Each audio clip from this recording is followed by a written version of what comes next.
Audio test 1, 2, 3, 3, 2, 1. Audio test.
Good morning, World Wide Web.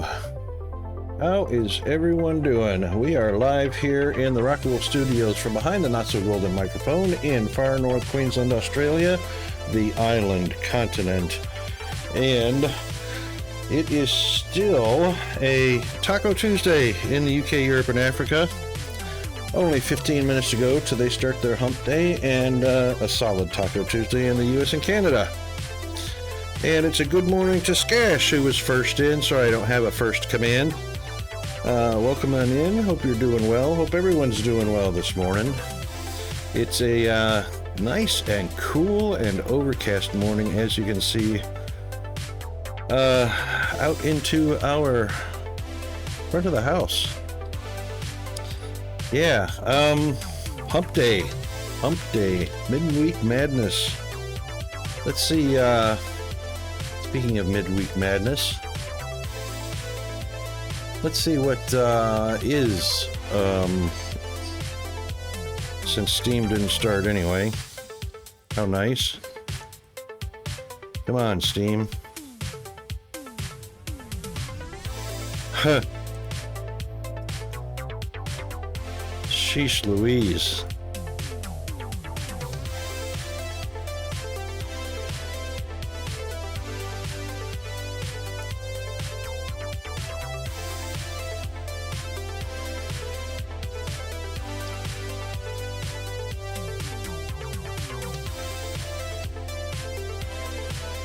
Okay, I thought I had everything going.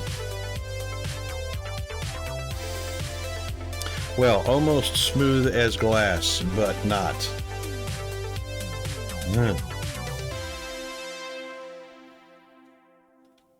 McMurdo? Wait, Skash, are you in Antarctica? Or was that just a curiosity?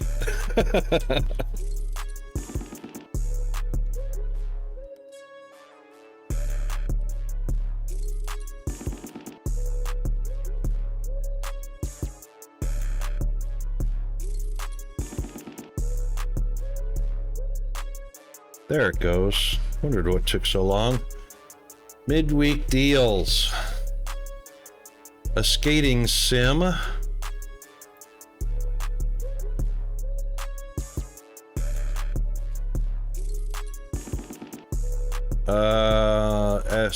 Estebra.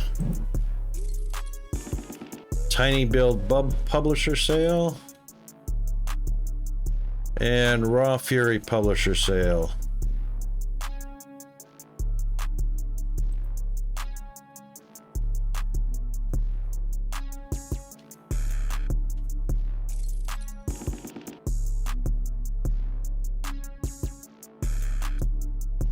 Raw Fury Games, right. Cassette Beasts, Deep Keeper, Dome Keeper, Moonstone Island.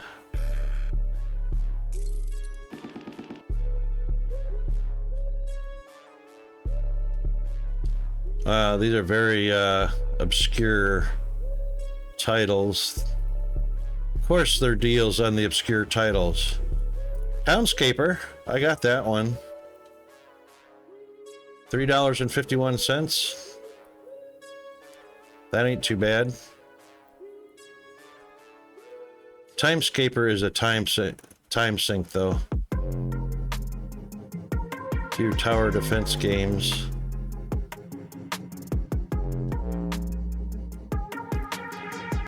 Oh, that's about it.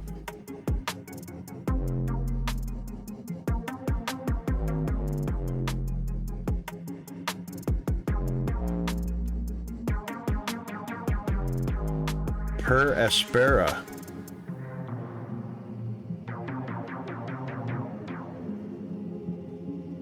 That's tower defense as well. Oh, welcome back.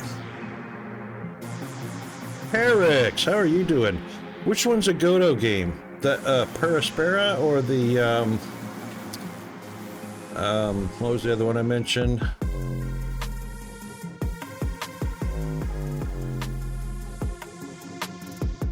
The first Townscaper? or Dome Keeper.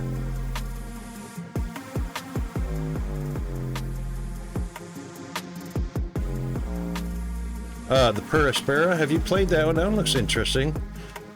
That's tower defense, right? Multiplayer, robots, base building.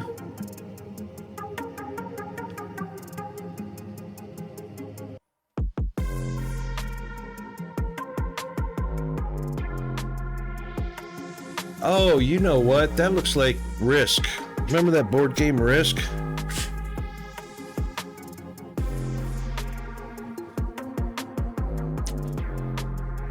That's what it looks like it's based on. That looks interesting. Only $14.50. That's not bad. And I'm talking Australian dollars, so terraforming? Yeah. Okay.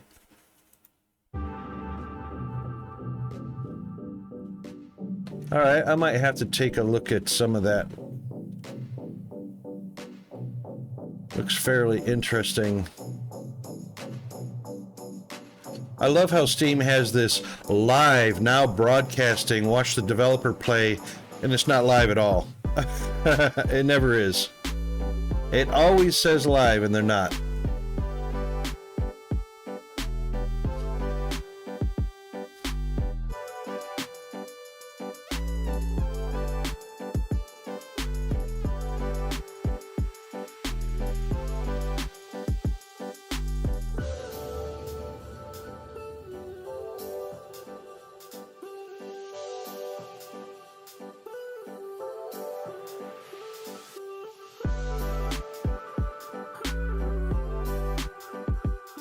Oh, yeah, Foundry. All right, yeah, let's get into it, because, you know, that's what we've been playing, and, you know, that's an excellent game.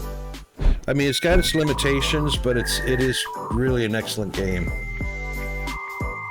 Let's get it fired up here.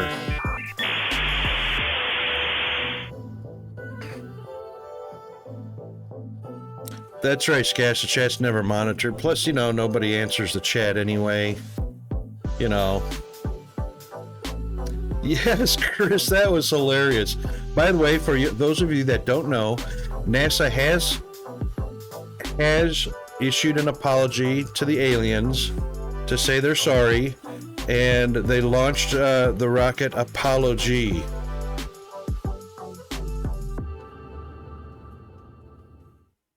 That was funny, Chris. Oh my God. How's Chris doing?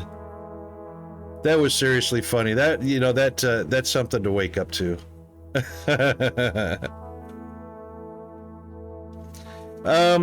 Yeah, Terex, that's a good way to think about it. I mean, it's Minecraft. It's a voxel game. So Minecraft meets Creativerse meets Mindtest meets Satisfactory meets Tectonica meets online game.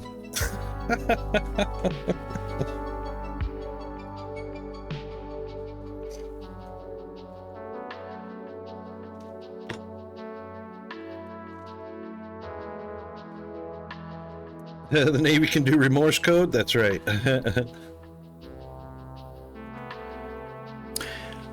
Yes, so even though Tectonica is a voxel game, not in the traditional sense, this is it's Creativerse cartoonish. Not as cartoonish as Creativerse.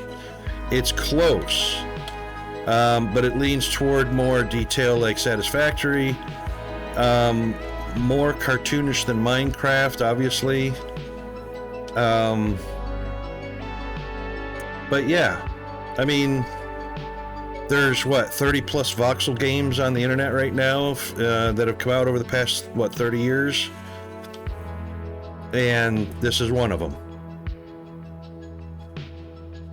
You could even go as far as to say Qbert meets Minecraft, you know. I don't know. Qbert was the very first voxel game. Voxel. That one right there.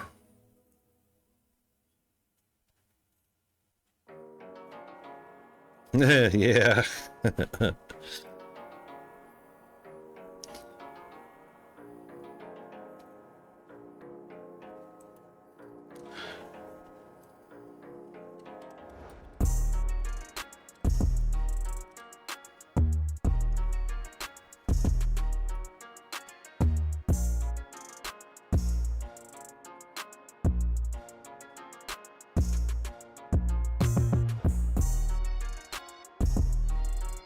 What the what?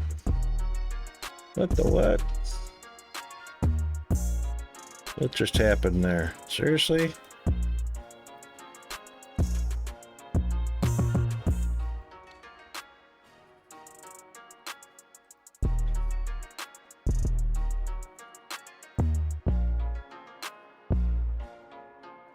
Oh, hang on. I need to readjust the screen. Hold on a second. I can't see my hot bar. Hot bar at the bottom, always obscured. Okay.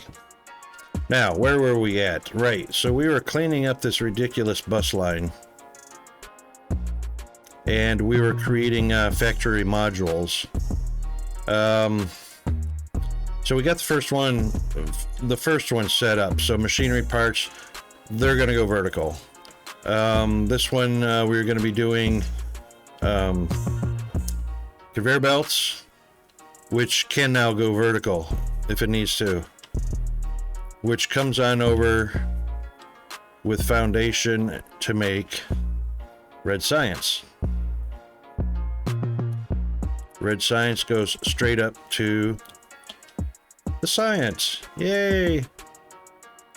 Blue science, which we are just now getting ready to move because we got copper wire out of the way and electronic components moved over right up against our ignium powder, which is fine because ignium powder is not going to stay there anyway.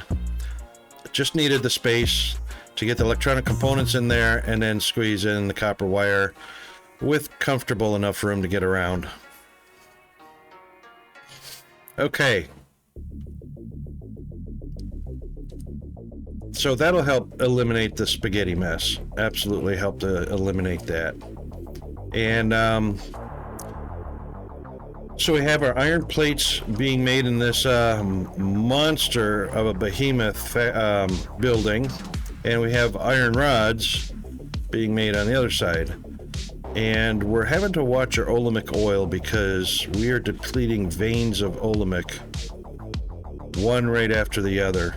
Just absolutely sucking them dry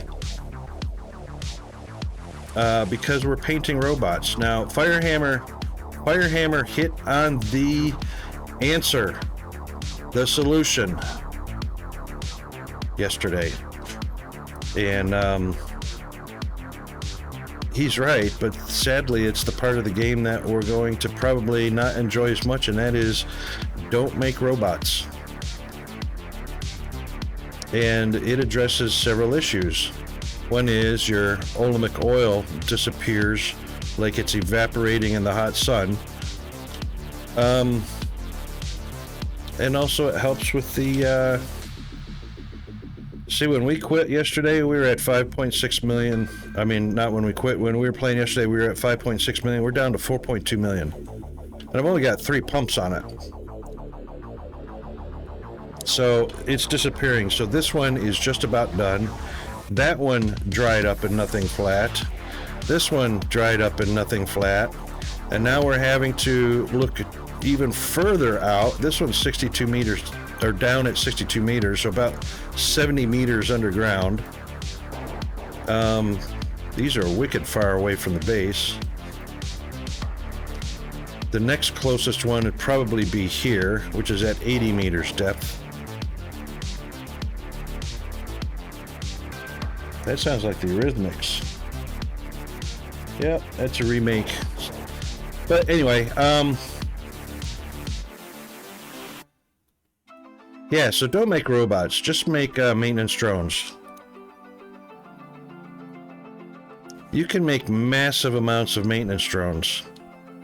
One of the big issues with robots is they use olemite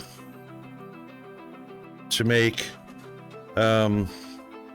Actually, I'm sorry, they use Fermilite to make Fermilite bars, which is your currency, to make Fermilite plates, to make robots, to sell robots, to make more Fermilite bars, to make Fermilite plates, to make robots, to sell back to the space station and get Fermilite bars.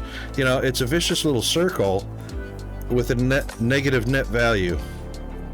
So we're actually going to be stopping this operation and ignoring it.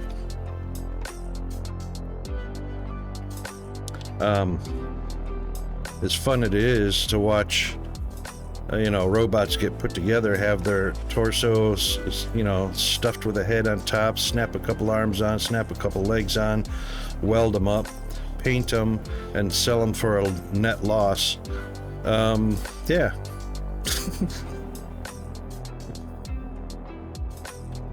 Not an ideal situation, as fun as it is. So we'll be expanding this little operation right here, these little maintenance drones. We're going to be expanding that across the freaking map, because that's what's going to make us money. And that's what's going to make us,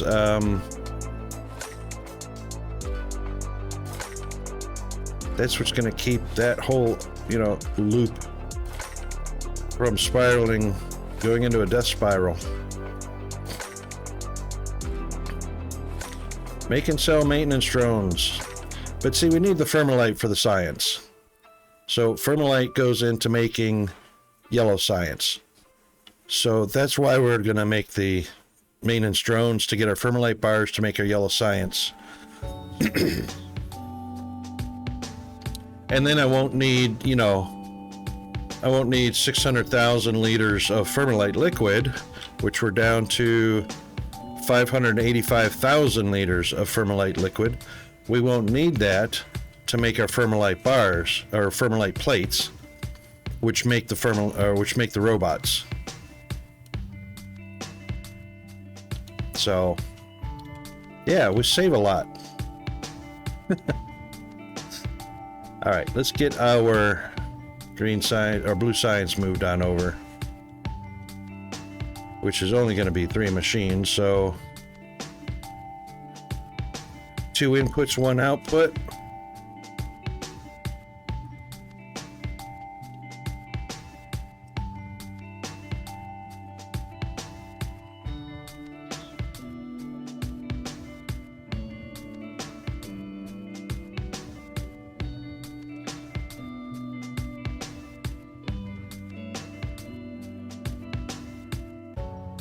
Wow, seriously? Wait, we have to turn automatic doors on every time we load the game? What?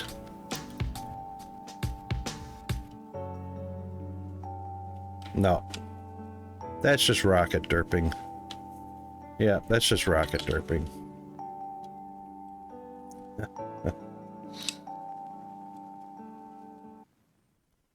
1, 2, 3. Yeah, 1, 2, 3.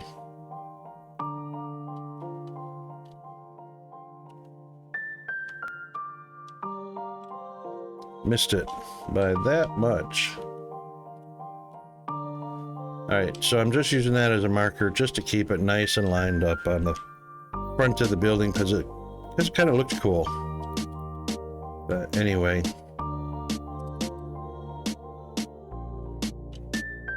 What are we gonna need? 1, 2, 3, 4, 5, 6, 7, 8, 9. 9-ish?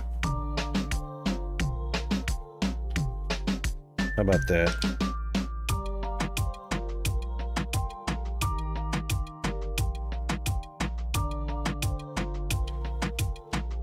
That's what it looks like it's gonna be.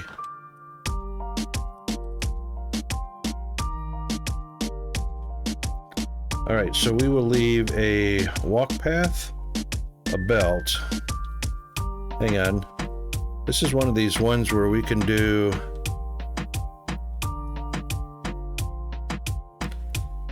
all of it on one side. So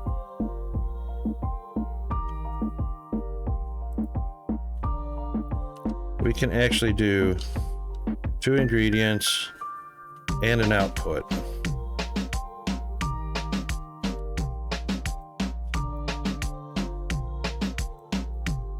And we're actually going to put the output in that direction. Purple's going to be in the way just for a moment, but we can always move purple.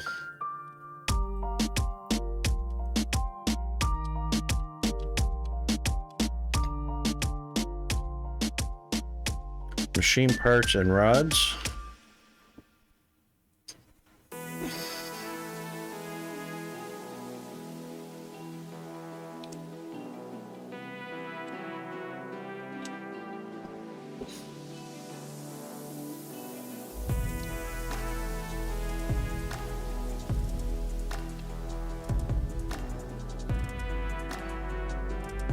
That seems like it's too close to a door.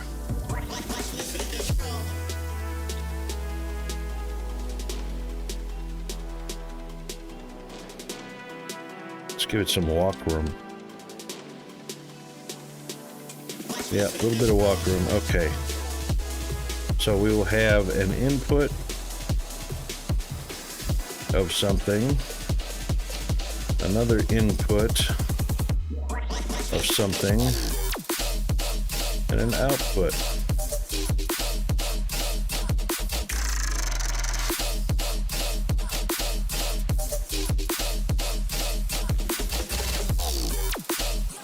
What is this epic soundtrack? Mass Effect 3.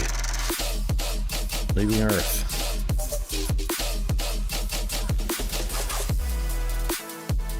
Okay, recipe should already be there. Blue science, very good.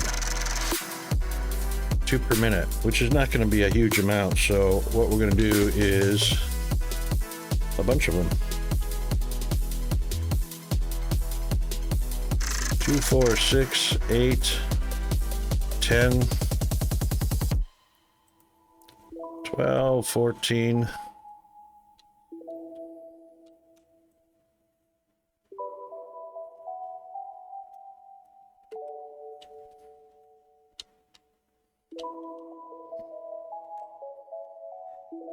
$16, $18, that's 20 a minute.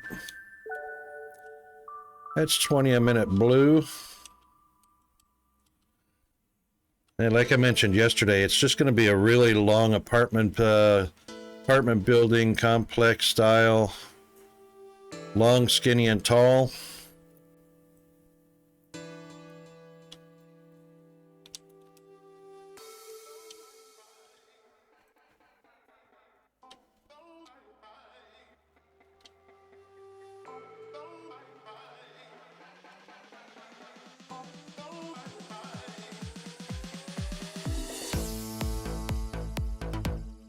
We seriously don't need 10 a minute being made, because max speed, right now I think I saw 45 seconds to process one of each. For the, what was it we were doing? We were doing pump jack efficiency. Not 40, it's one every 45 seconds. So slightly over 1 a minute. We certainly don't need to be producing 10 a minute.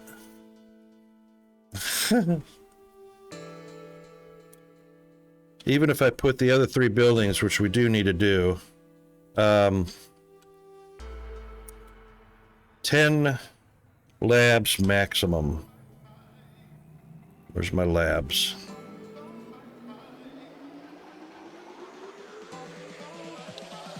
What do I do with my other 3 labs?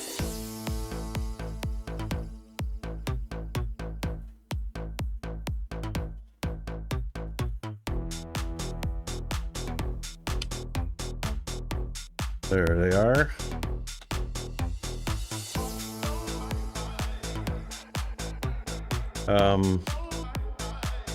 Actually, I just want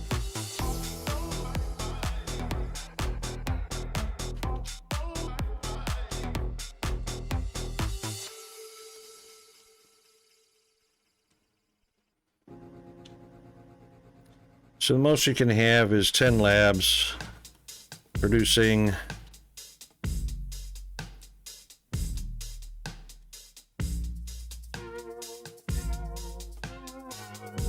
am I going to loop them around?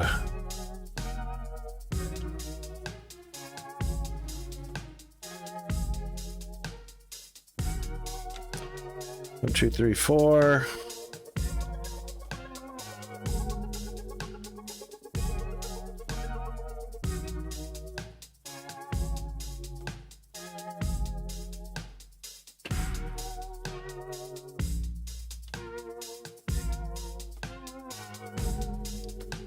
I think I'm gonna need more room here.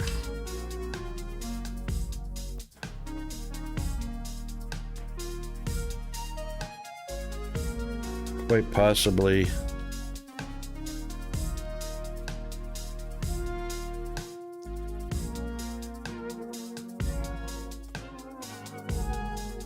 Move that transformer over here.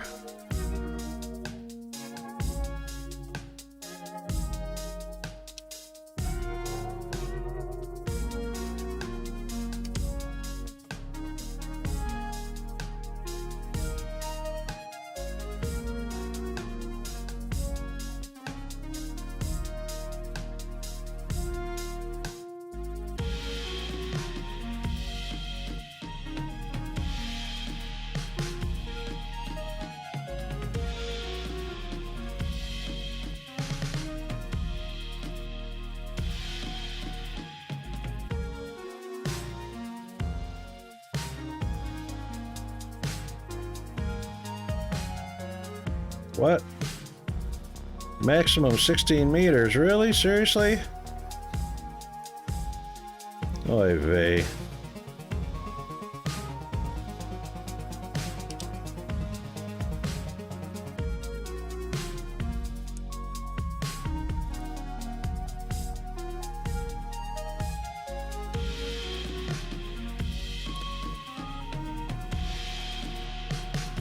Oh, well, of course, invisibly blocked by the invisible block.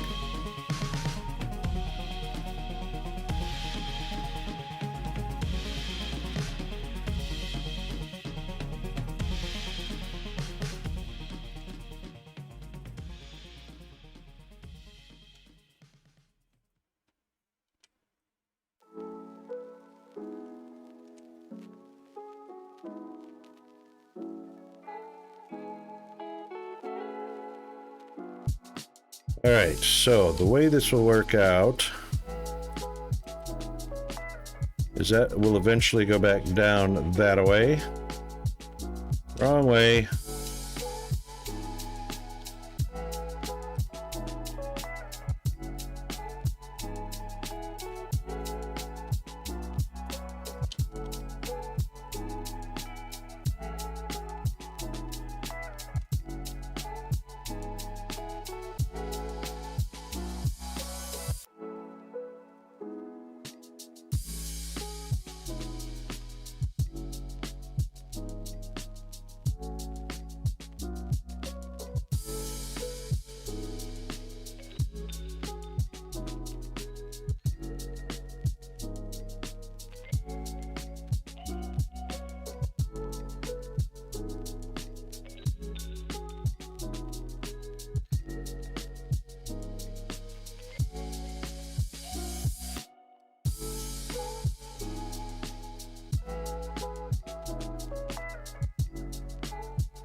Oof.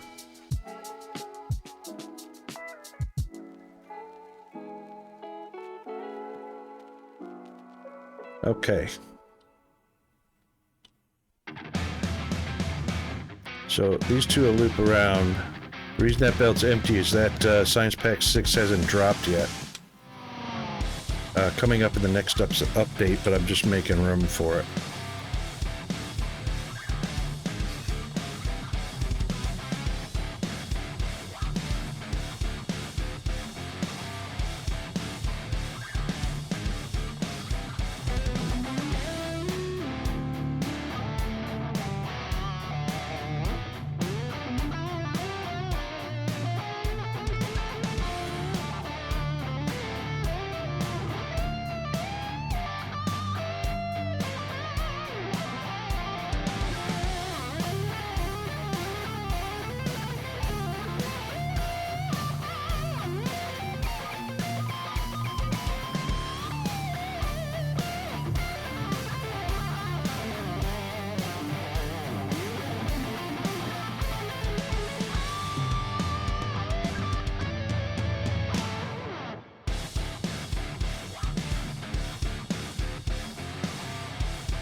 Ugh.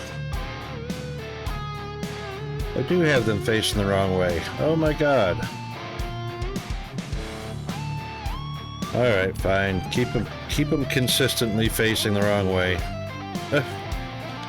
Anyway, what do we got? 1, 2, 3, 4, 5, 6, 7, 8, 9, 10. That's all we need.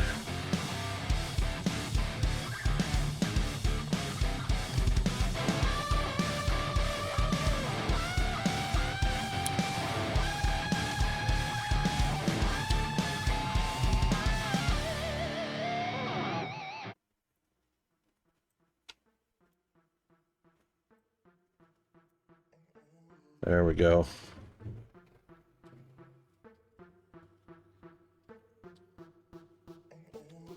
So we'll grab an input of the small variety.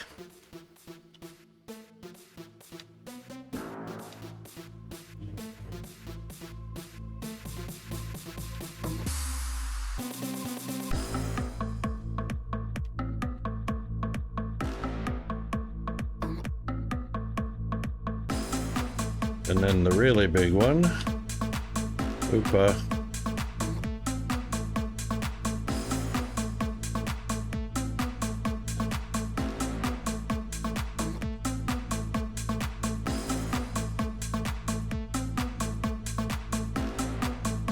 And 3 more, please.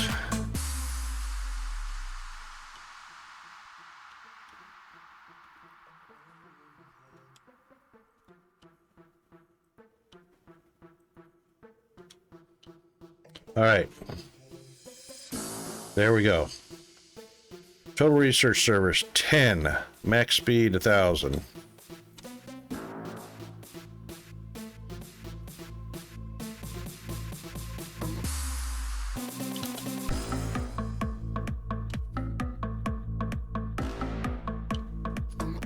Now I'm kind of curious about something.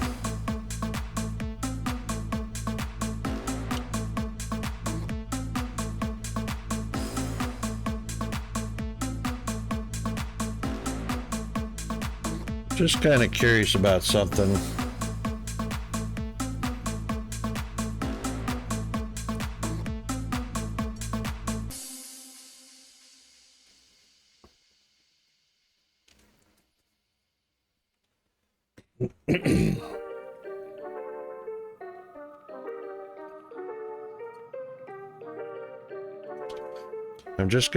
I'm just testing excuse me.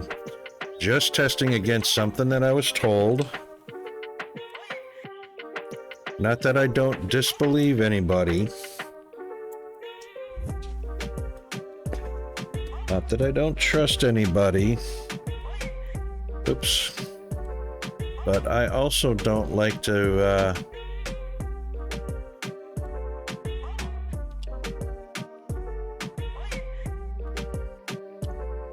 oh my God.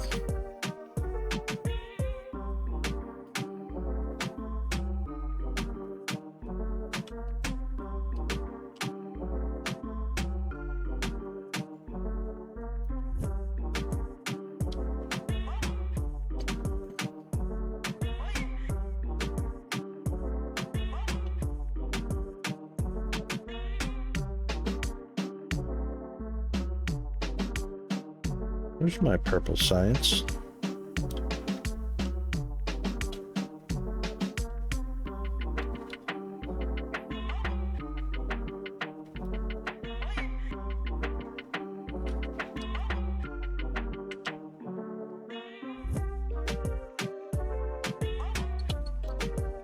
Is it that slow?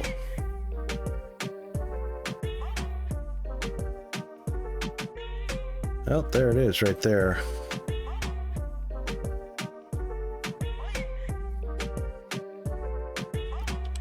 To me, that's looking like it'll do more than 10.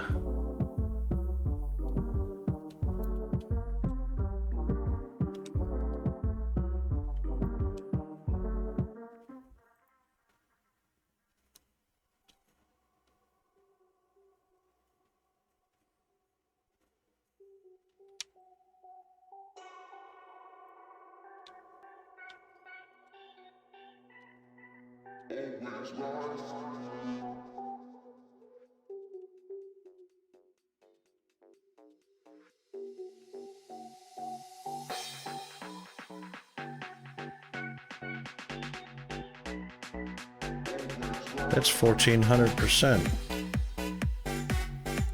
Dude, it's gonna do more than 10.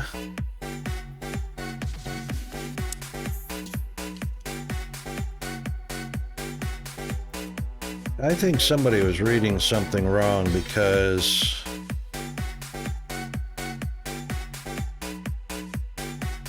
this says max speed 1400 because there's total 14 servers. If I put 220 down, that should be 2000%. I think somebody was reading something wrong.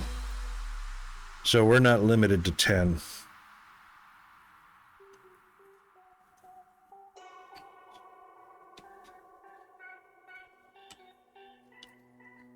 All right, well, that answers that question.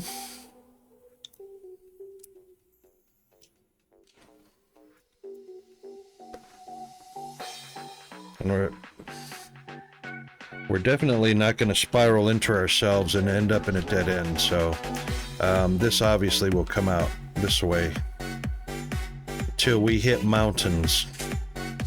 So plenty of room to come this way. Be right back.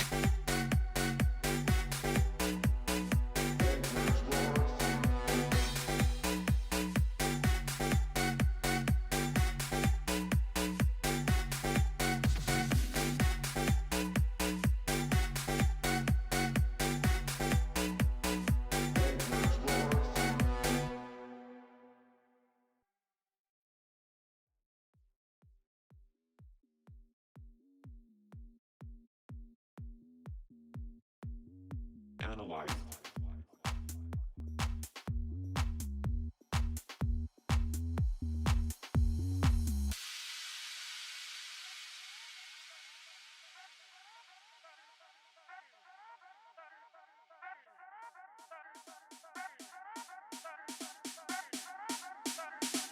Analyze.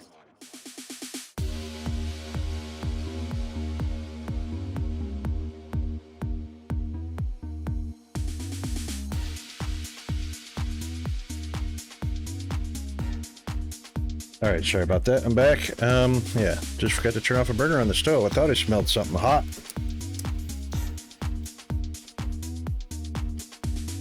And actually, we're not going to come out laterally.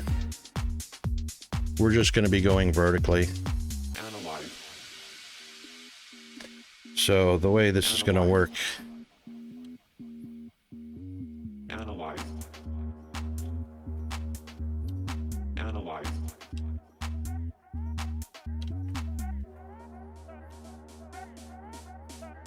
Because we're going vertical, baby. Analyze. Yep. That way.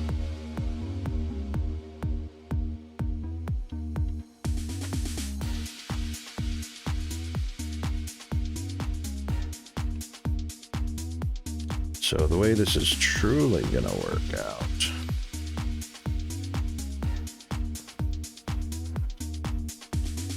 Analyze.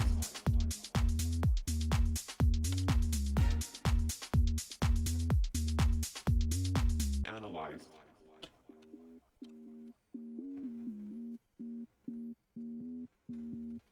Oops, one more each. There we go. And make a few of those. And we're going to be going upstairs.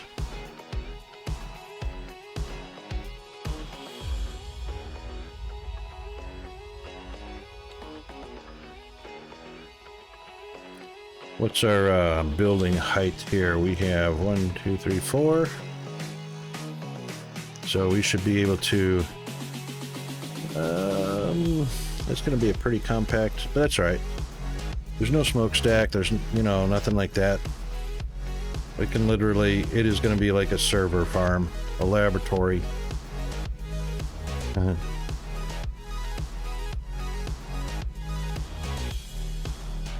So we just want to make sure we've got an aim point.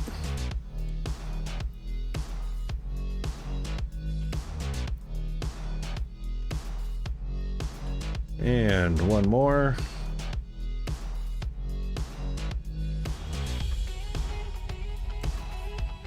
Did I not make enough of those?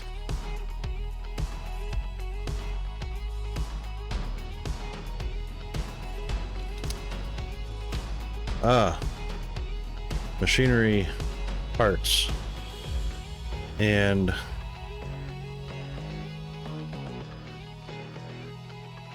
electronic components.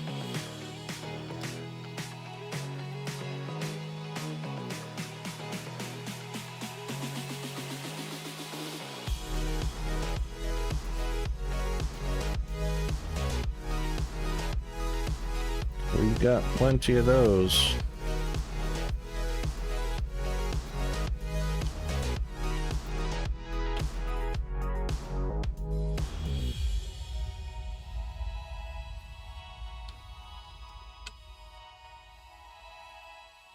There we go. Mr. Tholen! How are you doing, mate? Good morning to you. How is V Rising?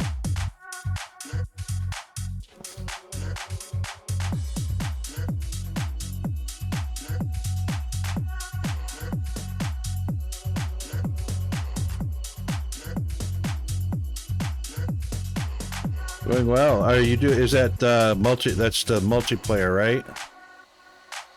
Or is that single player?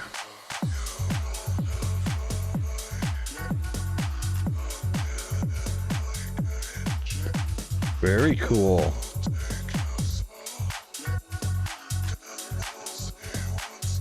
It's more fun with family, isn't that what they say?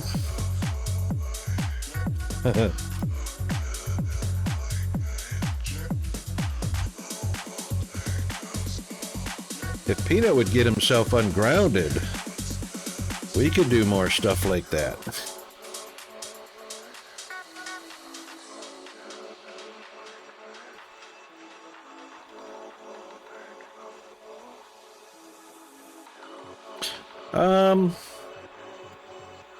I don't know.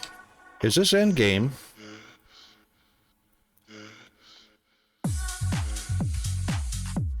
Yeah, I've got all the research complete. Well, as complete as it can go. I'm not doing the pumps because the pumps don't do anything anyway. But I'm on the repeatedly never-ending research. I'm on level 5 with pump jacks and mining efficiency. Mr. Jack! Unfortunately, I do not have any hump to my day unless I get my left fist involved, since my right fist is on the mouse.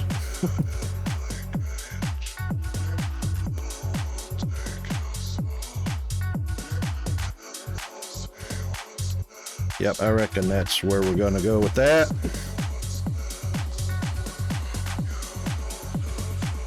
Right there. Yep, that seems like it.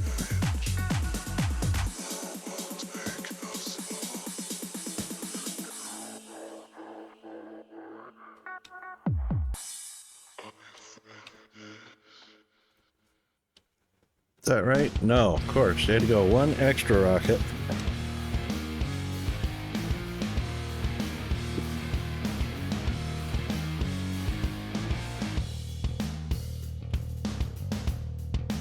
There we go.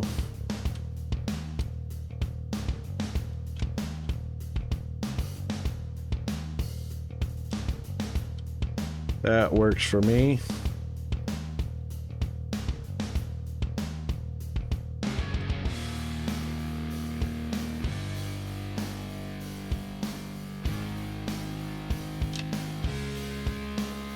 That works.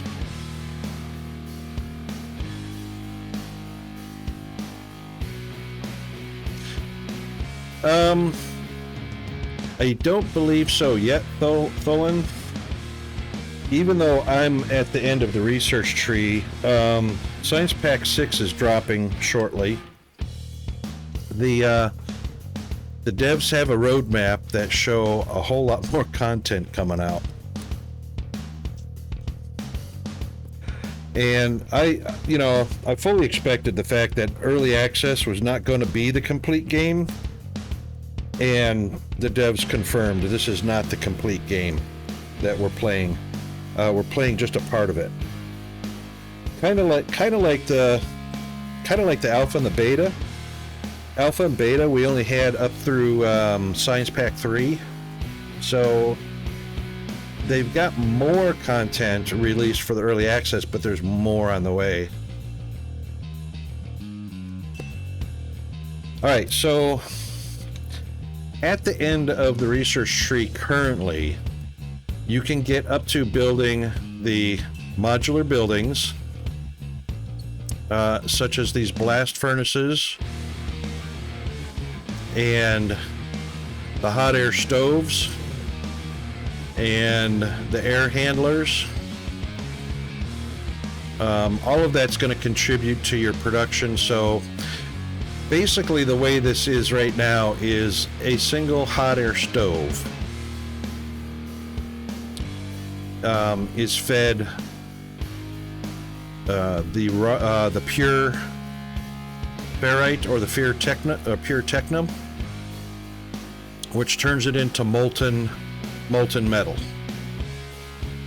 So one blast furnace will feed these casting machines. It's enough to feed one blast furnace, and one pipe will feed 96 casting machines. These 96 casting machines will make 3,840 rods per minute. And likewise, the 96 casting machines for the iron plates will make 3,840 iron plates per minute. Those bad boys right there. Which should be enough to feed any size factory that you make, but you're not restricted to making just one. You can make 2 blast furnaces doing plates, which will take you up to 7,680. Not after the blast furnace. The blast furnace is the smelting. So the blast furnace turns the ore into liquid. The liquid then goes through into a casting machine, which casts the part into it's like any normal factory, like the glowing red hot ingots of steel, ingots of iron that go through a press or rolled out or into a casting machine that presses them out into a part. That's the normal operation. So that is the smelting. The early game smelting, of course, is using the mini smelters, which I did have laid out here, but there are no more smelters. No more smelters, not needed. So I know a lot of people are laying out a lot of smelters and a lot of crushers, and eventually you're going to rip that all up. Or you could keep it. It's just draining energy. So at that point, once you've got your blast furnaces going, you'll have enough raw materials to start doing an assembly line for robots, which are these bad boys right here. As you progress your research, your science research, Jack, yeah, there is. But isn't that the way a factory game is supposed to be? As you start a small factory in the real world, you start with 10,000 square feet, you got all of your cheap second-hand machines installed, and you start producing a product. Then you take your profits and you replace all of those hand-me-down machines with brand new, better machines. And your factory spreads out from 10,000 square feet to 100,000 square feet. So in that sense, traditionally, this game follows that methodology. Whereas games like other factory games like Factorio and whatnot, you just build more and more of the same, and all you're doing is building mass amounts of the same stuff. Yes, indeed. which to me is traditionally following real world methodology. Machines start small, you start with second hand, and then you start graduating up to bigger and newer machines, that kind of thing. Right, and then your upgrades in Factorio actually reach a limit as well, and then again you're just mass spamming out more machines. So this one is, to me, it feels like it's following more of a traditional sense of factory growth in the real world.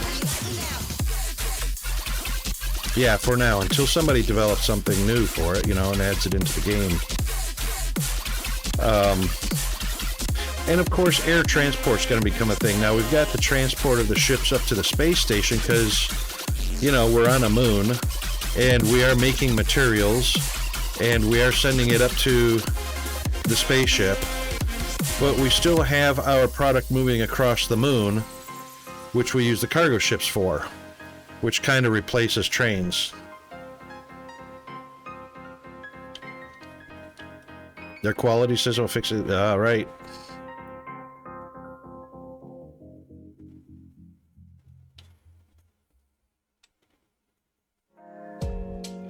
This is good epic music for this monument right here.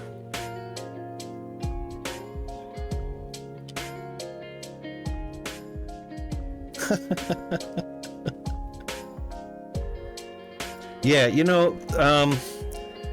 I think the problem...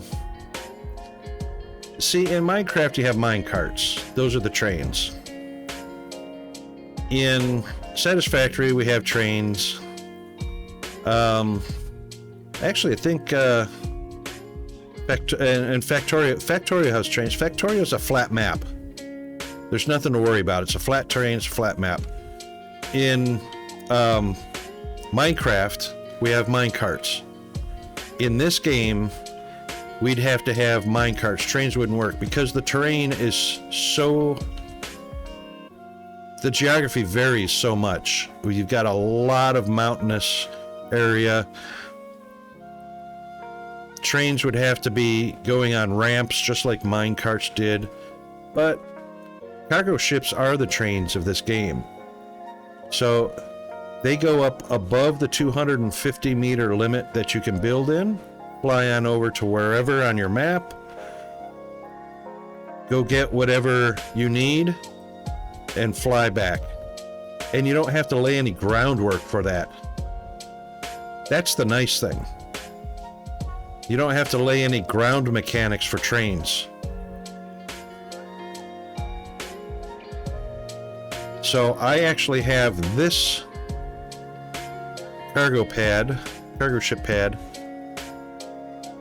having iron ore, the ferrite ore delivered. I also have the technum ore delivered. One port pulls out the iron, one port pulls out the technum. And then I have one port dedicated to bringing in the fuel ore, which is the technum. Right here. So this one pulls the technum in from anywhere across the map. And you can have as many cargo ships as you want, just like trains, just like a train station. Have as many cargo ships as you want delivering product to a single launch pad. So if I wanted to, I could have had all three over here on one launch pad. But you know what? Why have one when you can have two at twice the price? And this one is also the technum ore goes right in. The advanced smelters. Okay, so the mini smelter, the tier 1 smelters you'll be done with, but you will have to have some advanced smelters because you got to make steel. And I don't believe steel was on the list. So when we pick the function of the blast furnace, you can pick technum or ferrite. I don't remember seeing steel. I think it was just one of the two. And I don't want to build a whole other one using 26,000 construction parts just to see a menu. It's just, I got a bad memory. So that one was Technum. This one's iron. And coked ignium is not used in steel anyway. So the blast furnace wouldn't be practical for that one. You can just lay down a bunch of advanced smelters. And this one is actually a blend. So this is using the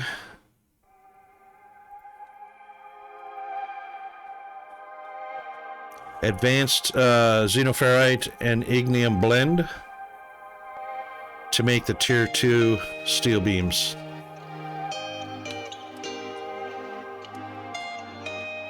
I've only got 4 down right now. Oh, dang it. All right, we got ads running. And we're going to take a quick break to get some hot coffee in my cup.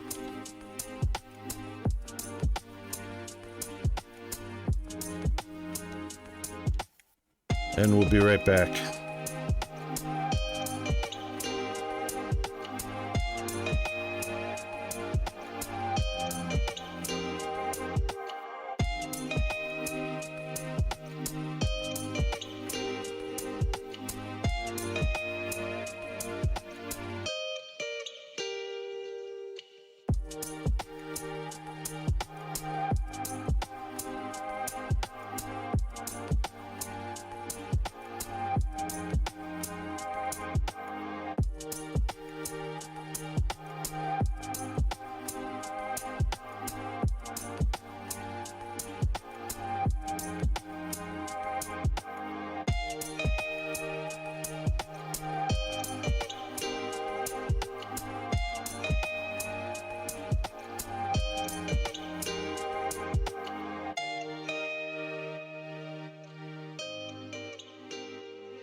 All right, we're back.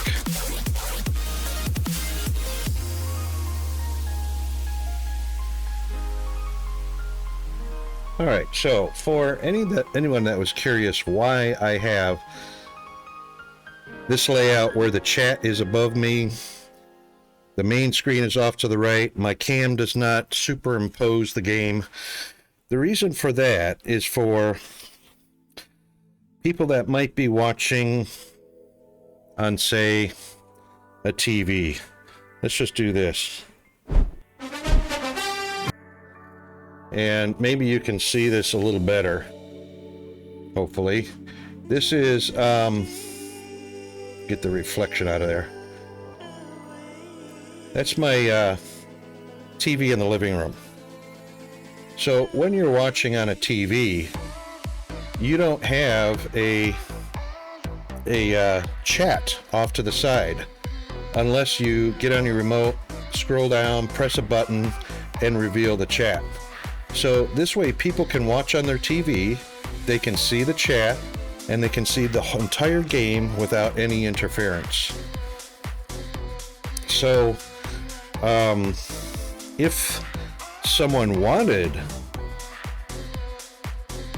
to chat, my God, with their remote control, I can't just imagine that. Because your remote control, you have to go left, right, up, down, and choose the letters to type out the chat. Or do what I do and just speak. You can just speak into your remote control, which has a microphone if you got a smart TV, and your speech is converted to text. So speech to text would go into the chat. So you can actually watch in that full screen, full, glorious 84 inches like I have in my living room. 84 inches of TV. You can chat, and by speaking into your remote, rely on the speech to text to do it correctly, and watch and chat that way. Peanut watches that way. And from what he tells me, his friends watch on their TVs or on their computers as well. So that's why I have the layout that I do. So I've got information scrolling along the bottom there. I've got information at the top. None of it superimposes, and I've kept all the game segment at a 1920 by 1080 aspect ratio, so people can watch it on any size TV without any distortion. It looks exactly the way we're playing the game, which is 1920 by 1080. So anyway, that's how we do that. That's why we do that.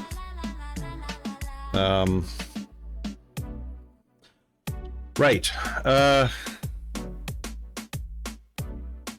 right, so we did discover a little bit of something new. So there was a little bit of misinformation handed down before, and we are not limited to 10 science labs. We actually can utilize as many science labs as we want. And I'm pretty sure Trimble was in here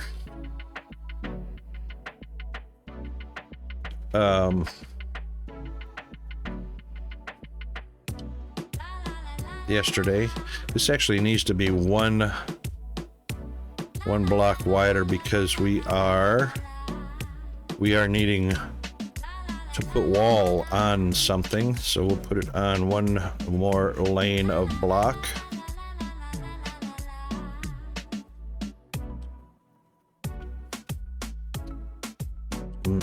And that one is, and I think this one is.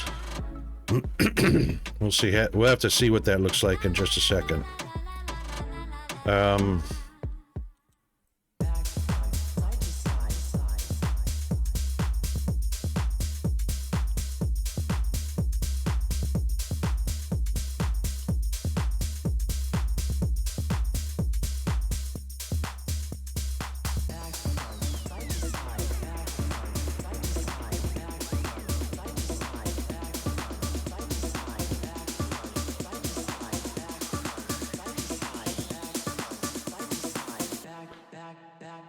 Oh, that's not gonna work. That's not gonna work. Because these definitely have to turn the corner immediately. And that doesn't leave any room for a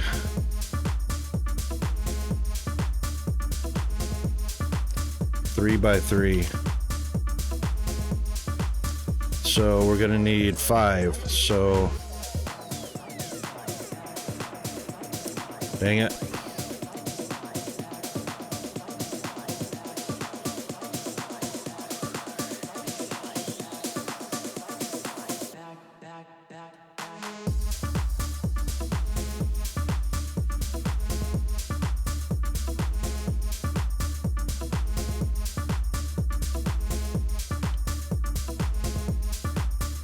One, two, three, four, 5, and then 3 more rows, and then a wall.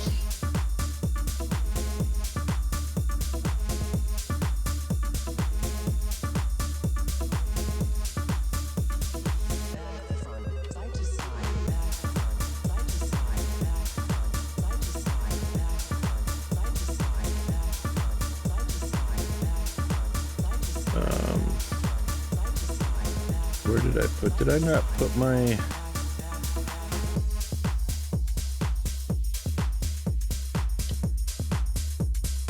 Oh man, you know what? I forgot to put down my foundation building. So we got rods, steel pipes, foundation. Nope, that's belts and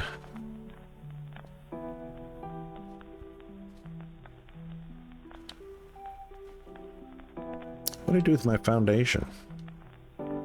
Oh, it's over here. Yes? No, that's red. That's red. That's foundation. I did indeed. I forgot to put my foundation building back down.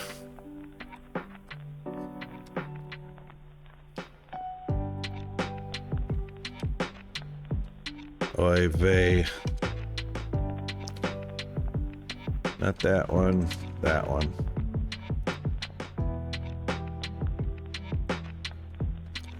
Wow, how much does that suck?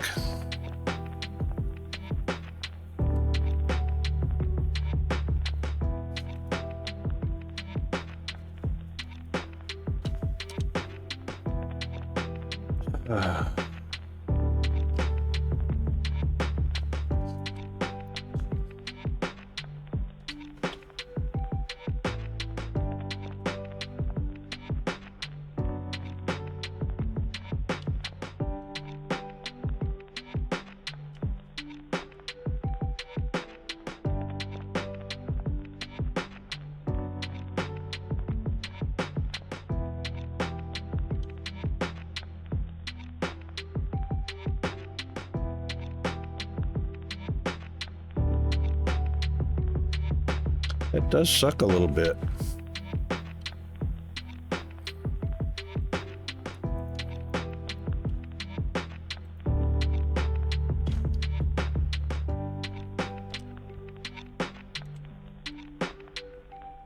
That could have been building up this whole time.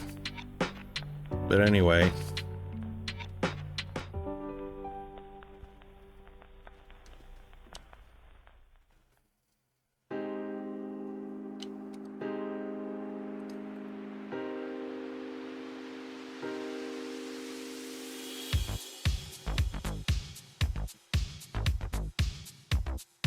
Yep, that should be fine. All right, science lab, where'd you go?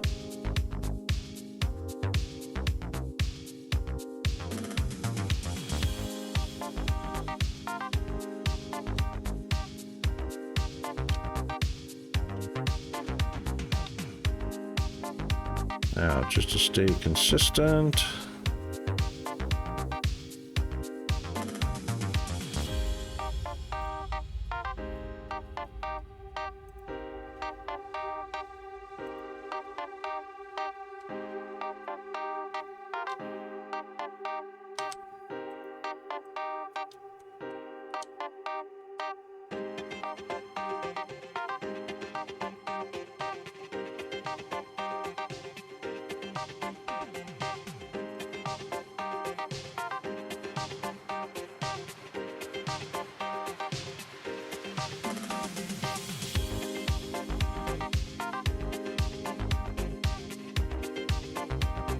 And you may be asking, why is there one belt empty, Rocket?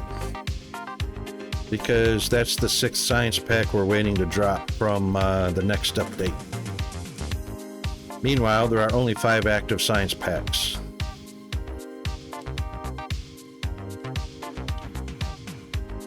One, two, three, 4, 5, 6, 7. We should be able to get plenty enough to go around before we go up again.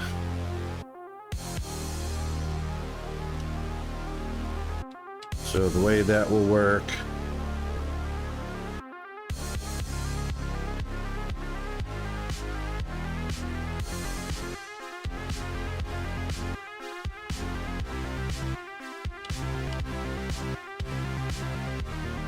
when we get to that point where we start going upwards again,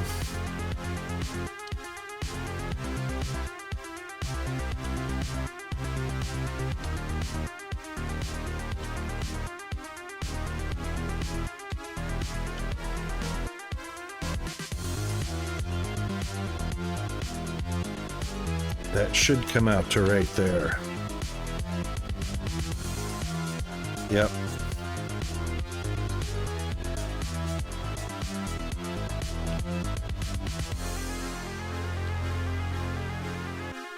And this, what are we talking? 3, 6, 5, 11. 11 from the inside. So basically that will be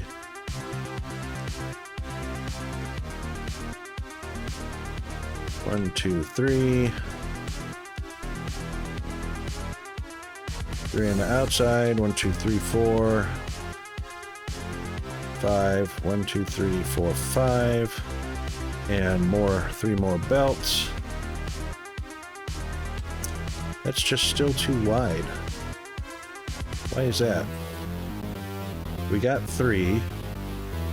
We got 1, 2, 3, 4, 5. And then we got 3.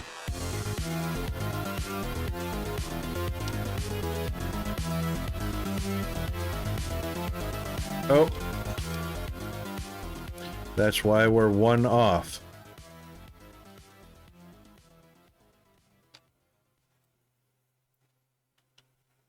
Now it lines up.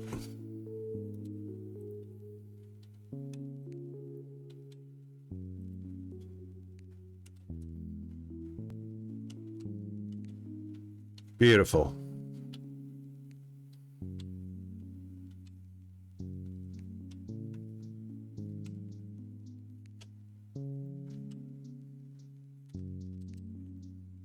Okay.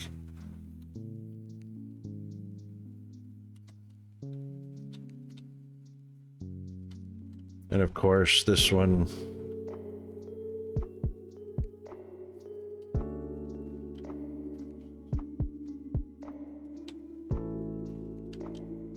preferably right there. Mr. Firehammer, how are you doing this morning?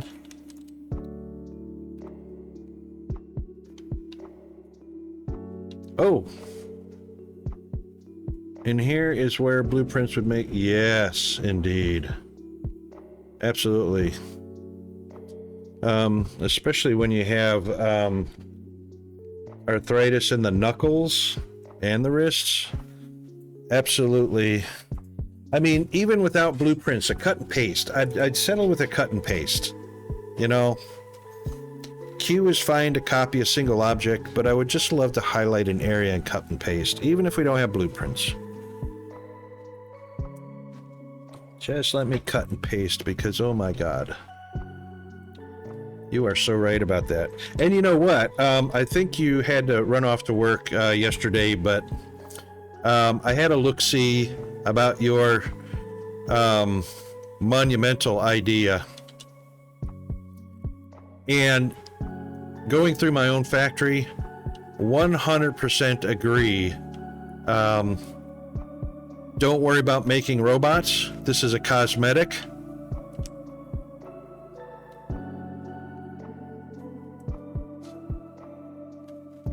This is a cosmetic. So stop the robots right there.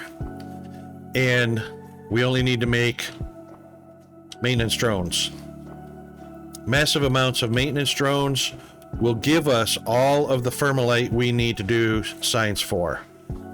That's it. 100% confirmed.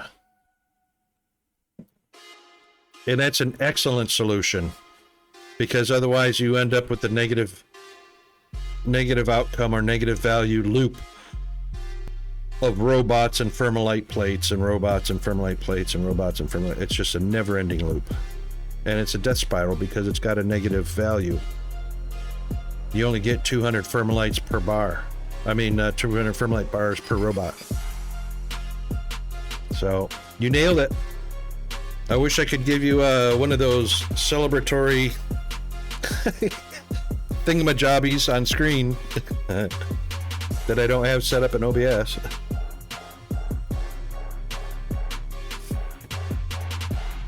But, yeah, you nailed it. Crap.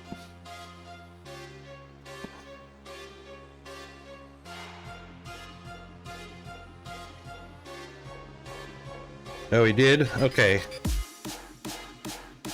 Yeah. No, I didn't even have to test it to go through and look at my machines and see what the requirements were, what the impact was, what the delivery rate was. We just don't need robots. Robots are right now, robots are a cosmetic. Yes, they give us 200 Thermalite bars, but it's just a cosmetic. We get bars from the maintenance drones. So I haven't built out that way because I'm having so much fun building my vertical factories. And I went and got into and confirmed that 10 labs is not actually the limit.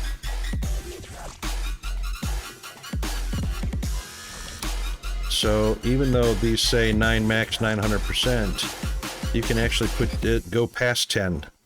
So 10 was not the max. Turns out, when it said 10 max, it was not true. But anyway, that's where that's going. I just wanted to lay that out quickly to see how that was going to pan out.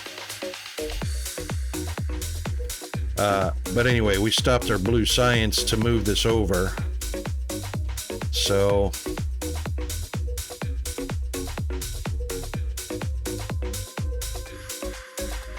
we need to connect up our rods and machinery parts. So right there.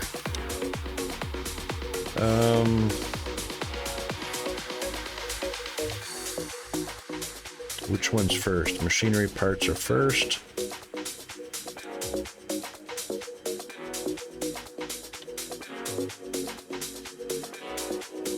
And rods are second.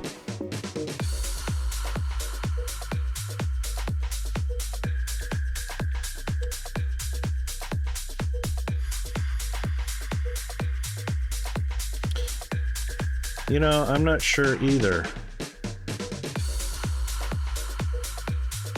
sure either. But I think what the misconception was based on, because I kind of followed that along. So I had 3 machines down here, I had 7 machines up here. So I had 10 machines, and the max speed was 1,000%. Total research servers was 10. I think I followed somebody's logic without any facts to support it.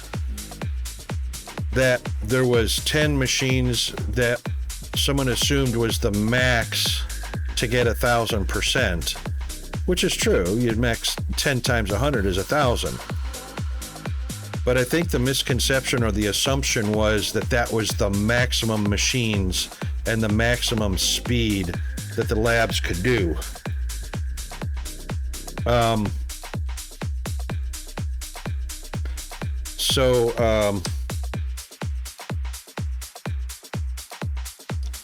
I kind of followed along in that.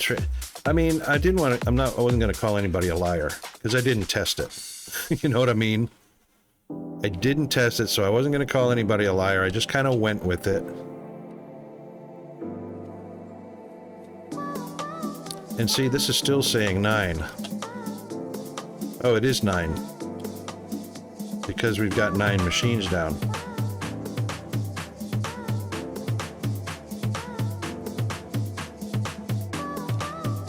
I'm just placing these down to see what it says.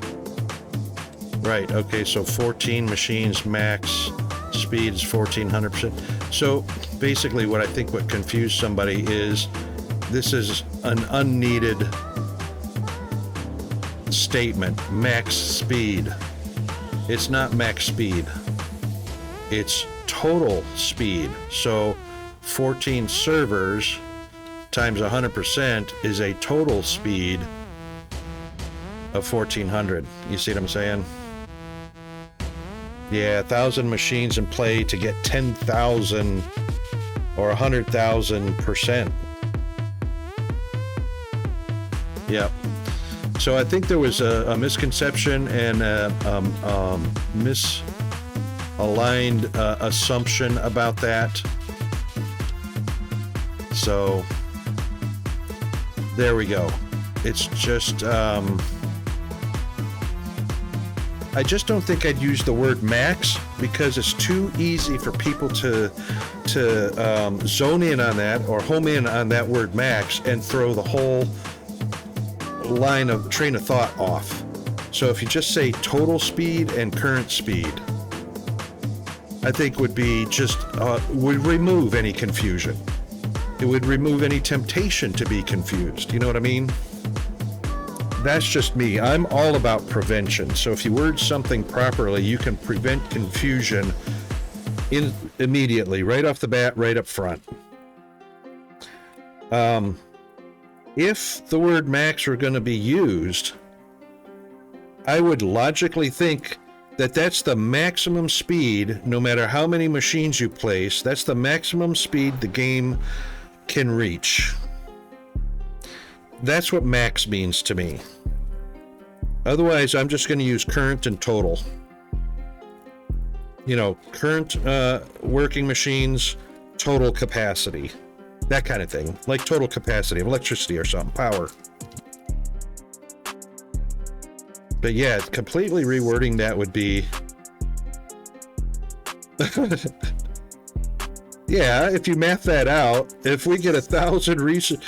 Because, you know, CAS and so many others dedicate one single floor, map-wide...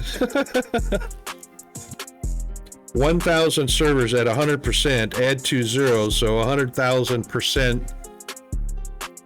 So if you had enough research in your tree to do that, basically you'd click on it and then it's completed. Click on another one and it's completed. Click on another one, you know what I mean? That would be so funny.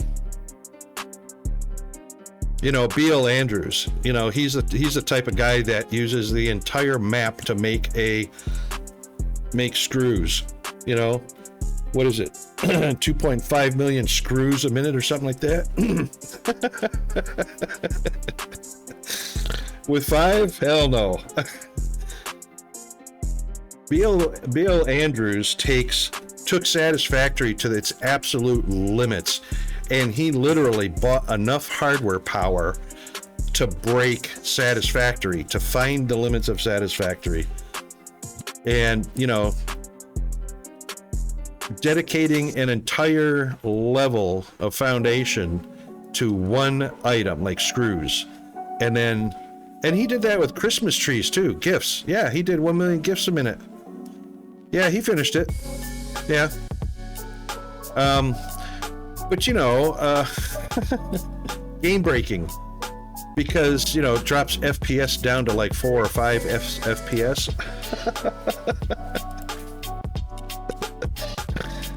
Oh my God. He would be the first one to come into this game and go, oh, I gotta do 10,000 labs, you know, and get to work on it immediately, making 10,000 labs of science.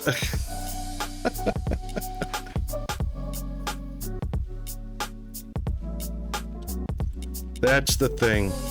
But yeah, so I didn't want to call anybody a liar or anything like that, but I think we just confirmed right there, just like you said, Fire. You can put 1,000 of these down if you want. Ignore the max speed, because that's just a total speed. 10 times 100 equals 1,400. You know, don't pay attention to max anything.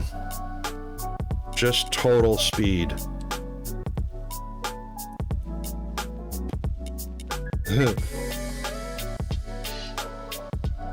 Total speed achieved. Okay, we need to get our blue science working again, because it's already in the spot that it's gonna go in. And we need that one removed, and we need that one removed. And we definitely need that upgraded, and that upgraded, and that upgraded, and that upgraded, and that upgraded, and because we're just doing that can stay on red, because there's just not a need for that. Oh, hang on a second. Be right.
Sorry about that.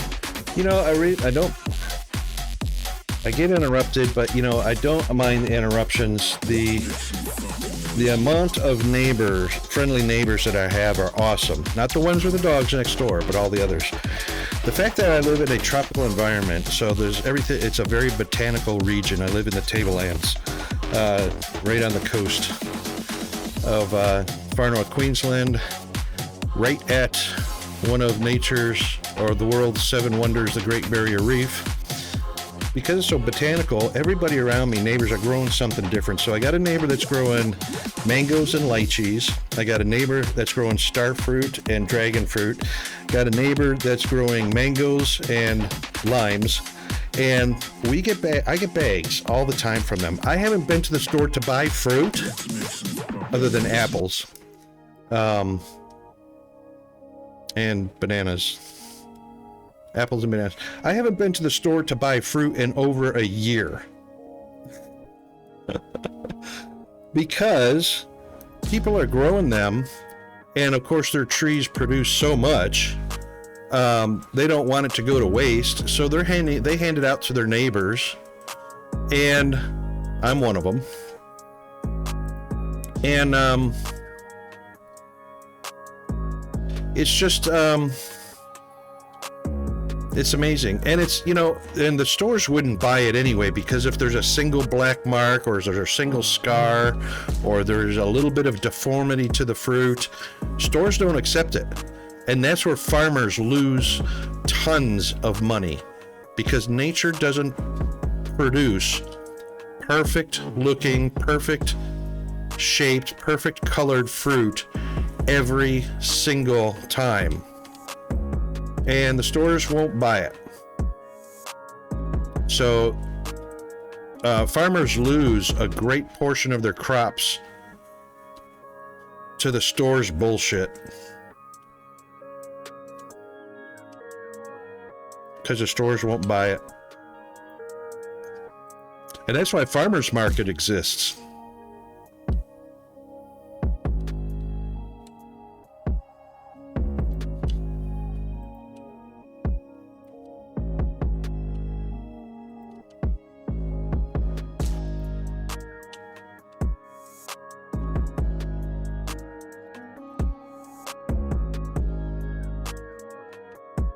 I have to move that over slightly.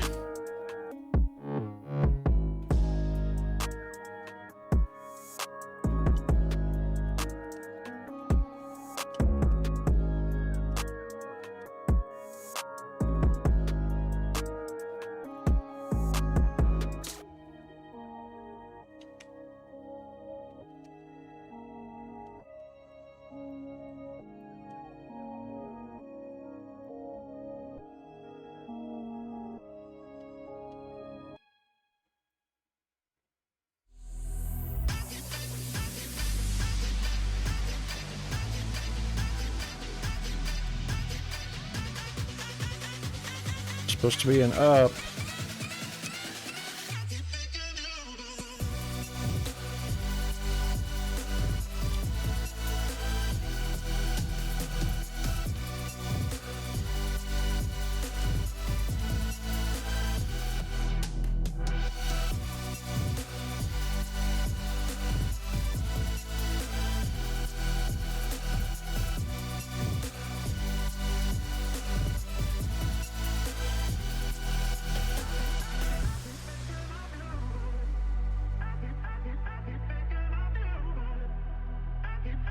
Blue? Yeah, that's blue.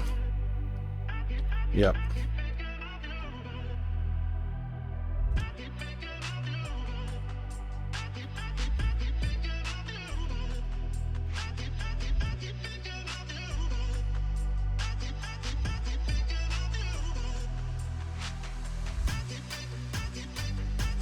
All right, red, green. Blue can come on down here instead of around the back. Good to go.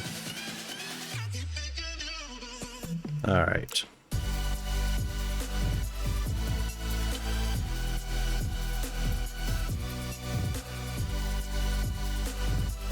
Whoopa. Doubles, please.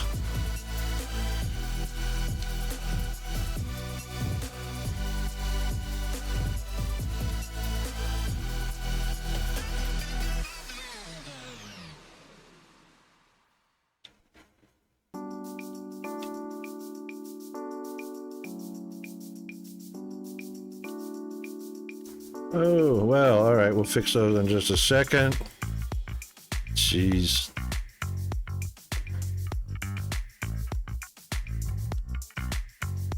I can't wait till they give me the fonts back. I'm the only one so far that I know of that doesn't have fonts on my machines. I don't know what that's about. That should say output or outtake.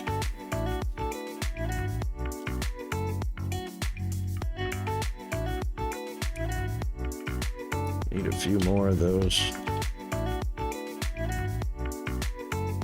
And that toggle button should say something probably like toggle or something like that. I don't remember. I had it for the beta, alpha and the beta versions, but for some reason I didn't get to have it for the EA release. And I think I'm the only one.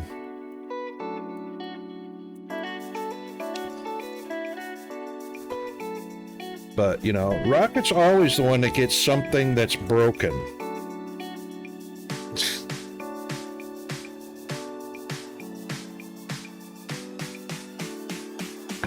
And I went through, I played an old version from the itch.io because I had it installed locally on the machine.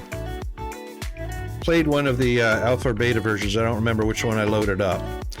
And I sure enough have the text that goes there, and it's text and graphics, so it's not just a black square. And they exist in the other games. So it's not a font that I don't have installed in my system. I've got the font that renders it, and it renders it in the old versions. It's just that something broke on the install of this version.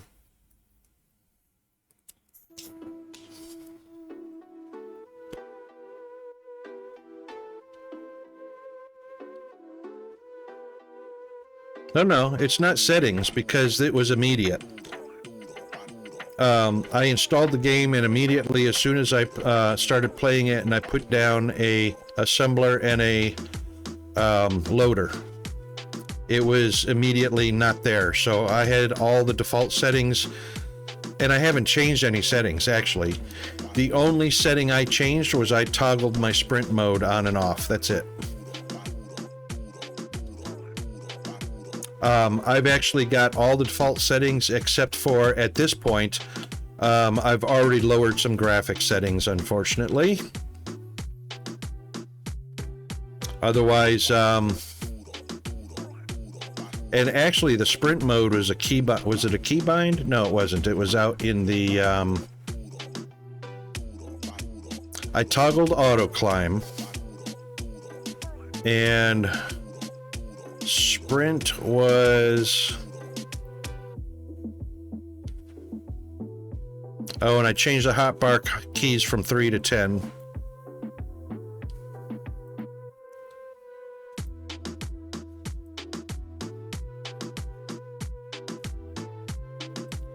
I think it was out in the main menu.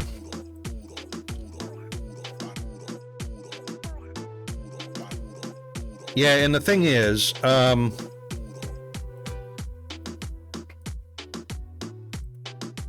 maybe it was in the keybinds. Sprint. Yeah, right here.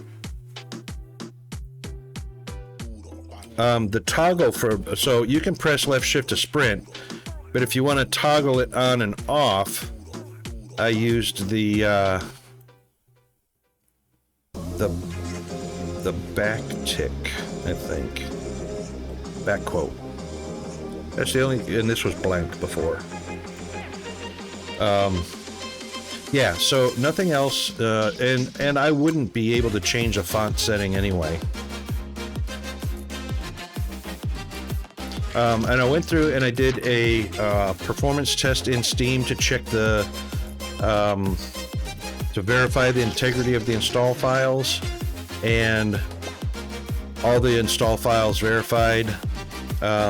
For the system itself, for Windows, I went and checked for a corrupted file. Couldn't find any corrupted files. However, that doesn't mean something's not broke from the installation of the game, and I just have to go and reinstall the game. If I reinstall the game, I am almost certain I will be able to see exactly what everybody else says to see those two things. And it's not game breaking to me, because I know that because of these arrows on the top, I know that's an input and I know that's an output, so it's not game breaking to me. I know, right? And it's just one little teeny tiny nitnoid thing that's different than everybody else. But like I say, it is nitnoid. It's not game breaking. I can see the chevrons pointing in. That's an input. I can see the chevrons pointing out. I can see the two different colors. I'm good to go. You know, it's not game breaking that I can't read those fonts. And it's important that people that are playing the game for the first time be able to see the font and the label on the front of the loaders so that they can get that relationship right off the bat. So, but for me, it's not game breaking. Anyway, right, now we've got the blue back. Yeah, blue back in business. We've got our grab bag for foundation. You know, I 100% agree with that. I really don't need a label, because the fact that even from up here, I can see if there's a mistake. I can see if I've got a long 3-row marked as an output instead, an input instead of an output. I can see that immediately. I don't really need the labels. Yeah. The chevrons on top, That's secondary. Most people are going to notice the color before anything else. They're going to notice that difference. The chevron's pointing direction is secondary, and I think even the labels is even more less, except for this button could be highlighted in some way so that people know that that's an active click point. That's what's missing. Now, on the machines, that's one thing. They have a display panel, they have a download or input, and then they have an upload or output. So you can take from the machine or you can put in the machine. That's visually a visual cue you notice right off the bat. So when you hover over it, it becomes a click or active. But having like a shadow or a ghost or a light that signifies, oh, it's switchable, just press there. Because if you're not hovering exactly on it and you're not looking at that thing, see, it's not even highlightable just hovering over it. You wouldn't know that that's the toggle switch. You know what I mean? It just wouldn't, I don't think it would cross people's minds immediately. It doesn't catch the visual acuity from a player, the visual difference. The color does right off the bat. Very close on that though. I mean, but we're only talking about little teeny tiny quality of life things that could change to make it different, you know? Yeah, it's just a script. Yeah.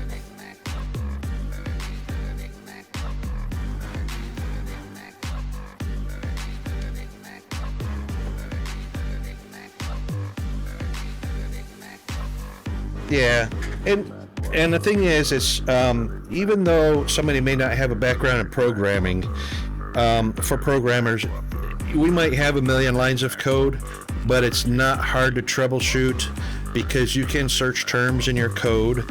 You can also search blocks in your code. So you have, when you're coding or programming, you have blocks of code that are labeled a certain function. It's really not that difficult to find and troubleshoot that kind of stuff because you can go right, and you've probably seen G-Man, GFA Undead do that when he's scripting his bot, especially using VS Code. You can search out a section and find it very quickly and then look at that section to see, oh, what's my typo or what's my mistake or, you know, what's missing out of that. Not hard to find it and replace it, but because it is so simple and so easy to fix, most developers, not all, most developers drop that down to the bottom of the priority list because it's an easy, quick fix. Instead of taking that minute or two to fix it now, they'd much rather push it to the bottom to do later. It's one of those procrastinate things. I'm the type of person, I fix it now and don't put it off to later. Fix what needs fixing now because it can impact and affect the rest of the game or the rest of the project or the rest of whatever you're doing. You never know. And it's just something less you have to go back to, you know? I'm one of those do it right from the first time. Other than, I don't want to make a liar of myself, other than building a bus line first to see how everything works. I might, because you know, Future Rocket almost always gets disgusted at previous Rocket.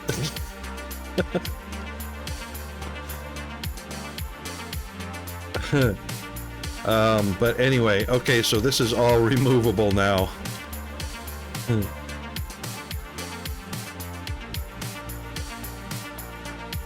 Bada bing, bada boom. So then we'll just have to deal with green science, which is on the other side of the train track anyway, so we're not going to be too worried about that at this point. It's got a lane between the buildings, so not so much of a huge deal.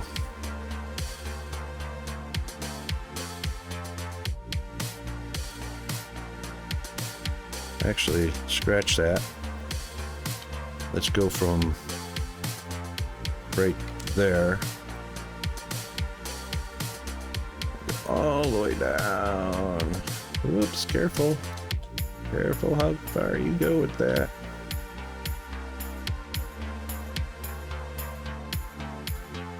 And look how much of that belting I just erased.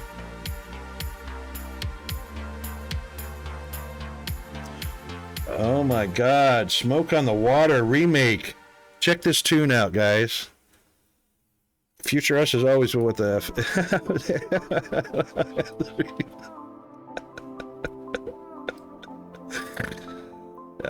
Yep.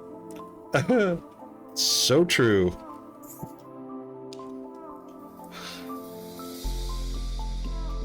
This is such a cool remake.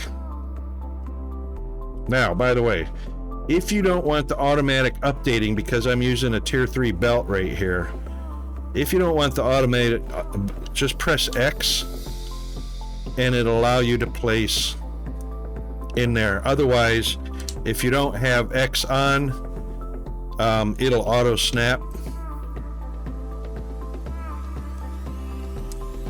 So I'm actually going to put the red back in there. Where'd the red go?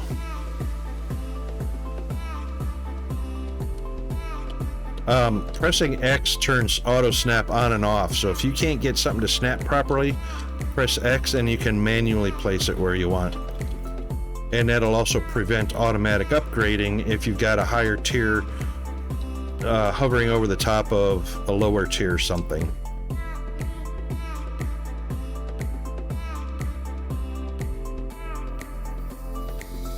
Oh. Oh, no, yeah. Yep, you nailed it. It needs, speaking of auto scaling, speaking of auto replacing, there you go.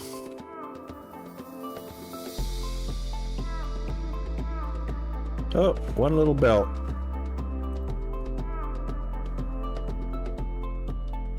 Whoa. I didn't even click it. That was a visual glitch. I've done that before. I've upgraded a belt and it stayed yellow and I couldn't upgrade it, couldn't upgrade it, and then I reloaded the game and bam. Yeah, it depends. It depends on what's being pulled. So right now it's catching up on the blue. Actually,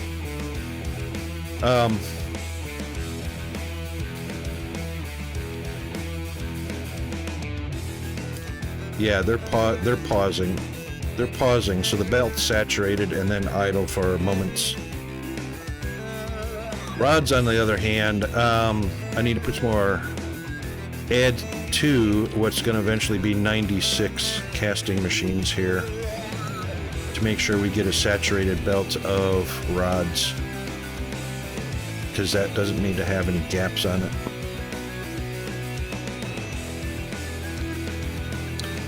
You're sidetracking me into perfecting things, Fire.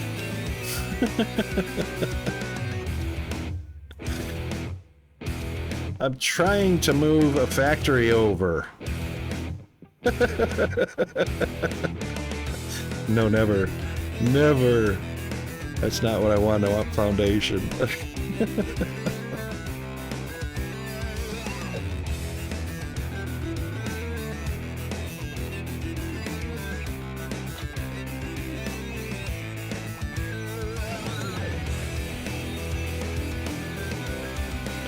So what I'm thinking of, even though I've got room back to about here before I start getting into the edge of the mountain, I'm thinking instead of 96 all flat out, I might do I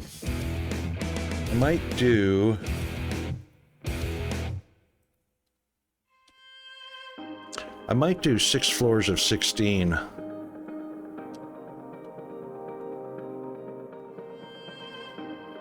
Yes, I would rather that so that I don't miss something. You're absolutely right. You're absolutely right.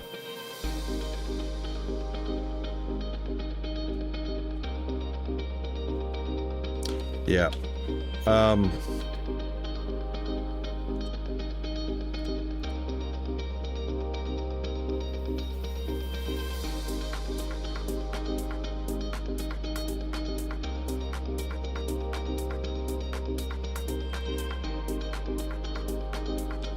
What have I got down here? 1, 2, 3, 4, 5, 6, 7, 8, 9, 10, 11, 12. I'd rather do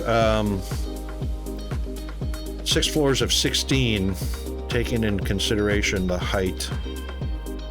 You see how X lets me place this anywhere? X lets me place this anywhere. If you don't have X on and you have just auto snapping, see how it just now it auto snaps? I can't place it in the air. But if I put X on, I can put click X, I can put it anywhere, and then click X again, it goes back to auto snapping. So casting machines are 3, 6, 7 tall. And if I built a floor right above it, it should block the smoke from coming through. And it does. So 6 floors of 16 casting machines.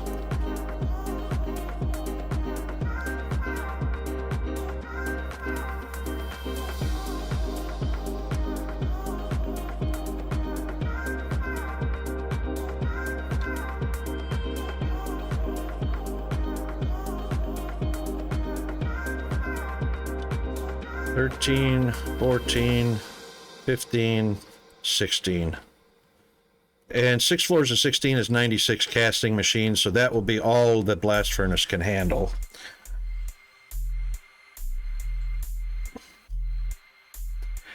Yeah, you know what? Mood specific. Absolutely. I think it's mood specific. And, you know, diversity.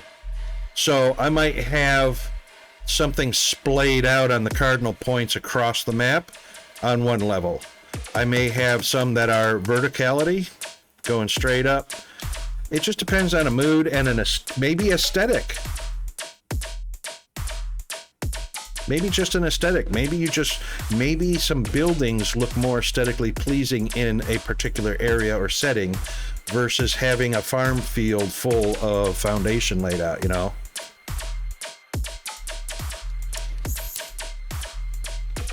And of course, functionality. So what appeals to us as far as getting product from one place to another and how it looks doing that, again, that's aesthetics. Plays a part. So, you know, thank you, autosave. I should probably do a save. I haven't done that in a while, have I?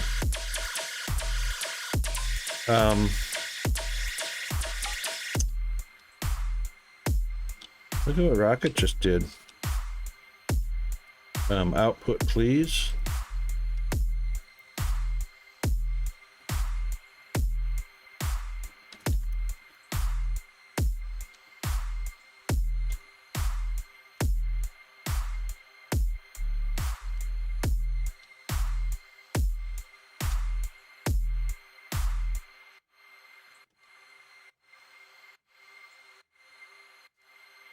Done. I love how quick casting machines work. Done.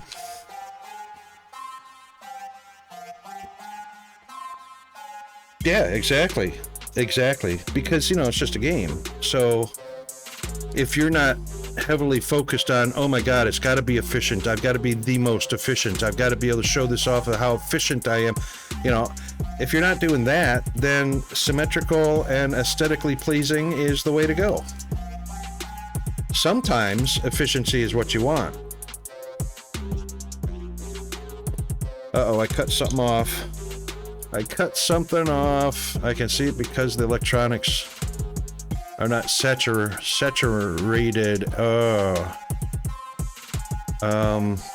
I definitely cut that off.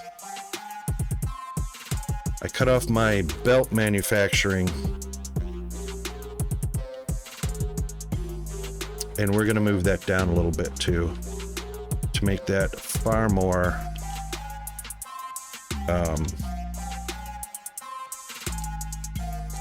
can I do that right there? Nope, can't do that right there. So what I'll do, bada bing, bada boom. Yeah, going downhill. That's where that's gonna go.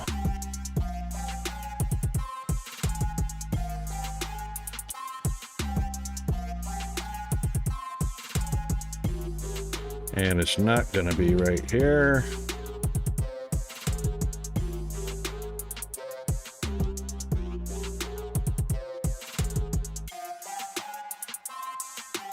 Did it again. Dang it. That was a split-second movement of the mouse. I hate that. Oh my God. Split-second movement of the mouse, changed the aim, and bam, next level up got poof.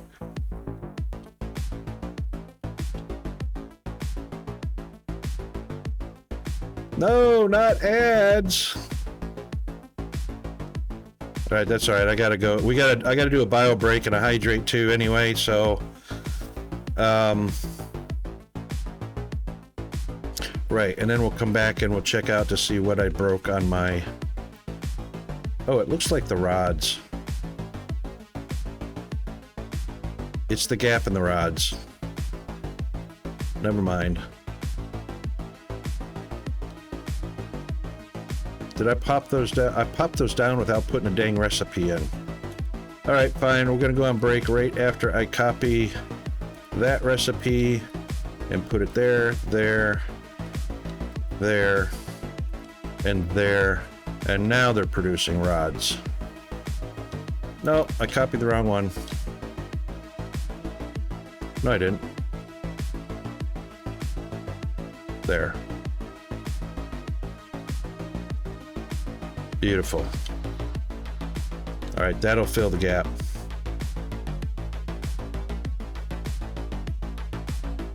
Yeah, moving the mouse a pixel on your mouse pad or desk mat or whatever. Be right back. I just got to go visit the restroom, and I'll be back shortly. Hang in there.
Okay, I'm back. Welcome back, everybody. And you know, Firehammer, I got to tell you something. I wish I had the money.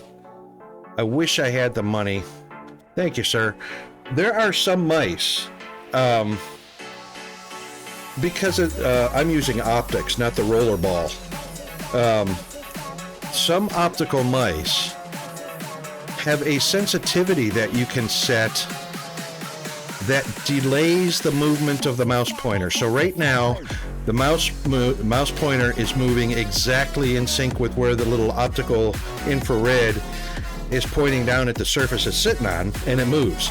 You can actually, and I think this was designed for people that have a little bit of a shake to their hand or have accidental movements for, small movements. You can change that sensitivity so that the mouse actually has to move a millimeter or a nanometer or whatever bigger before the cursor actually moves, which would be a huge benefit in games like this where just the slightest movement of something, like I'm only like moving like 1 or 2 pixels, where that little delay or that little bit of sensitivity would change, where the mouse pointer doesn't actually move just because the mouse moved a couple of nanometers, you know what I mean? Would be like a huge game-saving thing. Except for the people that play first-person shooters who need to have that absolute micro movement for aiming and shooting or whatever, you know? So... But the fact that that mouse has a sensitivity level that you can change was like awesome, but that was on a really expensive mouse. Because there were so many features in it. Yeah, but anyway.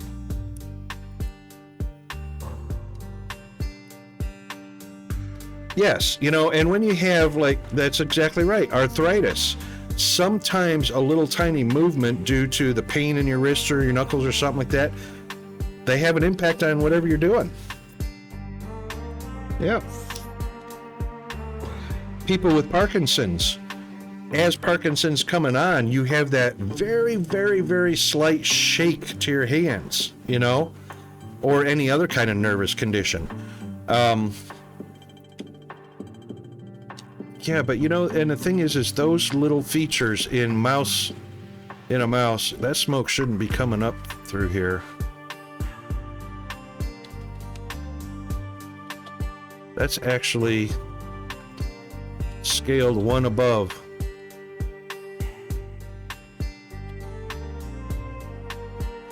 That should be blocked just like this was blocked. Anyway, there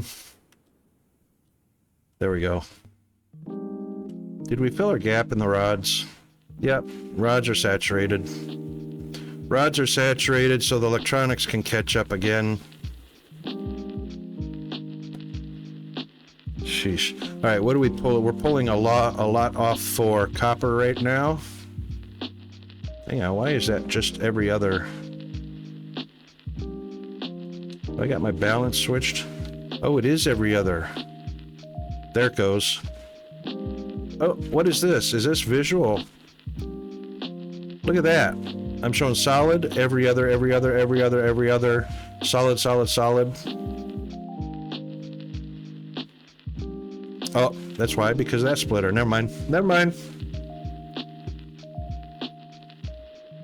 Yes, especially in Satisfactory. Going through foundations, absolutely. Smoke going through. In this game, you can block it, though. It just depends on whether it's the first block. Like this one is going through, even though there's a 1 block gap. It's going through on that machine. But if I do it on this machine, it stops it. See what I'm saying? There's a 1 block gap.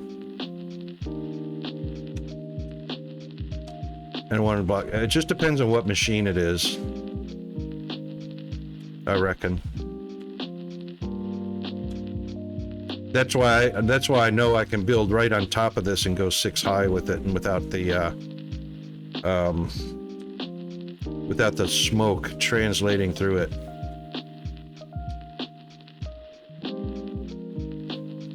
Oh, you know what? It could be that. It could be the game's not detecting. It could be the game's not detecting a block. Let's try this. Let's just go from here to there.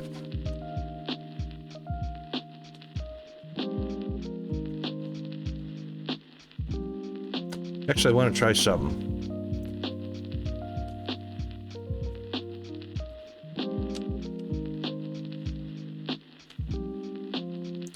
So you're allowed to build 1 block above the machine, and it didn't block it at all.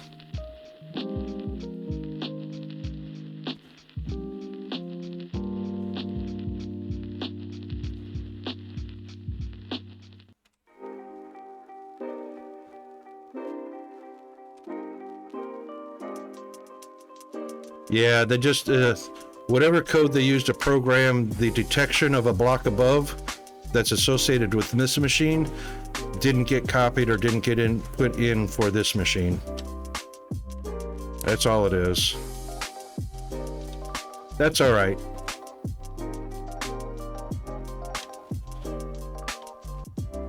That's all right. It's not significant. Steam generators, you might just have to build a little bit taller. It doesn't look like it's reaching one more anyway. Yeah, it's just a coding oversight, that's all. It doesn't look like it's going to be an issue just to build even one more above that because it's not leaking more than 2 blocks above it. See what I'm saying?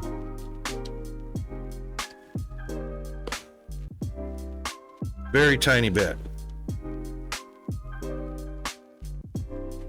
There, you saw it. So it's just a detection range. They just didn't put the detection range in the code for this one. It's all right. We can live with it.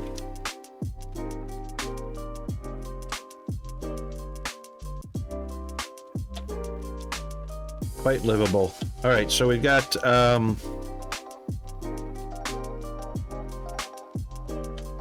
right, everything's moved over. Yeehaw.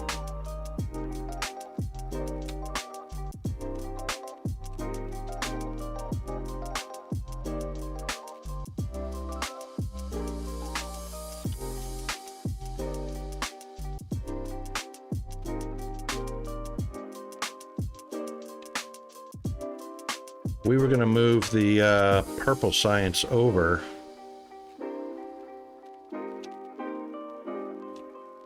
And I did, but I didn't move it over far enough because I didn't consider the wall I was going to put around it. Sidetracked again.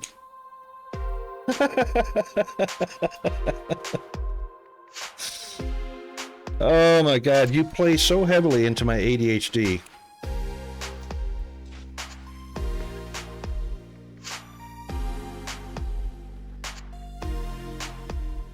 And sadly, that's where Peanut gets his ADHD from, is from me, hereditary.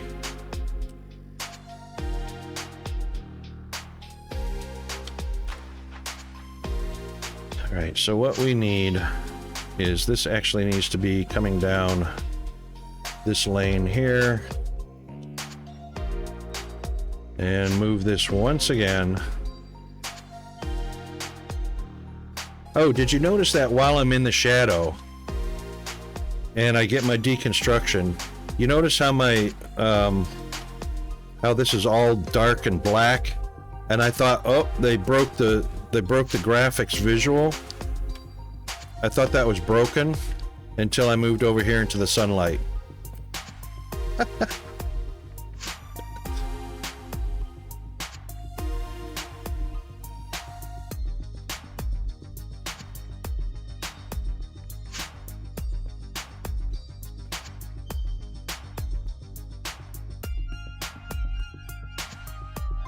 No worries. Thanks for the lurk, and I hope you enjoy your day at work today.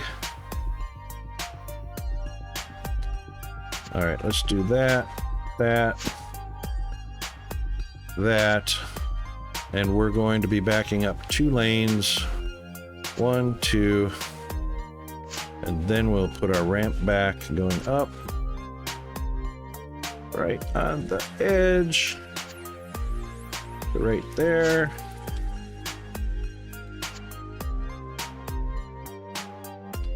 Right there, and get rid of that.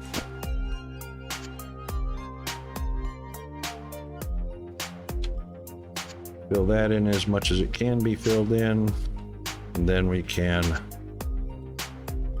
put our wall.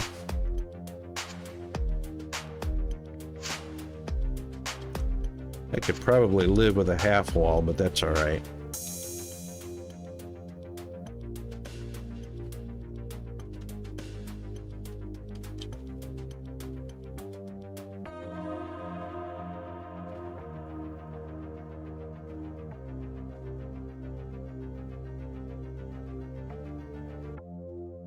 Why did I put green so close to that output?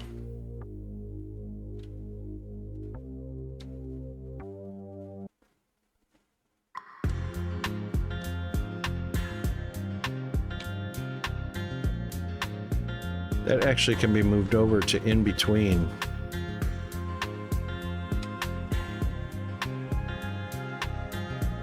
I mean, as much as right there.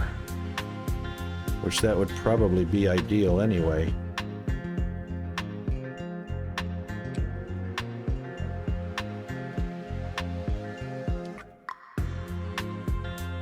And it can literally stay on the ground. It doesn't have to ramp up at all. Until right here.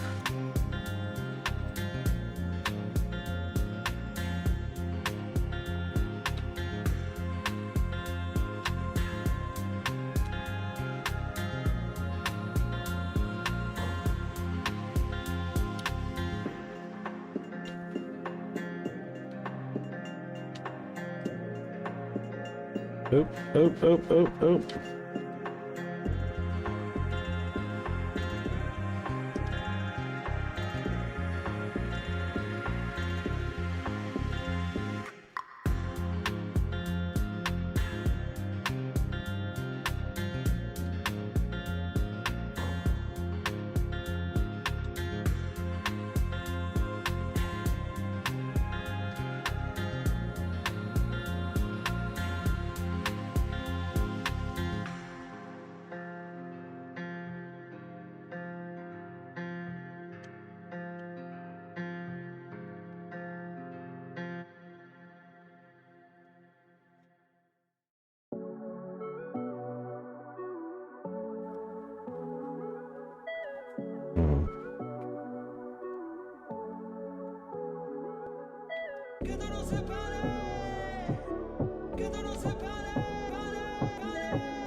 More better.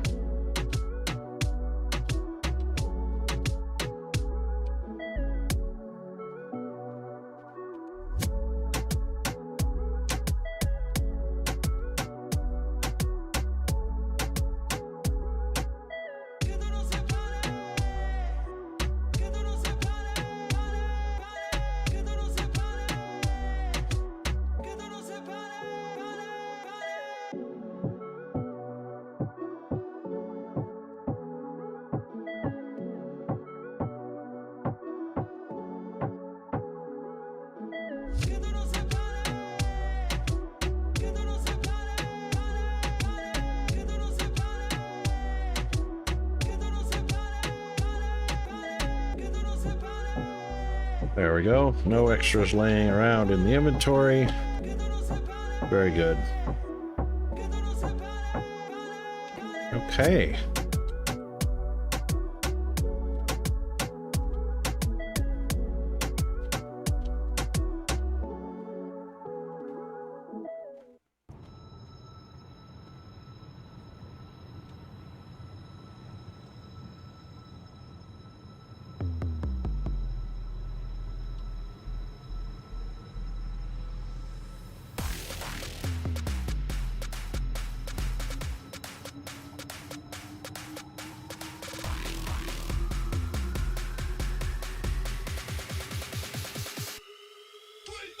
Yep, I think that's better.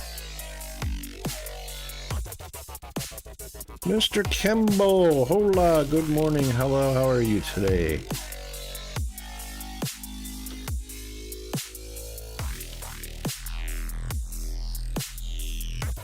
Yeah, perfect.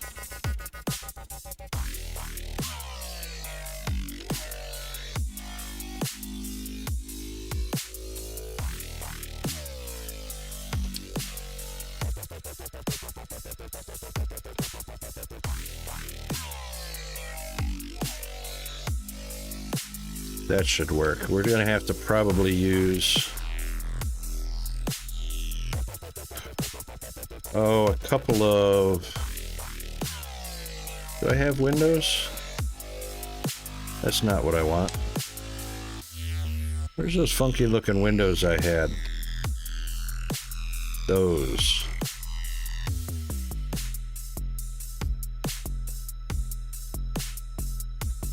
I think we'll put them top down. Actually, we're going to do this. We're going to do one in the middle, one at the top. And then we're going to... That's a slope, that's a slope, that's a slope. It's funny, we don't have any narrow ones that tall. 3, 4, 3. We've got 2x2, 3x3, 5x5. We don't have any 3x4. You know, we don't have any tall, unsloped windows. These are all slopes. Which sucks. Is it louder? That track might have been louder. Let's wait and see the next track starts.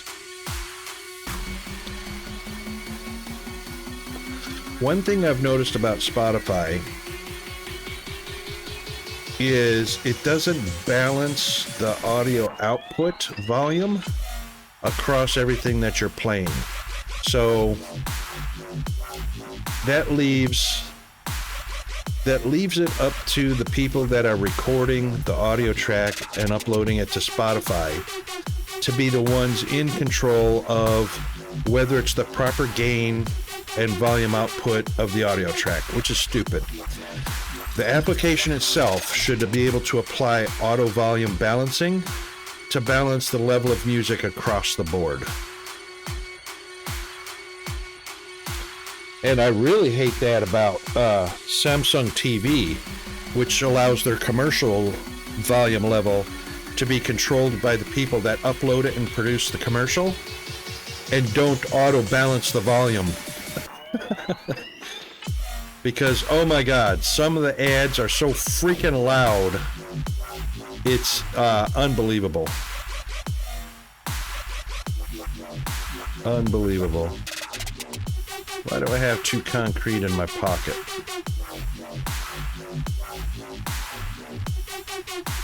Uh-oh. Uh-oh. Can we get there? Yeah. Just in time.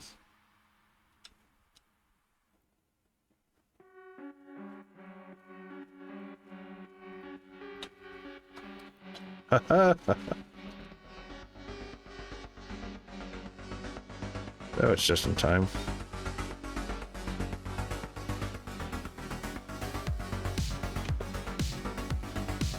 You know, Kimball, I'm glad you brought that up. Do you know why?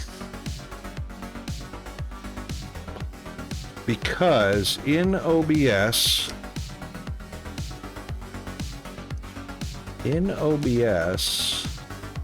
where's my Spotify? Oh, it's going through desktop. Oh, I could probably do that for desktop. Hang on. All right, I'm going to go into the properties for the desktop.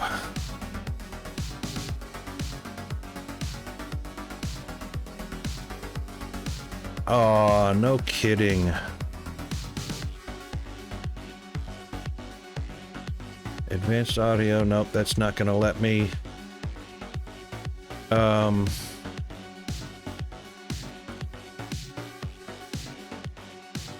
Hang on.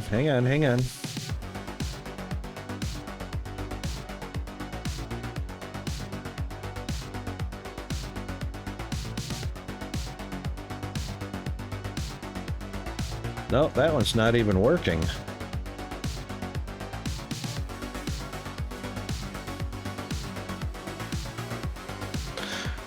Can you hear music right now?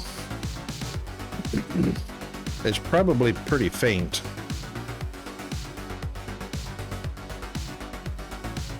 All right, I'm going to try something. Hang on, I'll read that in just a second. Can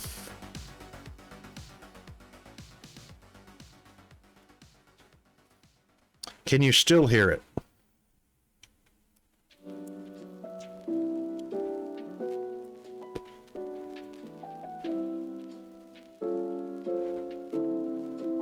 You've got my stream volume down to 4%.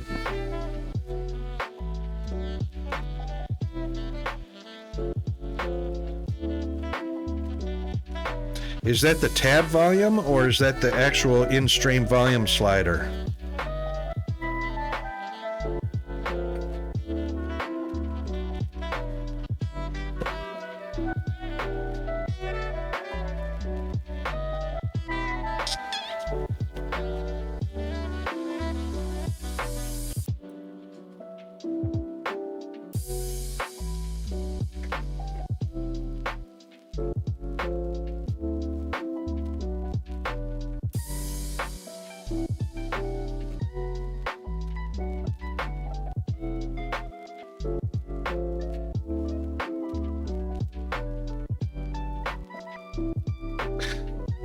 So what I try to do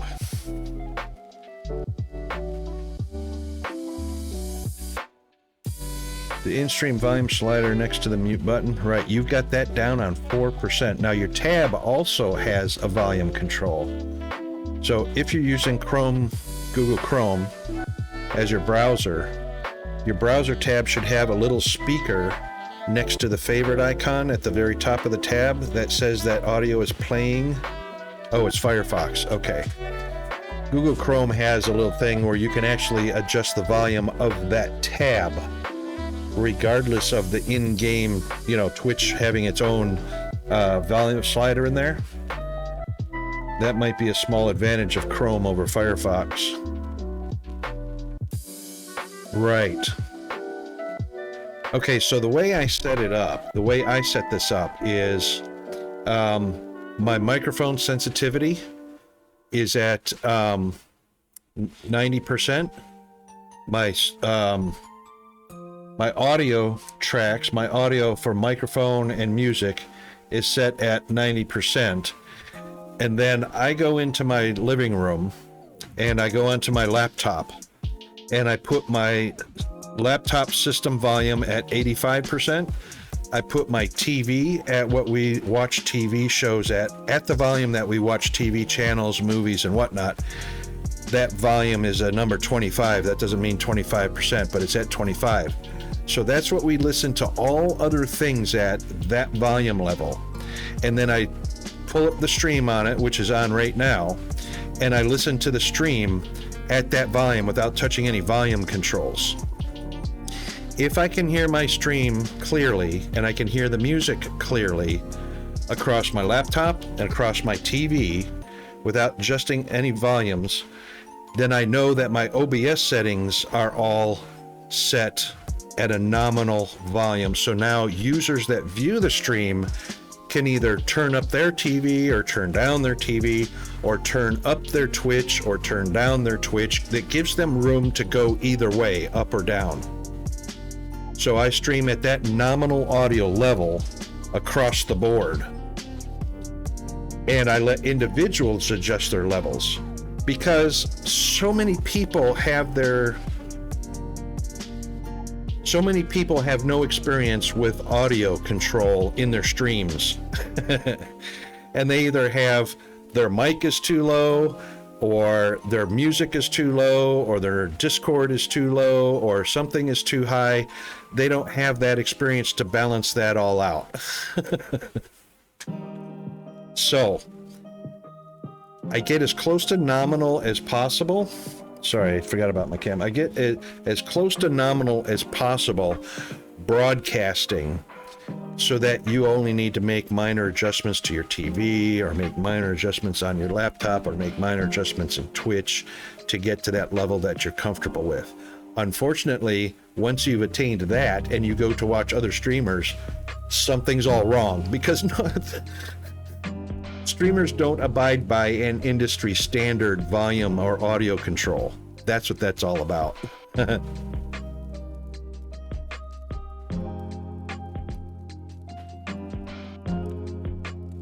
That's interesting.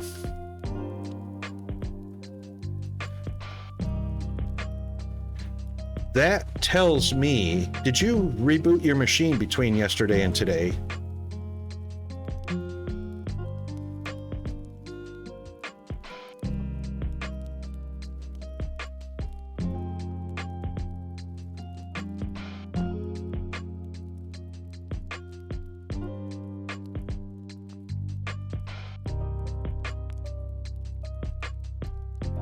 No, that's all right. Because something might have changed. And something might have kicked in either on your system or something might have kicked in on my system. However, we can go to look at... Hold on a second. Where was I at?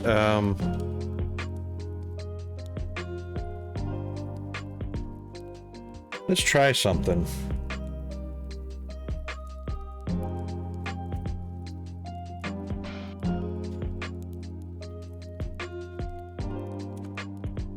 My master volume is at 69, well, 70.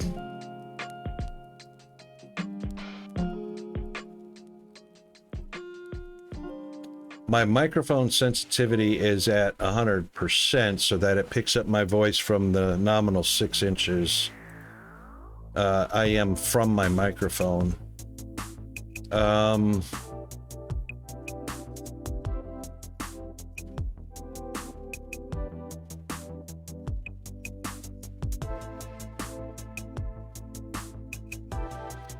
These are all at 100% default because I control the volume through OBS.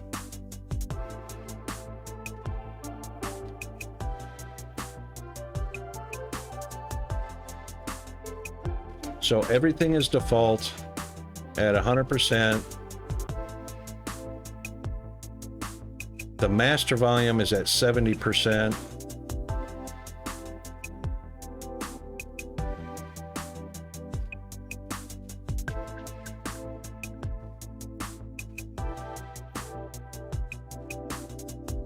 And then I go through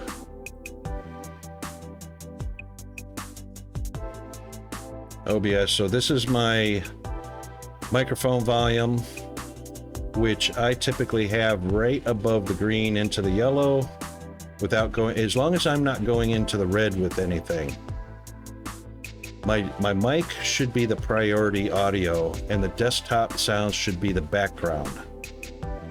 And then of course, because Foundry sounds, do you even hear Foundry sounds like the clicks and the clacks and the ticks and stuff like that? Do you even hear that?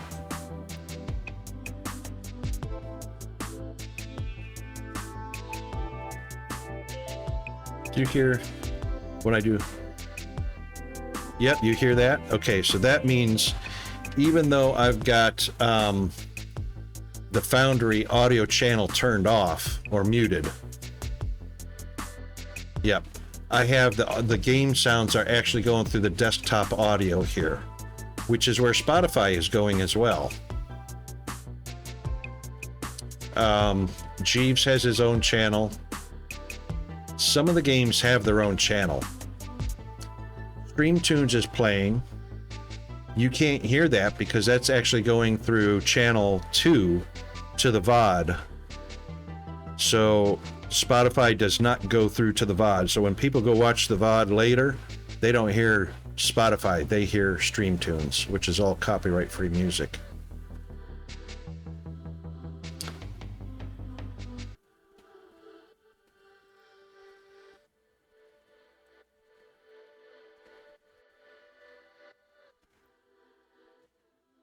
So mic is balanced at -5 dB. And then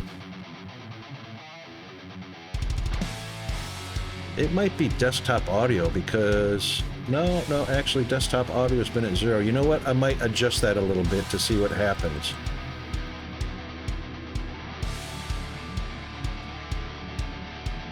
Desktop audio is at 0 because I have it set at 70%. That's why it's at 0 on the system.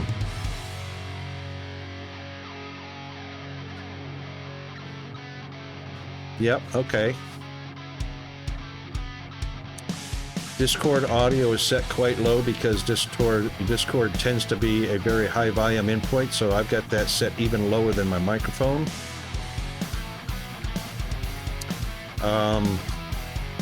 The Kaio cam is actually off. because we don't need the mic on the Kaiyocam active at all, so that's off. So Kaiyocam has no volume, no audio channel to go through whatsoever. And then, of course, Stream 2s only go into VOD, which is Channel 2. Channel 1 is straight to Twitch.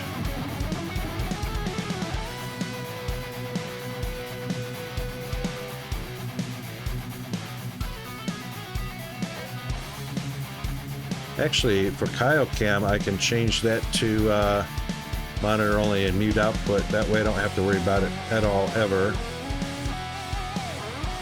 And that's it.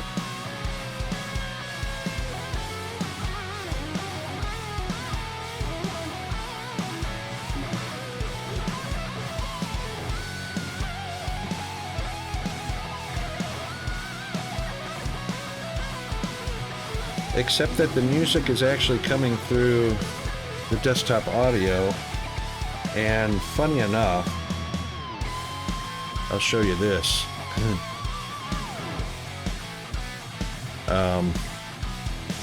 Oh, wrong screen.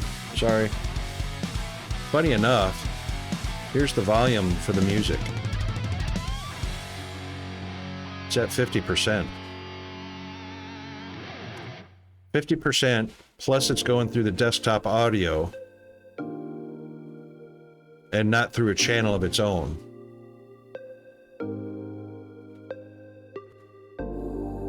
Is the music overpowering my voice, though?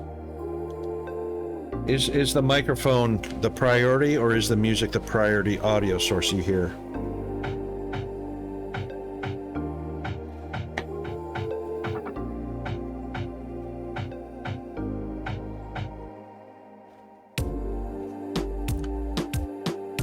I only moved it a little bit, so that music probably just about disappeared.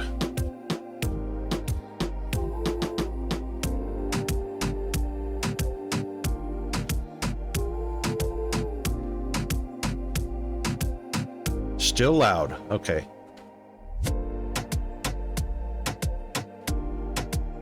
How about now?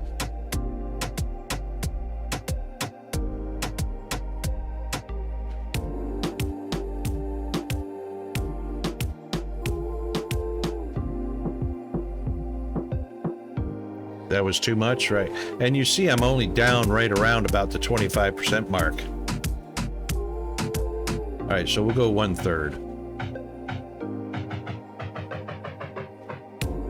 That's about 1/3.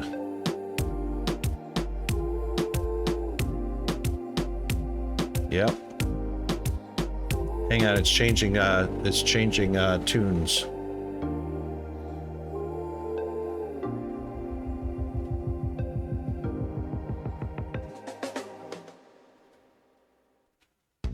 Can you hear that okay?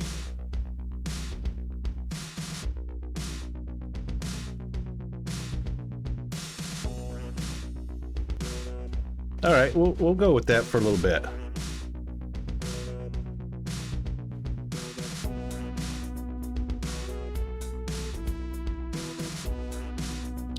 Well, we'll go with that for a little bit, and then you know, if somebody says I can't hear the music or something like that, and you know, it's funny that you mentioned that, because I noticed a little difference. I was watching Trucker Dylan last night just as I was going to bed, and yes, yeah, everything's identical from day to day for me. I haven't changed anything unless, yeah, same music as last night. So I'm doing epic orchestral battle hits. There's like 75 songs in it. There's 4 hours worth of playtime. I have it on repeat, so we may have finished the list last night, but it's the same channel, same thing.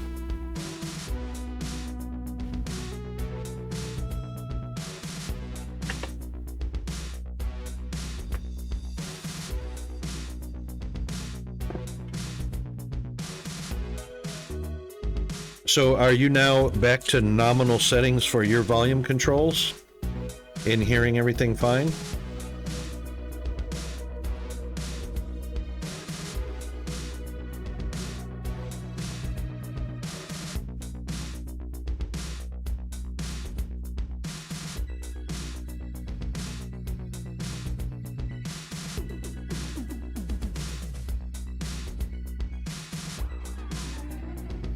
Okay, so all your volume sliders are probably still way down low, huh?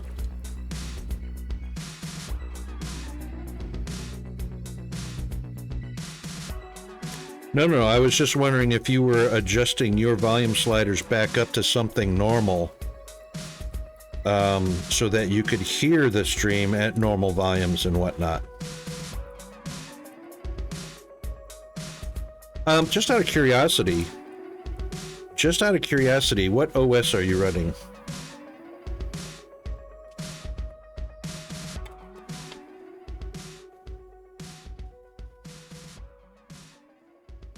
All right, it was just the music that was different.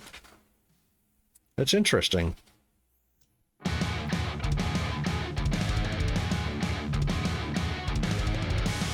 Yeah, that's what I'm using, OBS 2.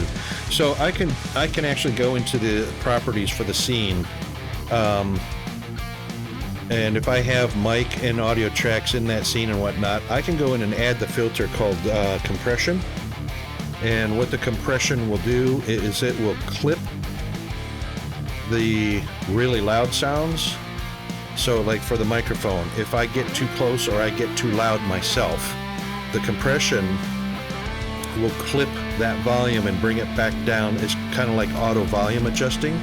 That's what the compression does.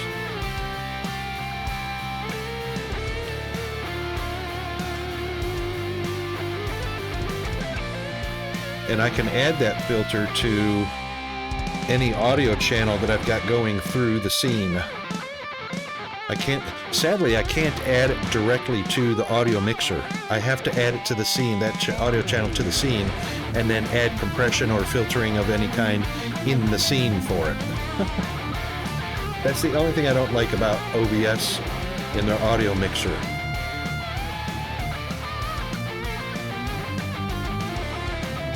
But it's also just a software version, so it's not hardware.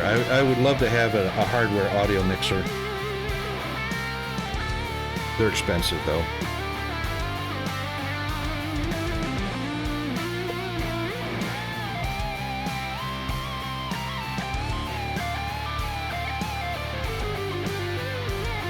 Oh no, I don't mean to argue with anybody on stream.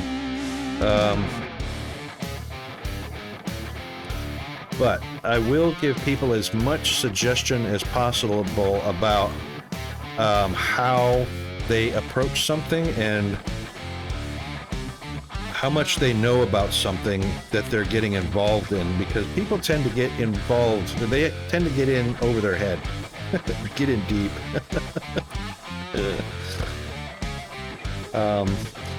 And Linux is one of those. Like somebody else was mentioning, they have Arch Linux. I think it was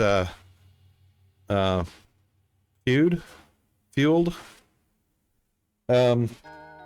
He's got Arch, and Arch is a good Linux distribution, but it is fully comprehensive, and you can get in over your head, and you can bust your system if you don't know what you're doing. Sadly, the part that kills everything is how much people read. You have to read the documentation. It's boring, it's confusing sometimes. You got to read the documentation and be fully aware of what you're about to do before you do it, because you could break your system. Arch is that functional. It's that comprehensive.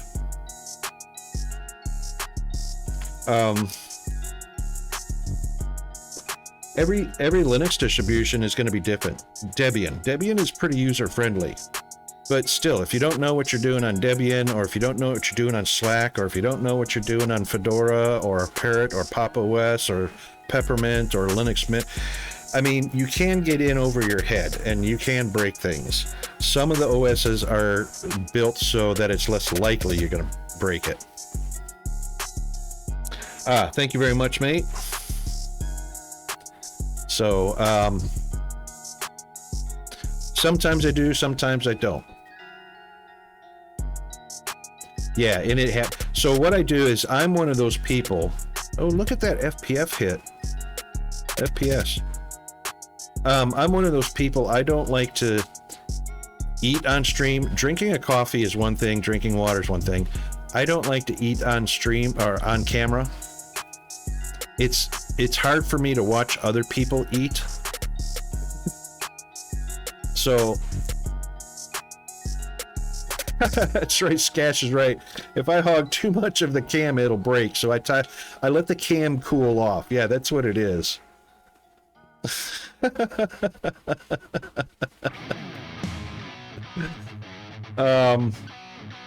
Yeah, you know, and if I definitely won't eat a bag of chips. I definitely won't eat something that you can hear over the microphone. This is not an ASMR stream, you know. You don't need to hear me licking the microphone. You don't need to hear me crunching in the microphone. You don't need to hear me, if I'm on like an inhaler or something, you don't need to hear me inhaling something. You don't need to hear me coughing or sneezing, you know. So I have the cam mute and the mic mute. And I just try to be courteous, you know. If people wanted to watch a cow chew its cud, they'd go to a farm and watch a cow chew its cud.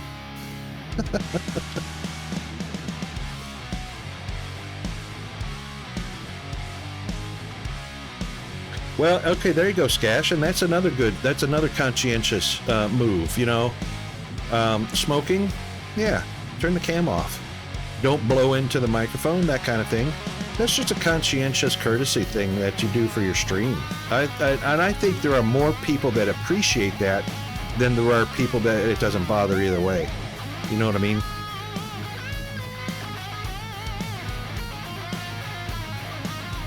All right, I guess it was just this one little spot for FPS.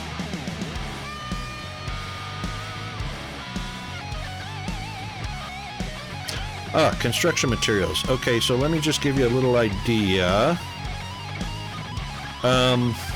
It will be based on... So the machine holds 25,000. I just put 25,000. I just keep 25,000 in.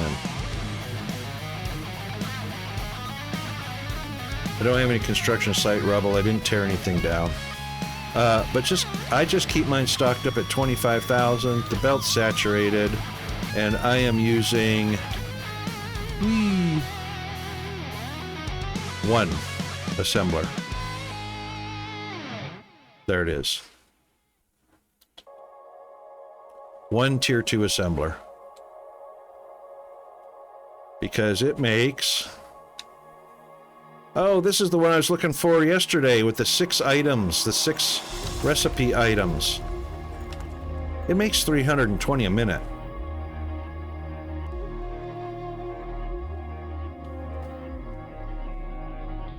That's pretty hefty. There's 267 in the machine, which is an odd number for the machine to hold.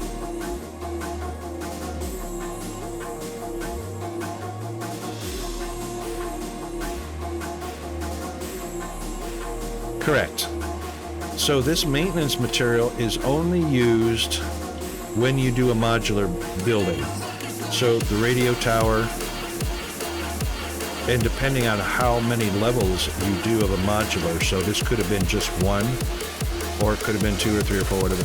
And it'll tell you in the, not after it's built. It doesn't tell you after it's built how many was needed for it, but it tells you how many is needed for it. I think the tower was like 7,000 or something like that. The radar scanner, I think, was with the base building with one radar, I think was 15,000. Oh, yep, there you go, 3, min 3, max 3. Yep, so depending on what the min max was. I think this was 15,000 with the radio tower and with a booster and an antenna. was 15,000, I think. The arc furnace is 26,000. Oh, you can add more to it. You can add more to it. So I added the second radar antenna and the second booster to it. So you can anything that's red, you can click on. So one more each tells you needs 2,000 total for the booster and for the antenna. Oh, speed and range. It's speed and range. One is speed, one is range. And it tells you it needs 2,000 for those two things. So I think it was 13,000 for the base, and then 2,000 more for one each of those. It was like 15,000. But,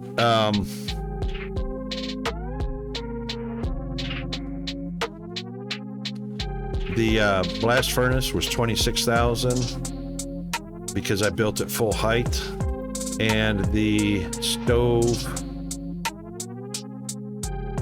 I built at full height. It was not 25,000. It was probably around the 16 to 18,000. So just depends on the height, and of course the air handlers were really small. I think they were like 2,000 or 3,000. So I've never actually run into needing more than one assembler that I have. However, and I will say this, here it is all by itself. This is the one I was trying to show Nemo yesterday that had a huge recipe intake, six recipes in and one final product out, so 7 ports. That's maintenance construction. However, what Firehammer suggested yesterday, and I think he hit the nail on the head, I have 2 assemblers making maintenance drones. So 2 tier 2s, that's pretty slow. What needs to be done is I stopped the robots from going to the space station, so I took out that one section. It's not connected, so they stopped, as you can see, because of the Thermalite bar situation. So 200 Thermalite bars for robots, you send them through, you get paid with Thermalite bars. So you get 200 Thermalite bars, you melt them into liquid, and then you smelt them into plates, and then the plates make all the parts for robots, and it turns into a negative number. It's a negative value.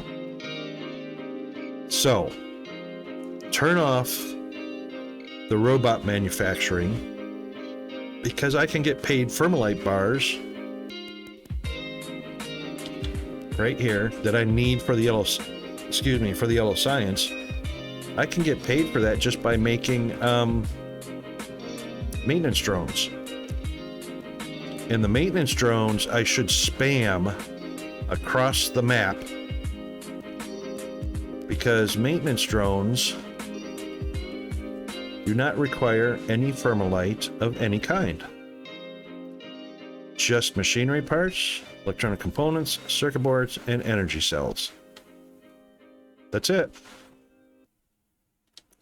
I think the energy cells might need either a bar or a plate. Nope. Acid glass, plates, and components. No Thermalite. And same thing with all the other stuff like electronics. Electronics are polymer board and electronic components. So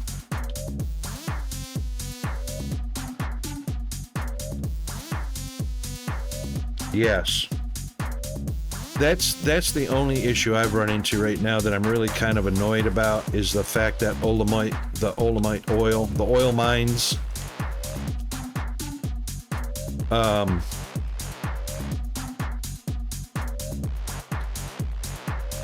They deplete so fast.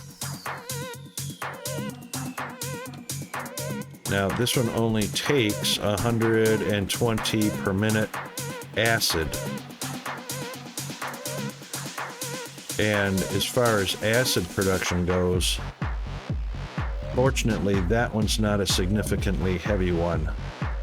So the tank is a little over half full. And the distillery that makes the acid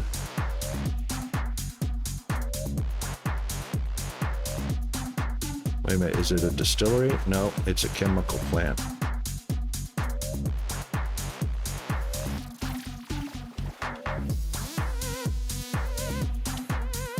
Takes gas, the Olympic gas. 562.5 a minute. Right, it produces 300 liters a minute of the acid. So you don't need a whole lot to begin with, but it takes 562 of the Olympic gas. So the Olympic gas is made in this one here.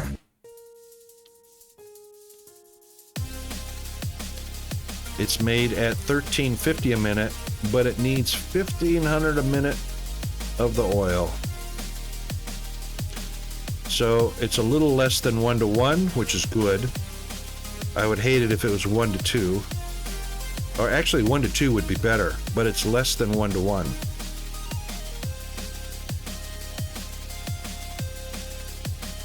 It would be nice because, see, they split off 150 of it a minute off into the waste gas. So that comes off the 1,500 a minute it would be producing.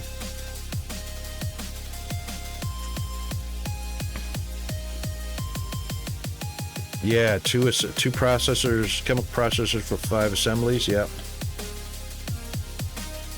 So the thing is how much oil are you going to bring in to produce all those things? Yesterday, we were playing and we were at 5.6 million liters in the oil seep.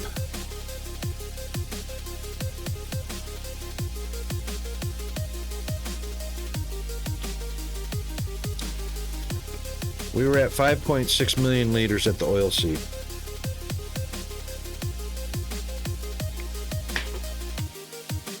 And right now,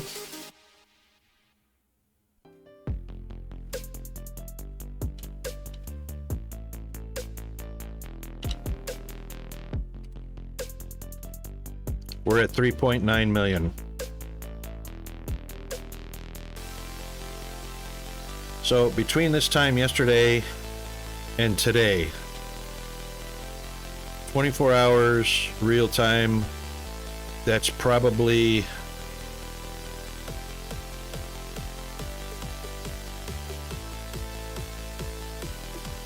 eight hours of gameplay. We've gone through almost 2 million oil.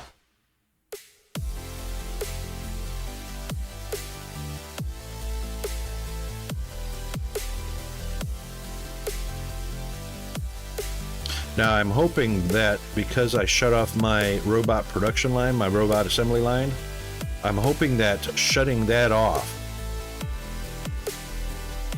will be saving me oil. Because I don't remember all the recipes, but I'm pretty sure some of those recipes use, well, all of the robots use Thermalite, but I'm not sure how much uses oil. The thing is, I've got over 500,000 Thermalite bars up in the space station that I haven't even brought down yet.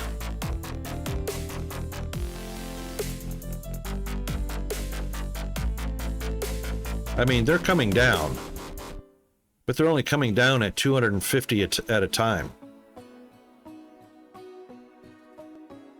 So, okay, so we've had 4 in-game days go by when I shut down the assembly line. So service robots I did that in game, so we've had 4 days go by, 4 in-game days go by since I shut that down earlier in the stream. And we are now down to 0. Oh, and here come the ads. All right, sorry about that. Let's get a bio break, a stretch, hydrate, all that stuff, and we'll be right back.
Okay, we're back.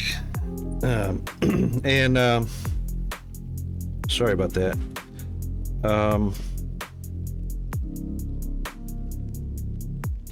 Kimmel, I'm just going to show you something. So when I play my volume on my TV, we'll just go here real quick. Oh, we don't need that. I just want to show you right here on the cam. So this is my TV in the living room. That's my TV in the living room. And of course I set my TV on a normal volume, and I have a Bose soundbar and speakers hooked up to that. So I listen to it when I do in the 5-minute countdown at the beginning of my stream. I listen to the volumes. I make sure the volumes are all normal and set. And the whole reason why I do the screen sections the way I do, where my cam is not overlapping onto the gameplay and whatnot, is because on a TV, it's full screen automatically. And chat is not part of the deal. So I put chat in my overlay so that people can see the chat while they're watching TV. And they can see the entire game without anything interfering. They see the scroll bar at the bottom. They see all the information in a optimal resolution. So I do 19 by 20. There's no distortion when anybody watches the stream on their TV. So I actually go through quite a bit of setup.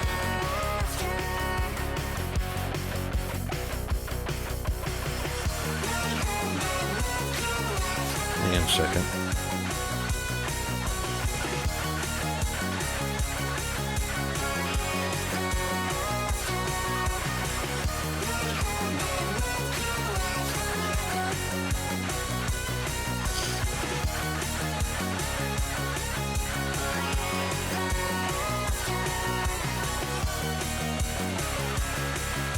I did not.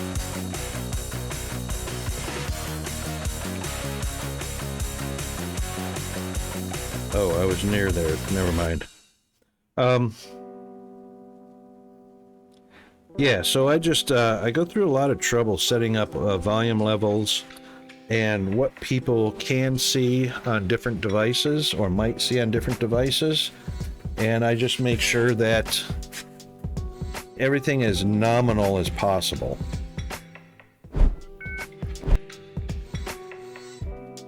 Okay, right, so even though the robots, service bot robots, bring in a lot more money at 200 Thermalite bars each, we can get Thermalite bars from maintenance drones. We can just do a whole lot of them, and we don't have to spend the Thermalite bars on robots. We can spend the Thermalite bars on yellow science. And speaking of science, do you remember our conversation yesterday about labs? 10 science labs.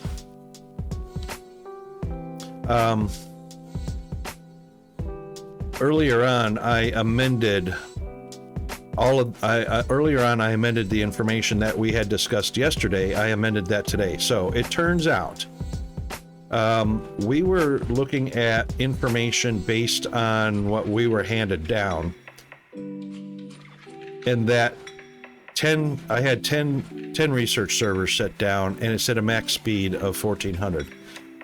The information was, I was trying not to call somebody a liar about the max speed. And they said, because it was based on the fact that there was 10 labs down, which is what I put down, 10 labs down. This display says max speed, and yesterday it was 1000%, because it's 100% times the 10 labs we had down. So that's kind of a misnomer, because the information that I was forwarding to everybody was based on a misnomer. This is not max speed at all. This is total speed. So the total of 14 servers times 100% each equals 1400%. This is not max speed at all. It's total speed. Max speed can be 10,000%. And it's like you said, based on the number of labs that you have down. So you can spam labs across the continent, and that percentage will go up, which means you can also spam your factories as big as you want, feeding the labs. So even though a per minute won't necessarily, the per minute necessarily does not play a part. It's the total number of servers you have down and the total speed you get out of that. So if you had 100 labs down, you're going to have 10,000% speed total, not max, total. So the word max was kind of a misnomer. So absolutely build as many as you want. Don't worry about the per minutes per se. Yeah, it's potential. Well, it's actually not potential. It's exactly 100%. So every lab, every research server you put down adds 100%. So the total speed will be 100 times servers. Correct. So as long as there is one of each, in the machine, it will start processing those 5. And it will process, and how fast they process those 5, of course, the time is adjusted based on what you're researching.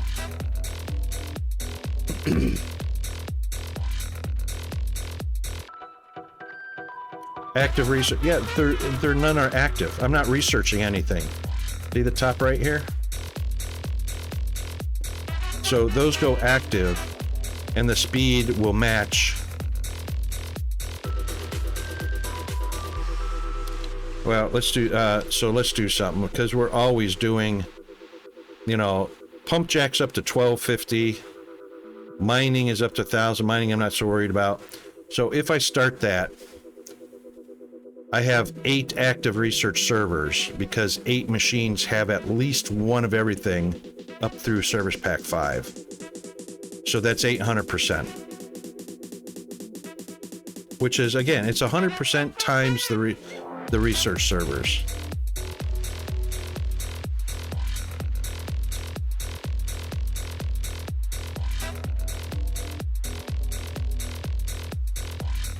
Total would be 1,000%. Not max, because it can go well above 1,000. But only 5 research machines are on at the time, gives you 500%. That's correct. I mean, that kind of wasn't in contention. We were just talking about what's the maximum number of labs you could have down based on the inaccurate information. And I didn't call the guy a liar, so we just tested it a little bit up here. We didn't call him a liar, but the information was incorrect. It's not a max of 1,000. It can go much higher than 1,000, and it's based on the number of labs you have put down. And then, of course, feeding those labs. They all have to have a science in them to be researching science, which is kind of a no-brainer. The machine won't research if there's nothing to research, so you have to feed them all. We've got one elevator, oddly, with a gap in it. Why is there a gap in that? Oh, big. Oh, well, that one's a gap because we don't have Science 6 yet. 5, 4, 3, 2. 2 has a gap in it.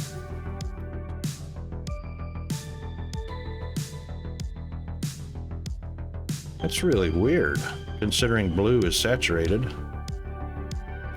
Look at that. Oh well, could be a visual glitch.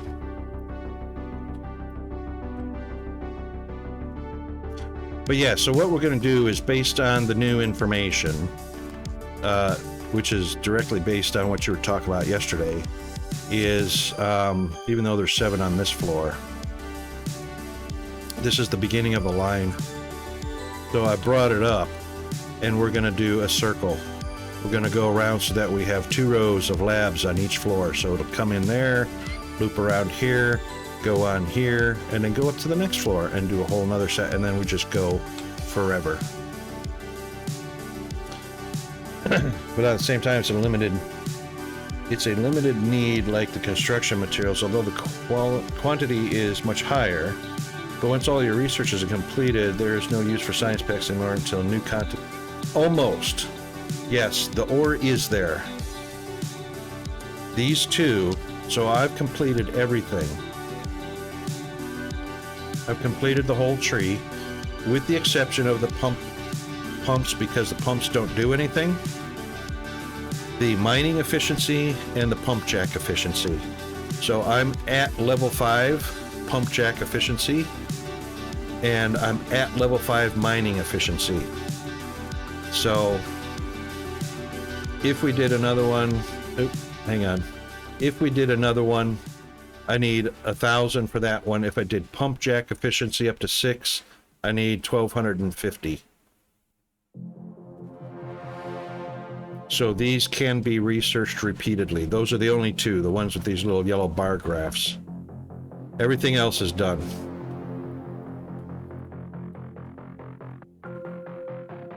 I'm not sure how high it goes. I don't know of anybody that's, I haven't heard from anybody researching these. I know it says 10% per level. So I'm kind of leaning toward there's a cap.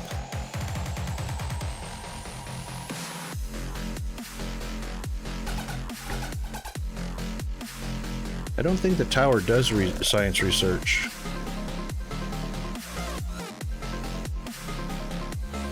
I think the tower is just cargo bays and solar. So the solar panels is okay. So solar panels are built indefinitely, and the cargo bays are indefinite. Yes, those two. The ones with the English numerals, not the Roman numerals. These are done. And no numerals are done. You can't go any higher with either one of these. So it's just the solar, because you need them for every cargo bay you add. It uses power, so you have to upgrade your solar to give you power for more cargo bays, and that's why they're both upgrades indefinitely. And of course they did that because your sales is based on your storage capacity. So right now I've got 7 cargo bays, and I'm holding almost 750,000 Thermalite bars. So 7 cargo bays is more than enough. I've already used, if you subtract your 649, if you subtract your 650,000 from 4,292,000, that's what, 300 or 3,800,000 or 3,600,000 that I've already used in Thermalite bars from the sales of 77,000 drones and almost 20,000 robots. From the sales of that, that's how many Thermalite bars we've gotten.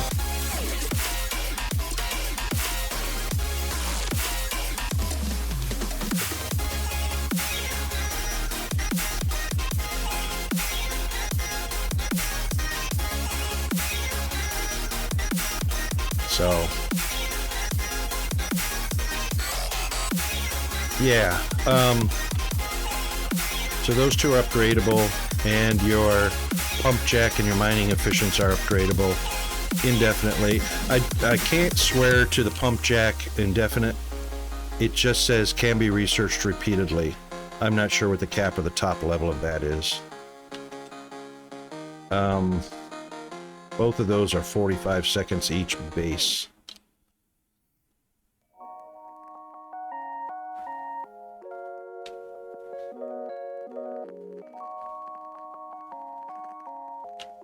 I never did put the inputs on here. It won't hurt to put them on.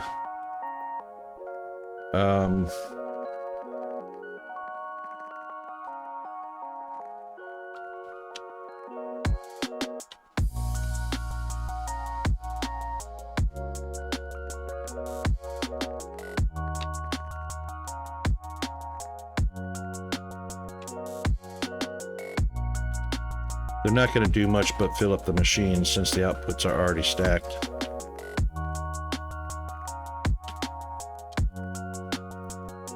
Did I put windows in? I did. So this one will have to go here and here, which means this one will have to go here and here, and one block there.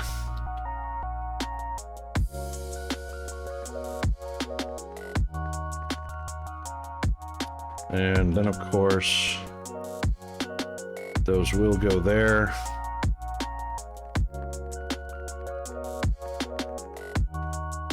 Those will go there.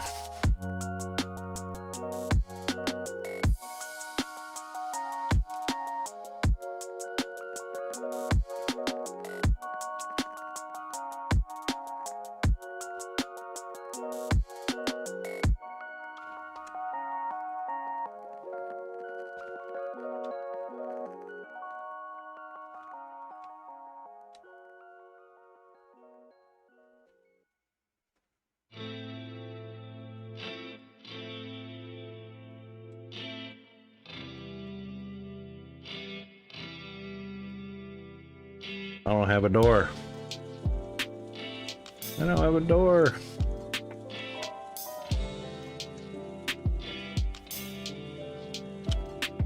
Looks good, but I gotta make a whole bunch more of these bad boys.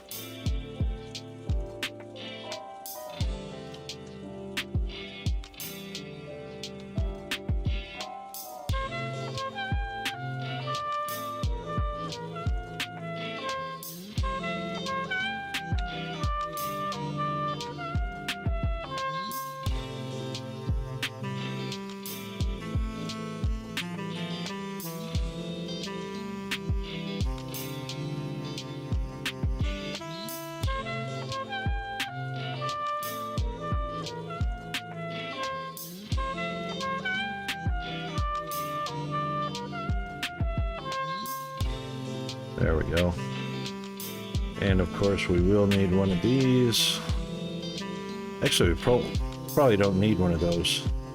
That one's probably not going to stack. Well, it may stack. It may stack. But we definitely need a door. And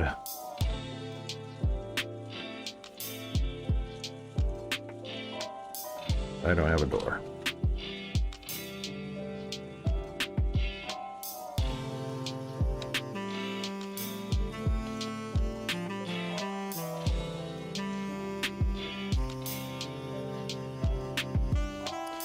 Wow, it's only 4 wide.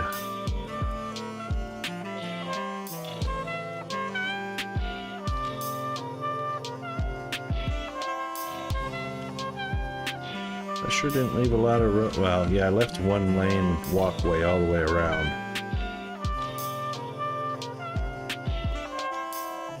At least we can get in and out.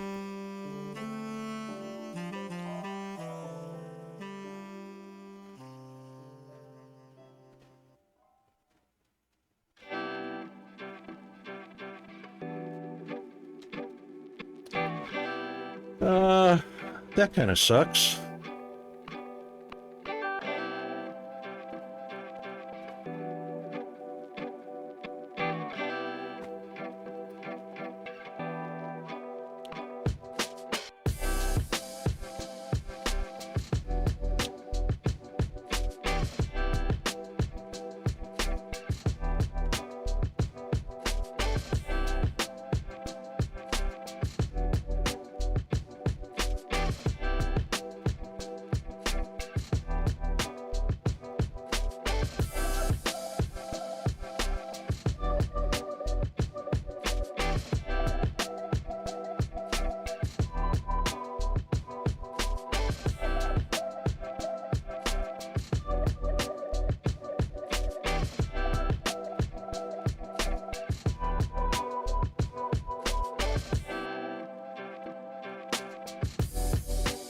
That could work.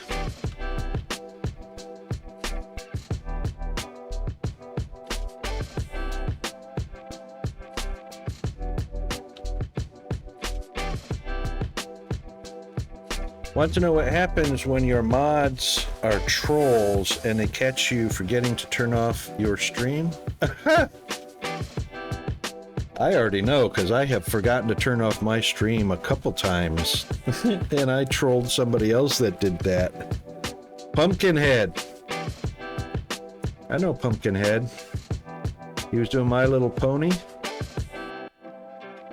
Uh-oh. Is he gone off stream and he's still alive?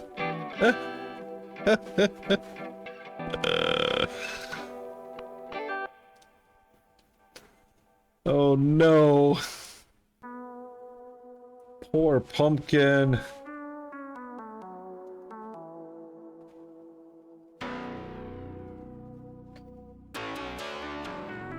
Hang on, let me pop over to his stream real quick.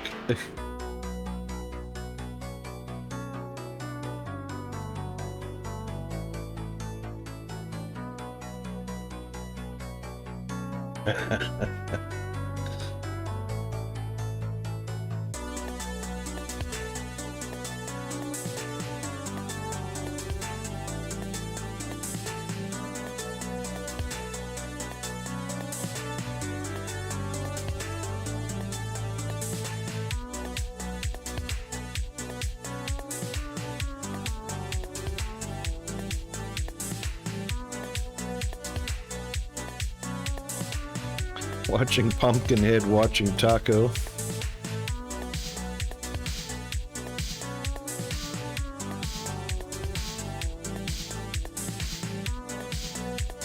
Oh, you did that. You did that.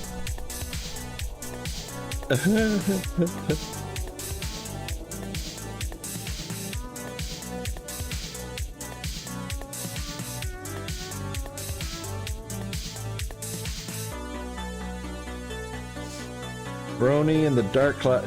It didn't update the game though. I mean, you did the little pony, but oh, Brony in the Dark Closet, right? Is not really a game.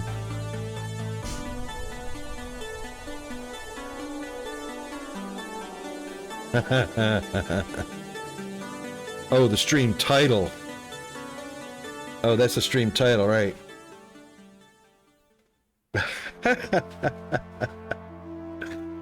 Funny as.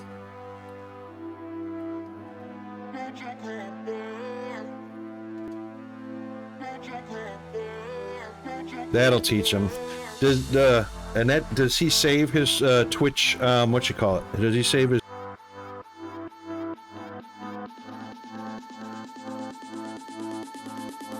Does he save him for 14 days? Oh, he doesn't save him.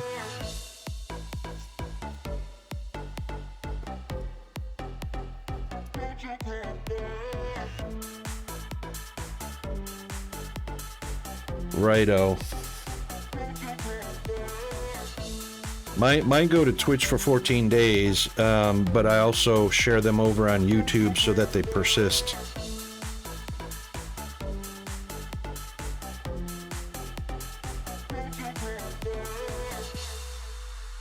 Oh, you're on Turbo? Right.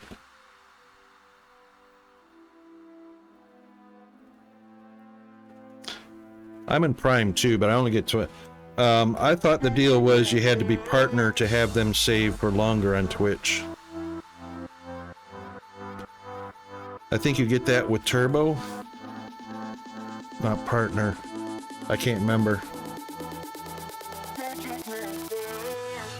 You get something for partner. I think it's persistent saves for partner. I'm not sure. Because the whole idea of reaching partner is to have persistent saves on Twitch so that you don't share with YouTube and upload them to YouTube. Righto, no worries.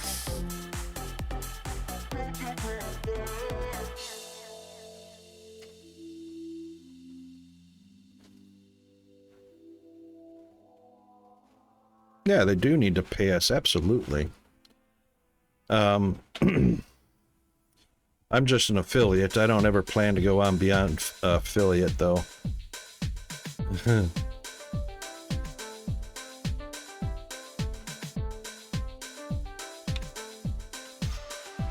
I'm not trying to anyway.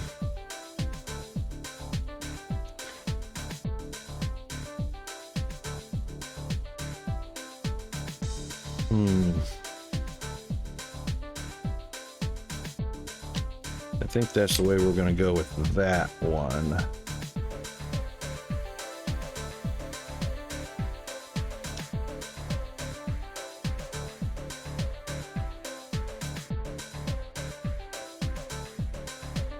Oh, that is so in the wrong place anyway.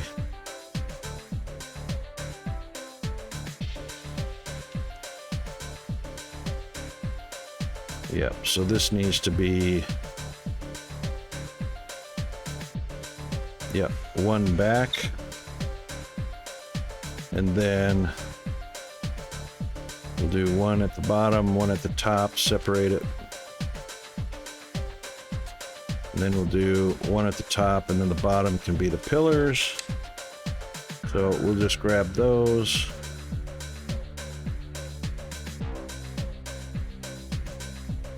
That actually can be a window. All right.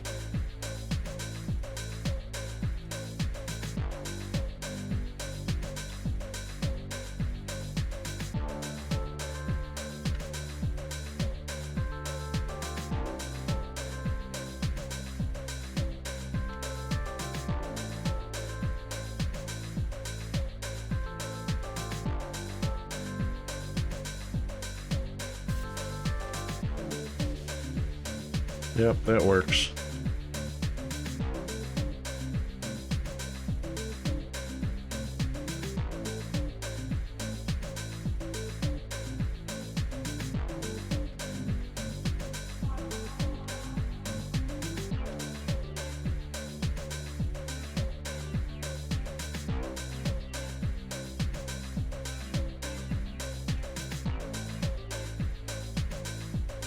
Oops. Yeah, and we'll figure out the front afterwards.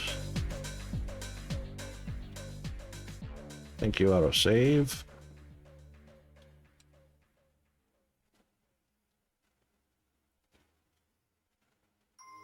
Need to make a whole bunch more of those.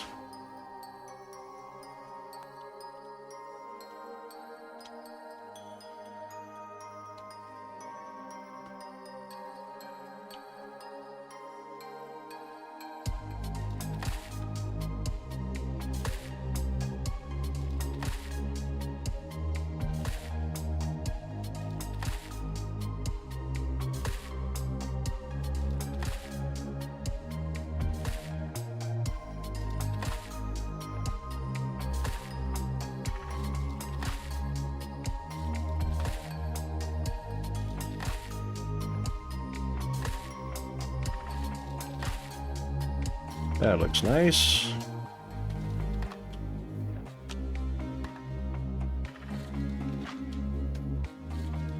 And we need a door.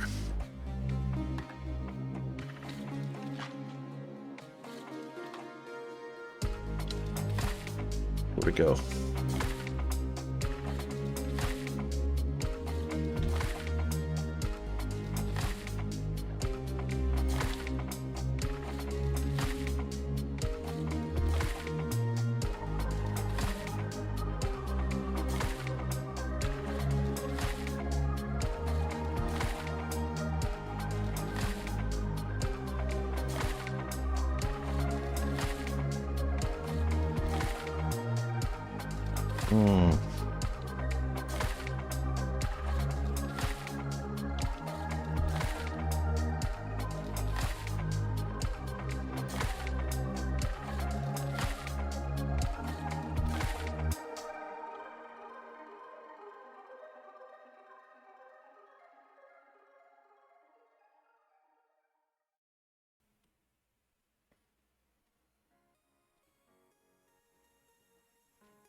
That could be a window, but that's going to look funky right there.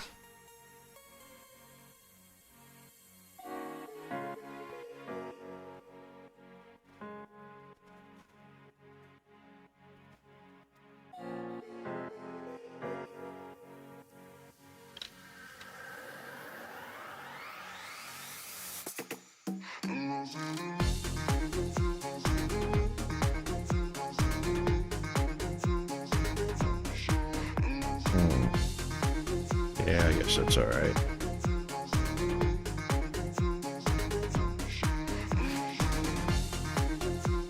That works. All right, so all those buildings can go upwards. That's just cable. So that's power cable for connecting power poles.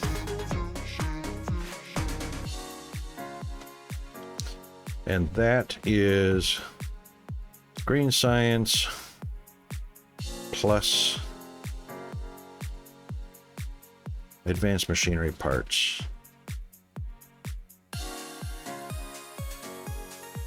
And pipes and steel.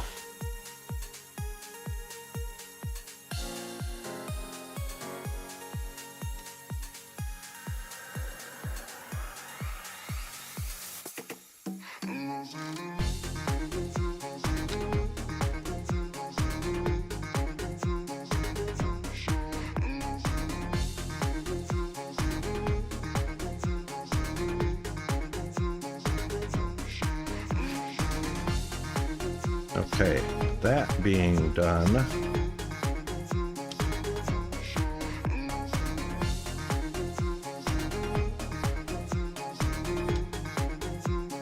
that's looking pretty cool. All of those can go upwards now, vertical.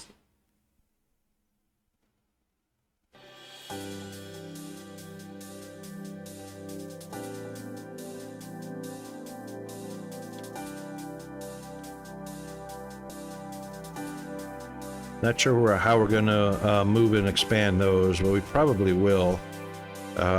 More than likely, because yellow science is way over there. We know that these can go 6 tall. So 16, a row of 16 casting machines can go 6 tall for a total of 96.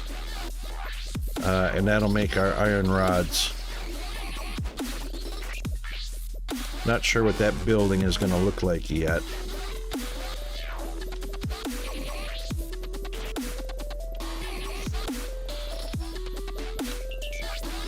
All right, let's finish bringing these around.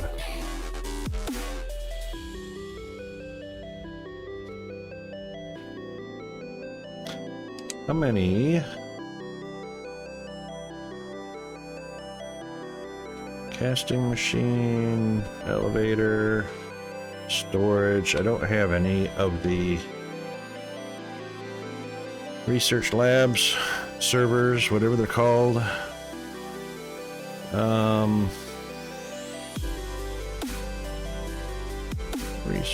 Research. Oh, probably over the science. Yep. So we'll need some more plates.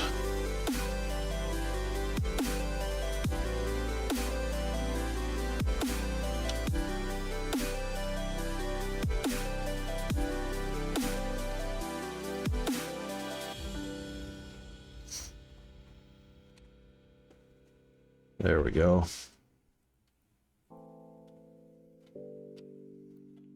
And we'll grab some more electronic components so we don't handcraft any.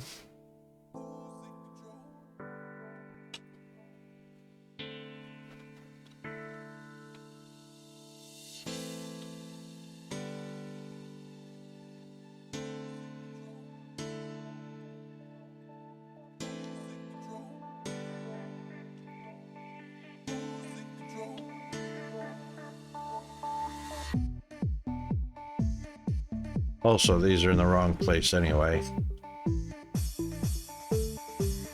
That's slow to do that one at a time. I wonder how much faster this will be.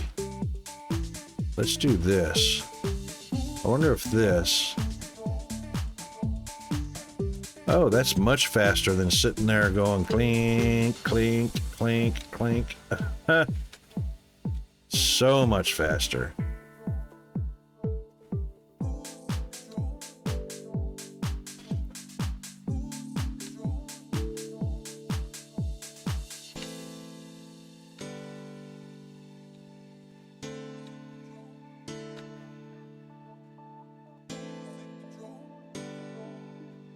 Will that give us enough room to turn?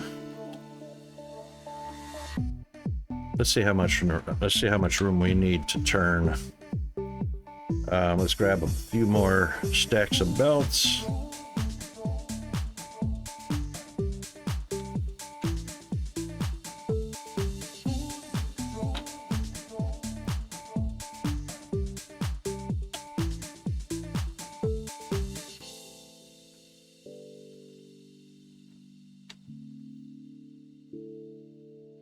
All right, and we will leave a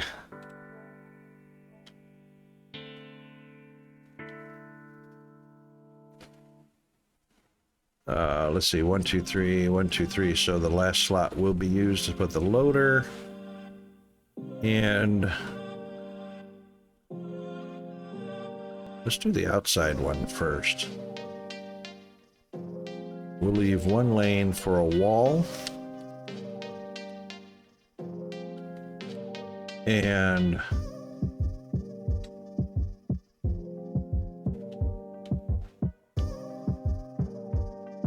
outside lane to there.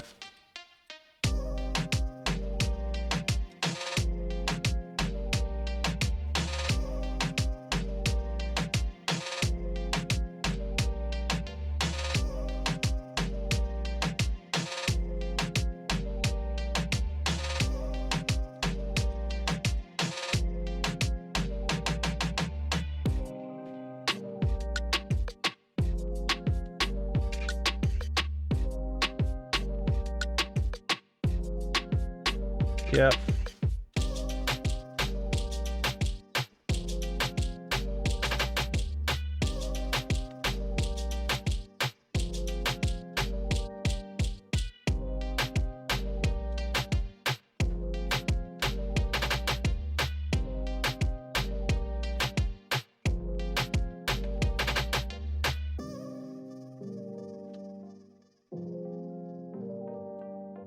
Very good.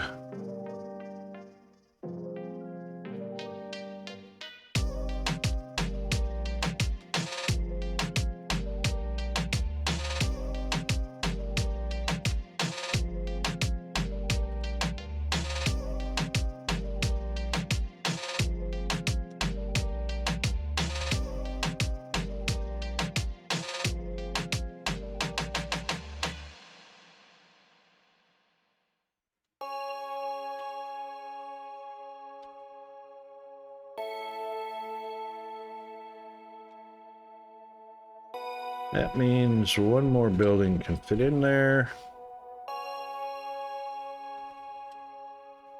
Muy bueno. All right.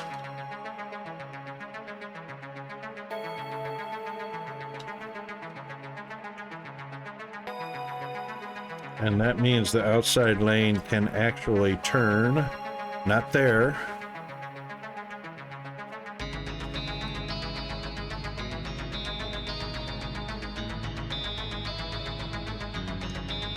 So, last loader. Last loader will be there. Double loader, double lane loader there. And triple lane loader there. Excellent.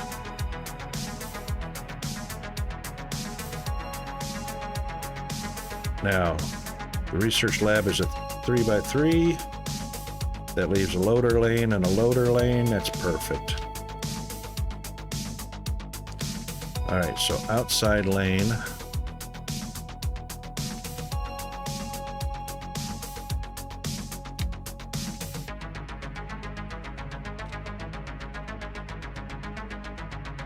Will become the inside lane. Or that is actually the inside lane. That's right.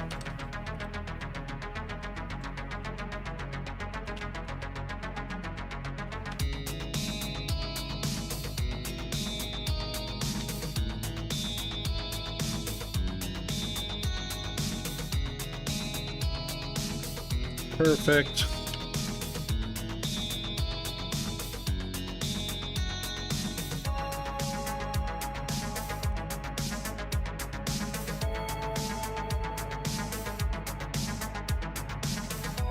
And then, of course,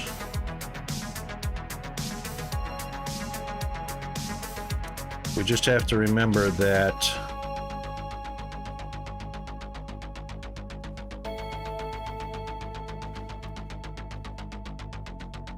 Yeah, so this is just laying out, getting ready for it.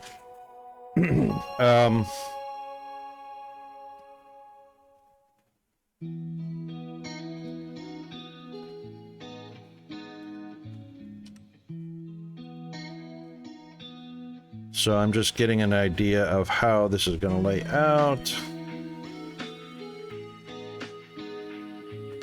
All right. Just making sure, because the loaders cannot lay on top of a curve, they won't pick up, and they'll just say improper or incorrect connection. So that's why we avoid the curve. And those, of course, will go up to the next level, and so on. So 1, 2, 3, 4, 5, 6, 7, 8, 9, 10, 11, and 12. Plus 11 more is 23. So we're going to get about 23 per floor. We won't be able to utilize the middle section because that's the same research. I can't get the... Actually, I could probably... No, there's no way, because I only got a 3-lane loader. I could have shorted that. I can short that.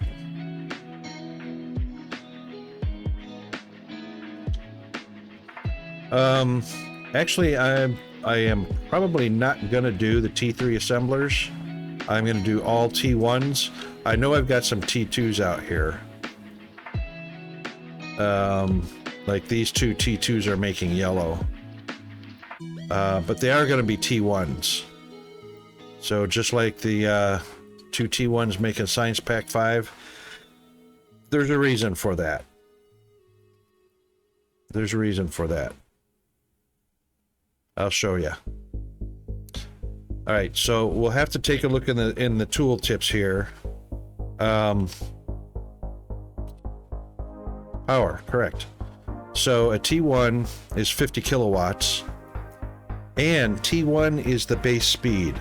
So everything, unlike Factorio and unlike Dyson Sphere program that uses the tier 2 or the middle tier as the base speed, Foundry did it right. Tier 1 is the base speed, so everything exponentially goes up from there instead of starting at the middle and having a negative and a positive. So like in Dyson Sphere, tier 1 is 0.75, tier 2 is 1, and then tier 3 is 1.5, whatever. Foundry did it right. So tier 1 is the base speed, 1. Tier 2, and it's 50 kilowatts. So tier 2 is 1.5 times, or a 50% increase. Okay? Goes from 50 kilowatts to 125 kilowatts. So you've doubled in a half for only 50% more output. You've doubled in a half, so 250% power consumption or 50% production. Then when you go to tier 3, you've got your doubled, or another 50%, which is double tier 1, another 50% production, or double the power consumption from tier 2, which is 5 times your power consumption of tier 1. Absolutely. There's only one reason for this. Why would I want to consume more and more and more? Why would I want to consume 5 times the power consumption to get double the speed of a tier 1 when I can lay down, and I'll give an example, double the assemblers? So if I have 2 assemblers, yeah, exactly. 2 assemblers at 100 kilowatts makes 2 of something at speed 1. I can double that to 4 of something by doubling my kilowatts to 200 for 4 assemblers. So to double my speed with a single tier 3, I need 5 times the power. 5 times the power to double my production of a tier 1. Now, tier 1 takes up real estate, right?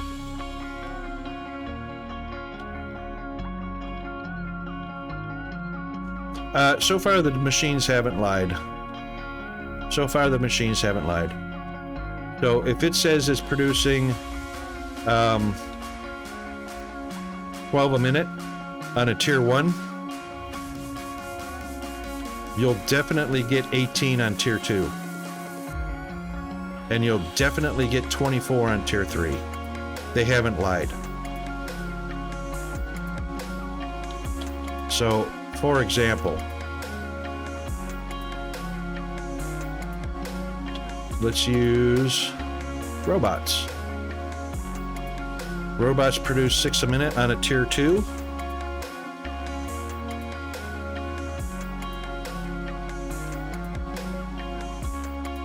A tier 1 should be 4 a minute. Okay?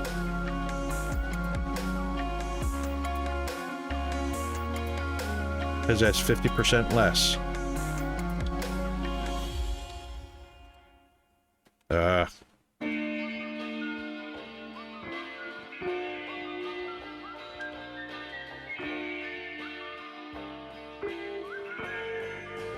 Probably.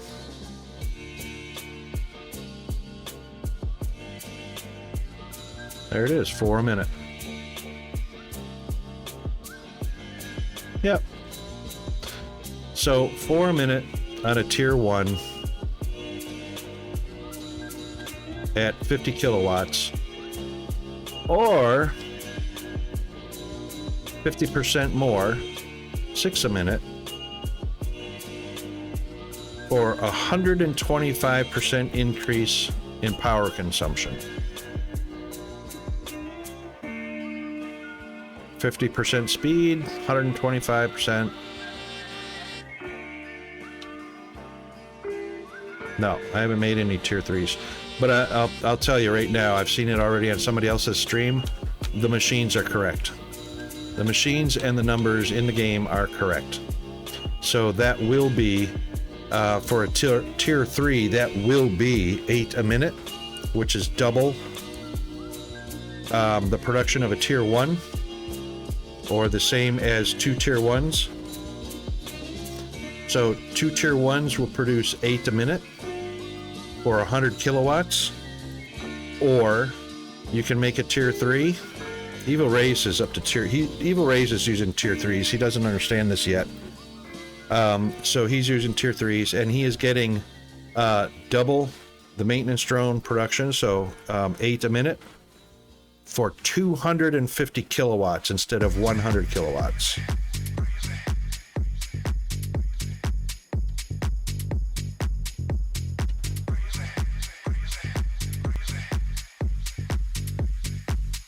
Loaders, I think, are pretty negligible, just like inserters in Dyson Sphere and what are we using in Satisfactory? They're pretty negligible. Here we are, 5 kilowatts.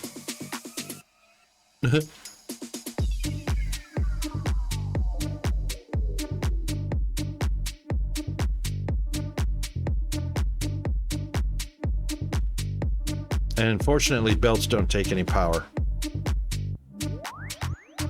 Unlike Tectonica, where belts actually take power. Yeah, fortunately, the ancillary devices are extremely... the T3s are actually 10... the three lanes are actually 10 kilowatt, or double. Actually, hang on. 5, 10, and 12.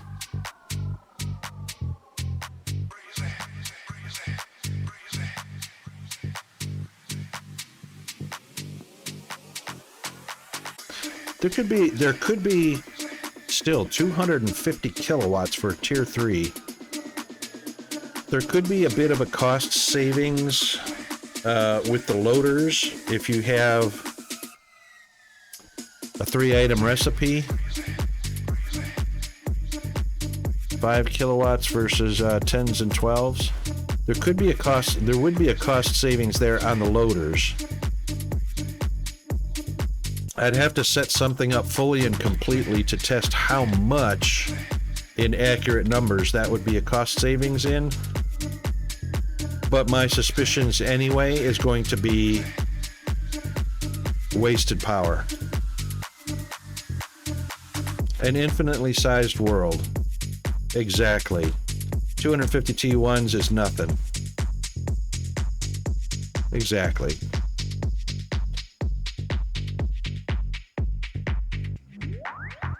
And that's why everything's T1s except for the ones that I just had to see, you know, just had to see what the tier 2s did, you know. These are tier 1 fluid assemblers. But that's why I did T1 for everything.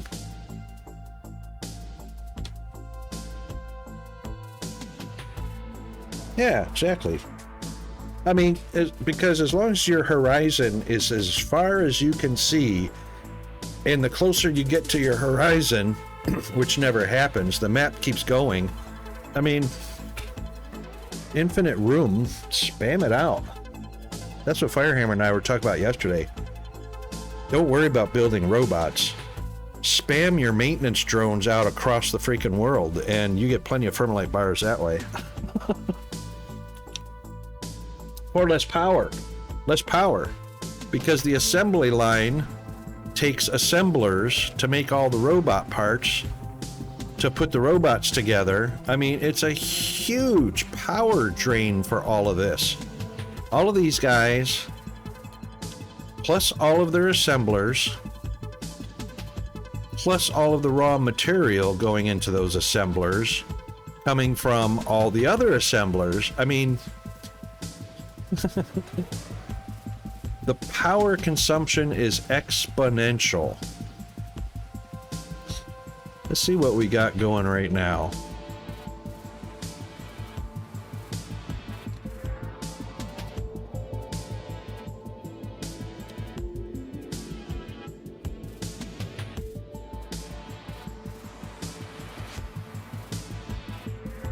All right, 128 large solar panels times 650 kilowatts each.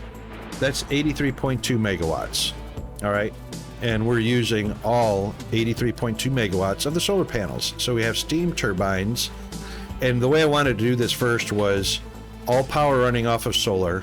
When nighttime comes around, the steam turbines kick in, and having enough steam turbines kick in that equal the same as the solar power. So it's just a switch on and off. Nighttime steam, daytime solar. Unfortunately, I haven't built up the steam or built up the solar yet to power everything without the steam turbines kicking in. I exceeded that because of my buildings. But anyway, 83.2 megawatts for solar.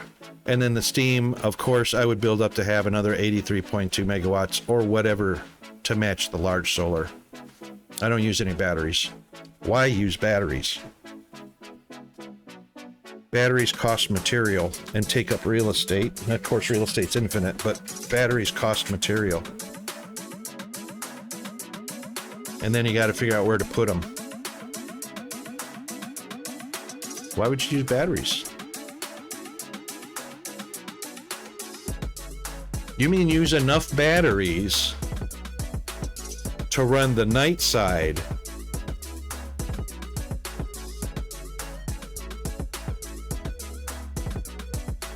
Right. No, I see that. Okay. So you're all right. So batteries. Let's see what batteries are. Of course, we would probably use large batteries and not small.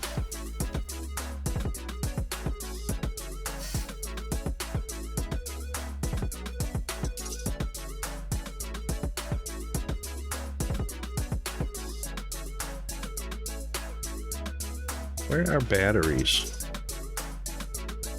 I've never touched batteries. Oh my god, another ad already? Here we are. There we are.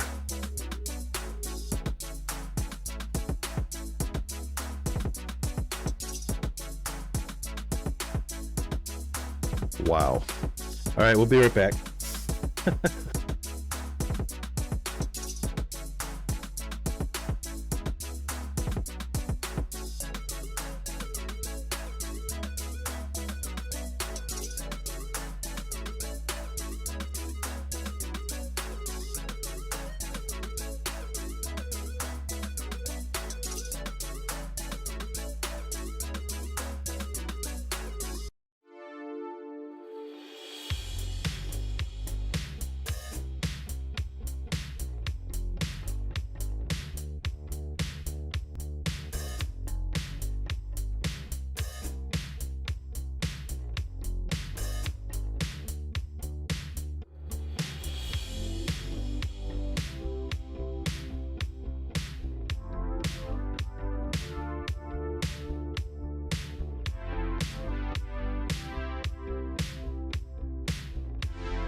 Okay, I'm back. Got myself a little snack.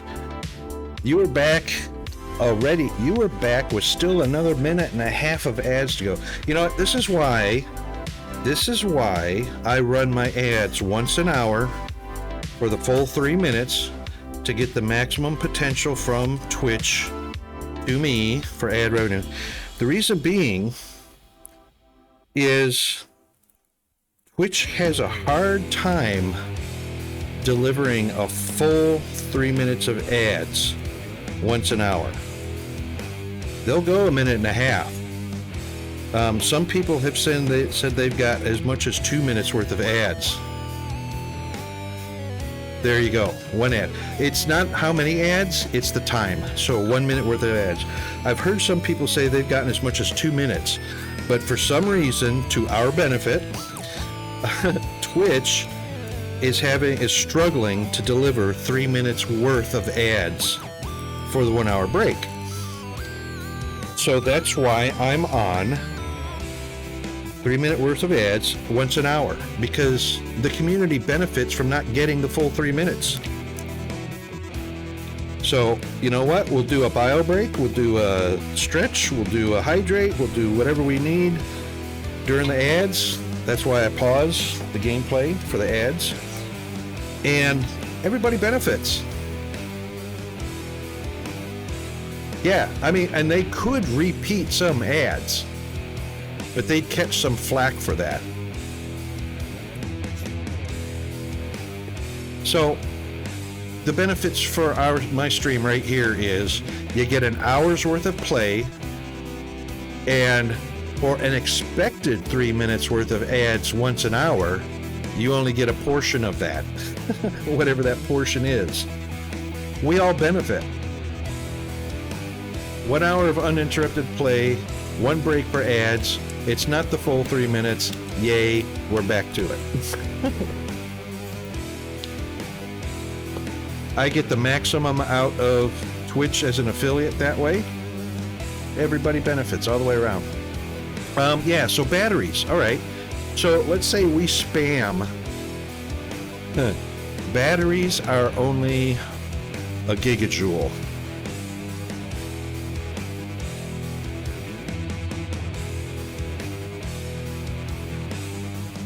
So how many batteries would you need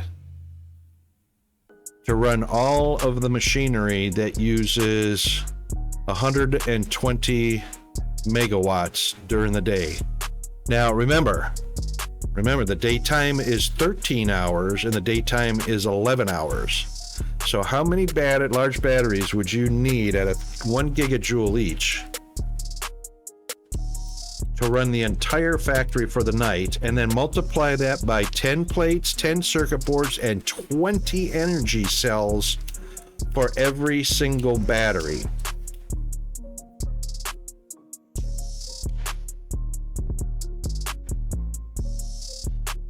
Now, I know the steam turbines produce 3.6 megajoules each, and we've got 24. So the steam engines right now are doing a capacity of 86 megawatts. One large battery per 2 solar panels stores enough power to last the night. If you've only got enough machinery that 2 solar panels can support it. Okay.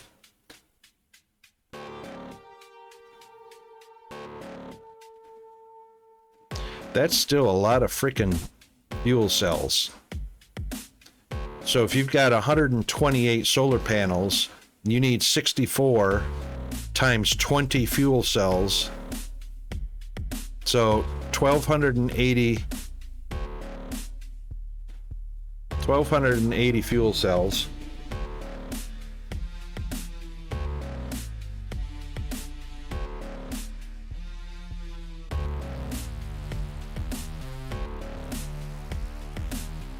Yeah, but you got to build the dang things. 1,280 fuel cells just for 64 batteries.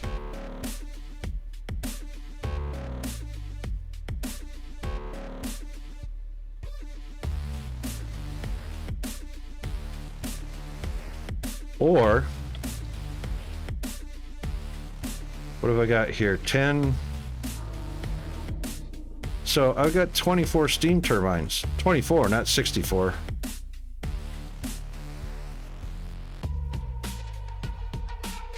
Heck no, I only build solar panels as I go. I only plop them down, and I can handcraft faster than I can assembly make solar panels. So I just handcraft them and plop them down. Because these are an as needed. Anything that's an as needed, I will handcraft it. That's why I have grab bags. Yep. Right now they are. What do they feed? They feed maintenance drones, and they feed Yellow Science. And they feed, but I stopped them feeding the robots.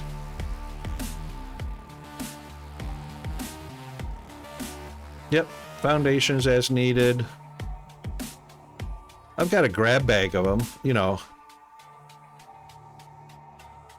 Foundations are the very first thing. Prairie wind.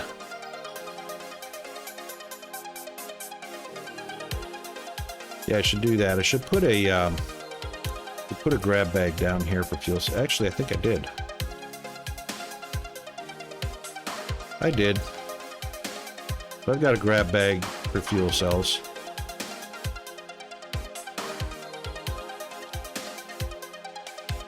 Welcome to the stream, Prairie Wind. How are you doing today? But anyway, so I could have 64 large batteries, or I could have 24 steam turbines and boilers. Yeah, they take ignium, but I'm deep fracking ignium, so ignium's forever. As long as I'm providing fluid to it, it's forever. They don't use that much, so one belt feeds 24 steam turbines.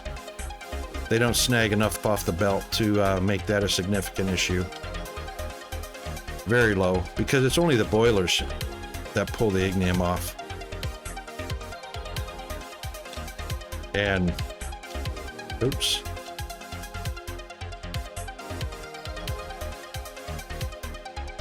Yeah. They're only pulling one ignium fuel, or one ignium rubble at a time.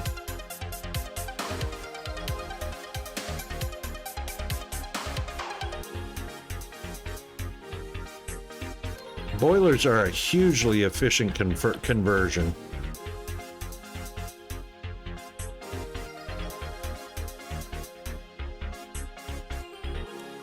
Yeah, probably wouldn't. I mean,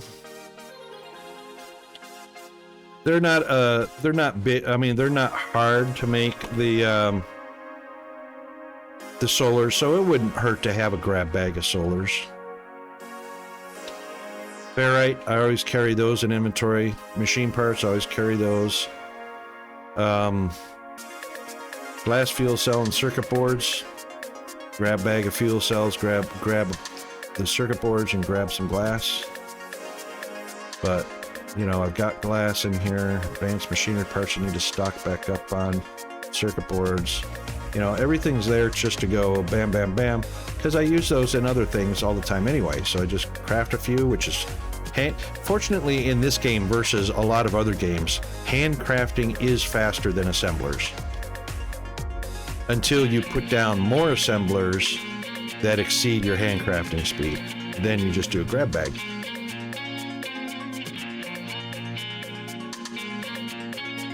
Oh yeah, no worries, Kimball. No worries. And that's the nice thing about games like this and DSP and Satisfactory and Factorio and everything. They're left up to your creative imagination and how much value for money you get for it. So I consider how long you can play a game and be entertained by it and continue using it versus games that have an end and are finished after you reach a certain point and then bam, there's nothing to do. Now your money's kind of wasted because you're not playing it because there's nothing more to do in it, and that, you know. So everybody's going to be different. Everybody's going to have different play styles. I utilize just about everything in DSP. Every component, every type of machinery, everything in DSP. So don't worry, I'm not gonna feel disrespected by it or anything. Yes, Mr. Epic Party Guy. It's a raiding party. How is Epic doing? Welcome in, Raiders.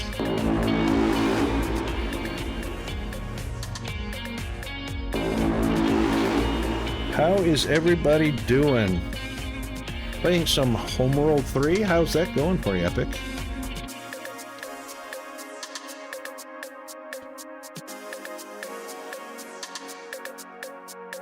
Excellent.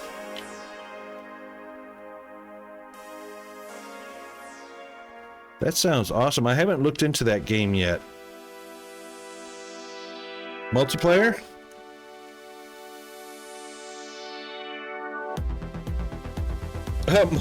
Multiple blasts. Capital ships kept going nuclear and womp womp. Oh, I don't blame you there. At all. I'll have to check that one out.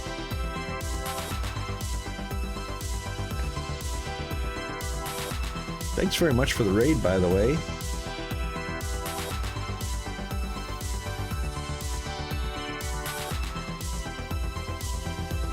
So we're playing, have you seen Foundry yet? We're playing a bit of Foundry.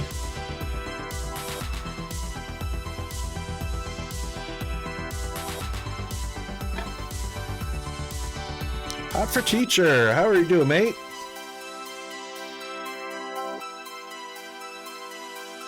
Yes, a factory game. Not too dissimilar to Minecraft. Not too dissimilar to Creativerse. Not too dissimilar to Satisfactory. I haven't actually played Homeworld 1 or 2. You beat the single player campaign in 6.5 hours. Ah, right. We were just talking about your value for money for games and how long you can play a game versus how much you paid for it and whatnot.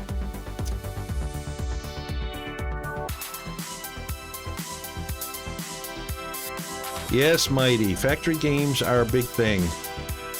For some of us. For me, it's therapy. You know, or exercising creative juices, whatnot, and are playable for a long, long, long time. And this one's fairly new, and it's got a lot of content in it. And there's more on the way. The devs are pretty open about their roadmap and showing what's coming and what's getting developed. So, yeah, there's a lot.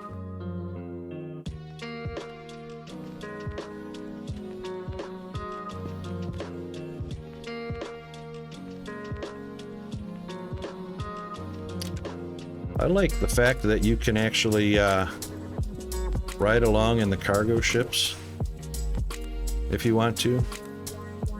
Get up front with the pilot, sit up there with the pilot and ride along. But yeah, cargo ships for sure. Fun transports.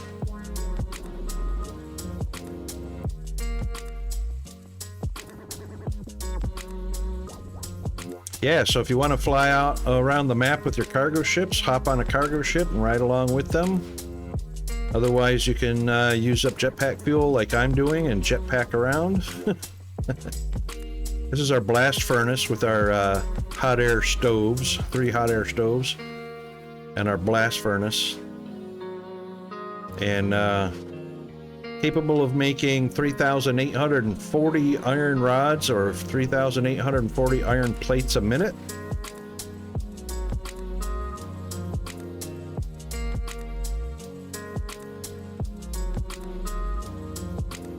And then of course we have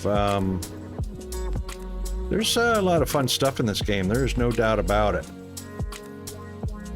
So we have this bit of an assembly line where we make robots. So we put the torso on the line, we plonk a head onto it, stick some arms onto it, left and right arms, stick some legs onto them. We weld them on, weld the arms on, weld the legs on, to give us a complete robot. And then to prevent corrosion, we'll go ahead and paint up the robots and a final robot. There we go. Your alarm is no longer alarmed. I am relieved on the news. Oh, Skash, that's funny. And we have some fluid tanks, so we're taking some of our currency. So we're paid for selling robots, those service robots we were just looking at. We're paid in Thermalite bars, which look suspiciously a lot like silver or nickel.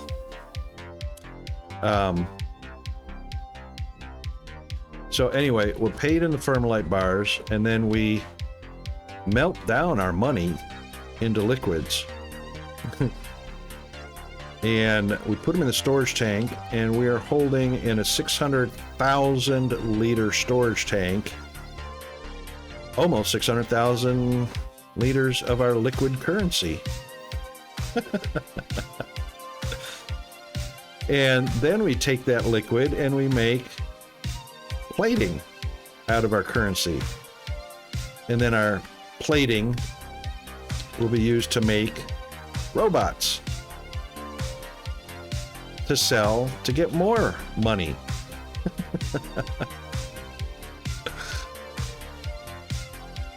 So I've just been restructuring because what I did when I picked up this game, yeah, robots are cool. And we have maintenance drones as well to build. And, you know, we have construction robots as well.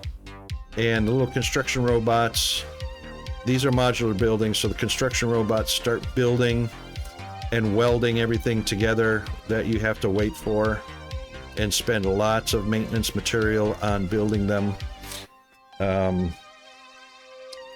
But those blast furnaces, the radio tower over here,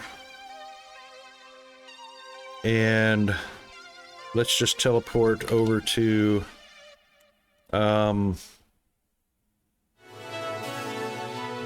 let's teleport over to the ignium. And then we have our fracking. We have the ignium ore being mined out, but we have fracking towers on top of the ignium ore. So sending fracking fluid down into the ore vein. That's a modular building. And then where that fluid is going to, down at the base, or not at the base, actually I think it's about the middle of the ignium ore vein.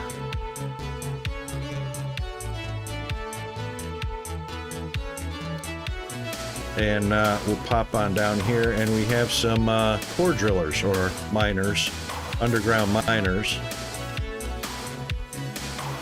that are sending ore back out.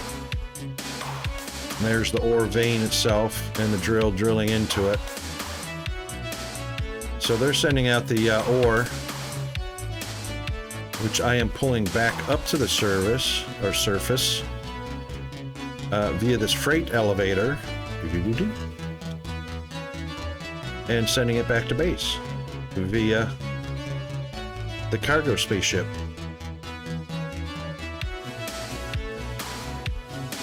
So there's lots of stuff to build, lots of stuff to do, lots of challenges to overcome.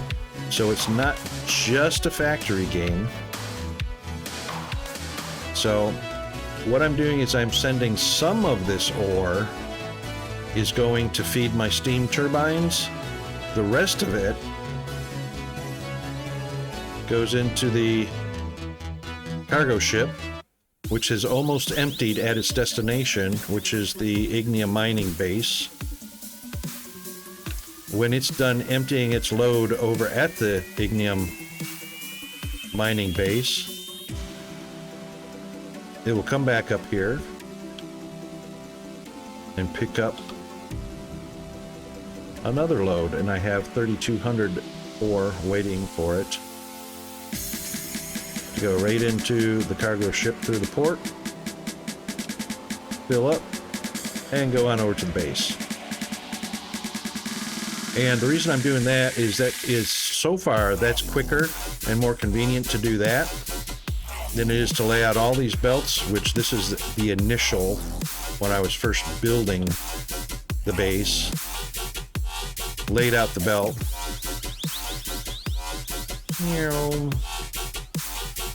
Blast your way through a mountain.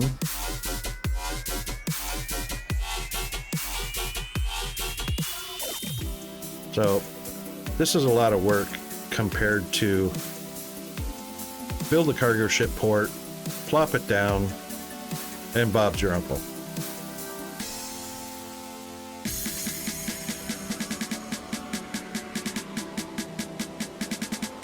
This had oil in this seep. This is an oil seep. It's empty. Already emptied that. That one was also feeding ignium in. It's empty. So the ignium feeds the steam turbine, or the boilers, to make steam for the steam turbines. And then they go over here and do that too. And then the rest of that goes to a crusher. Actually, this one actually feeds my very first steam boiler, or boiler and steam turbine. And then the rest goes, the residue goes into a crusher. That makes the ignium dust that goes into other processes. So it's quite the game. Mr. Norsk, how are you doing, sir?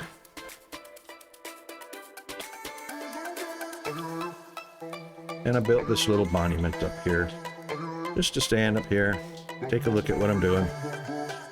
So yeah, initially I built the bus line to figure out what all the buildings do, what the footprint is, what the functions were, what the ratios might be and whatnot, and then discovered, well, you know what, I don't need really a huge bus line, just to have a couple of ingredients.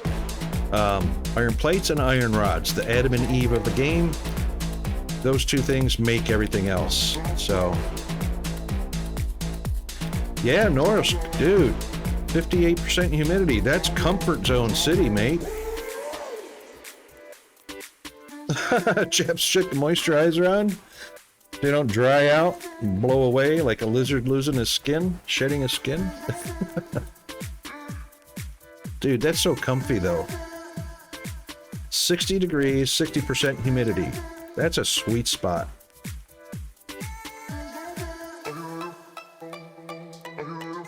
That would be heaven for me.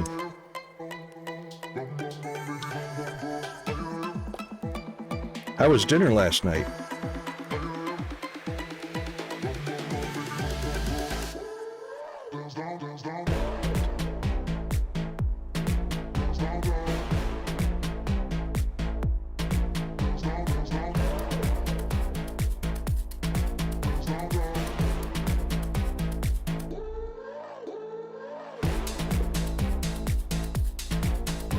Now, these guys are going up to the space station. So he just dropped off some of our currency that he got from the space station, which is right there, that we cannot fly to.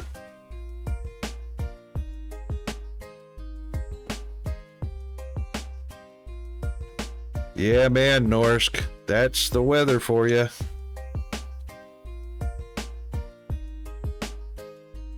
So there's cargo bays up here, maintenance bay, sales bay, and solar power. That's our space station. And these are the warehouses that store the stuff that's going back and forth to the space station. The cargo ships are just the things that go across the map to pick up cargo and whatnot. And yeah, this is an awesome game. I'm still a little dismayed about the price of the game, because I think, in my opinion, they overpriced it. However, there's lots of content in the game. So the space station was a total wreck to begin with. We repaired the hull, repaired the sales and cargo platforms, repaired the solar and the construction bay, and then built those out. And now we can expand cargo bays and solar panels to our heart's content. And we can sell maintenance drones and service robots and get this is our currency. Our Thermalite bar is our currency. This is the completed space station that we have repaired and is in full working order. Which is pretty cool. Pretty fun. This is our construction ship. So our construction ship has 10 little construction robots or maintenance robots, or 8. Is it 8 or 10? It's 8. Who are equipped with welders, and when something is modular like this, fluid tank is modular, the tower's modular, the furnaces, anything that's a modular build, those little guys will pick up maintenance part, or will come on over after the maintenance parts are delivered by the transport ships, and they'll start going to town welding it all up until you have a finished product. It's very cool stuff. And these are my elevators. So I have freight elevators that are collecting up our currency from the space station. He just dropped off another batch of Thermalite bars. that'll go on down and go through the factory to get melted down, smelted down, and blah, blah, blah.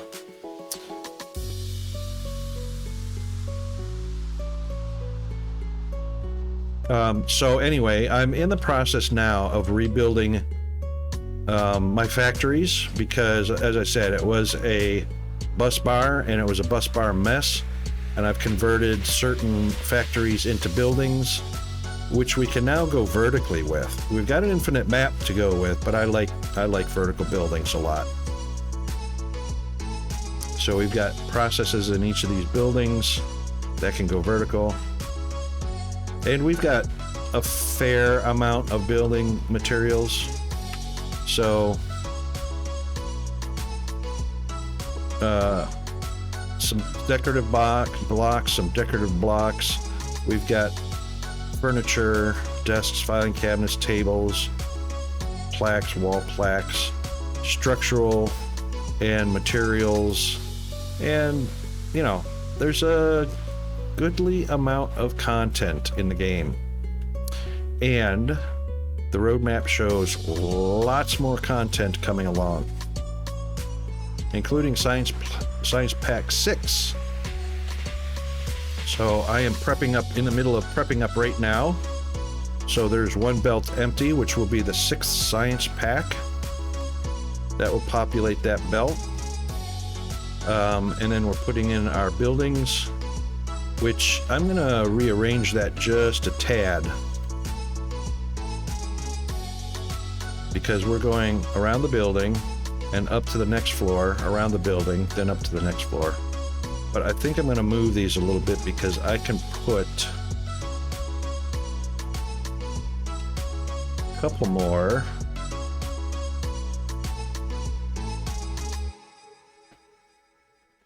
I can at least get 2 more in there.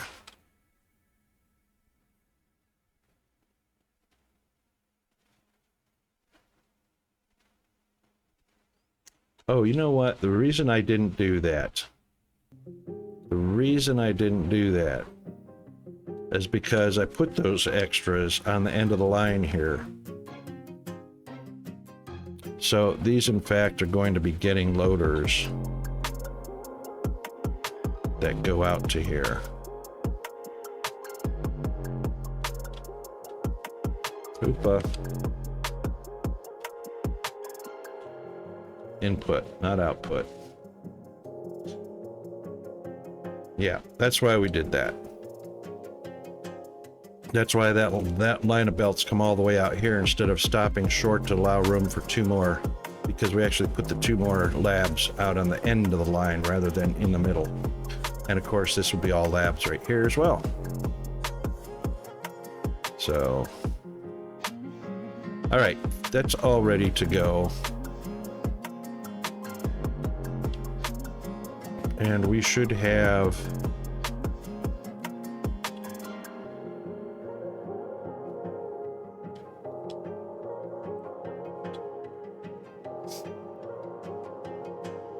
yeah, all right, we're ready to go with putting in the rest of the loaders.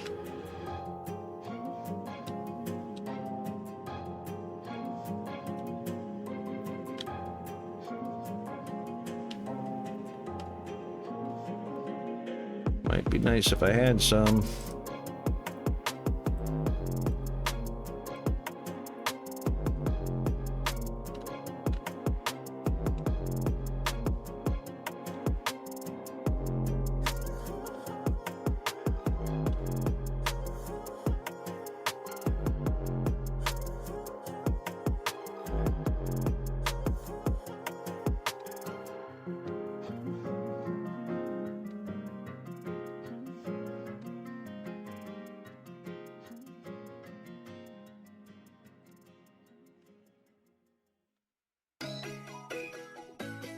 That is so in the wrong place.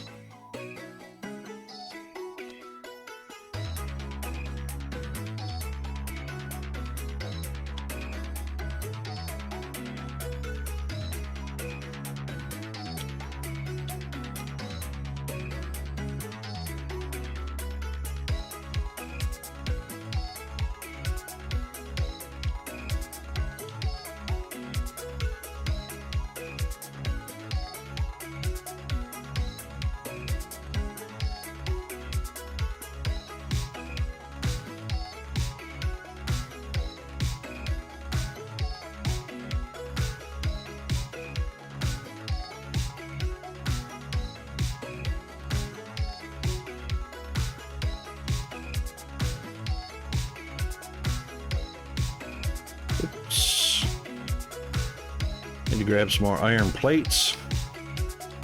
We be lacking in the Kraken.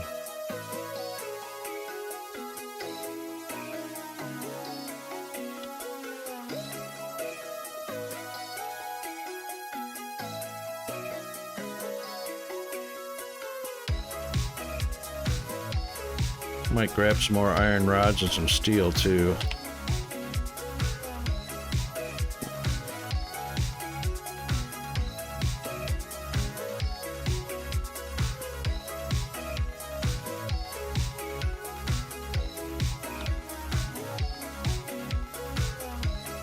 Just because it's our basic stuffs. And I like to carry 3 stacks of each.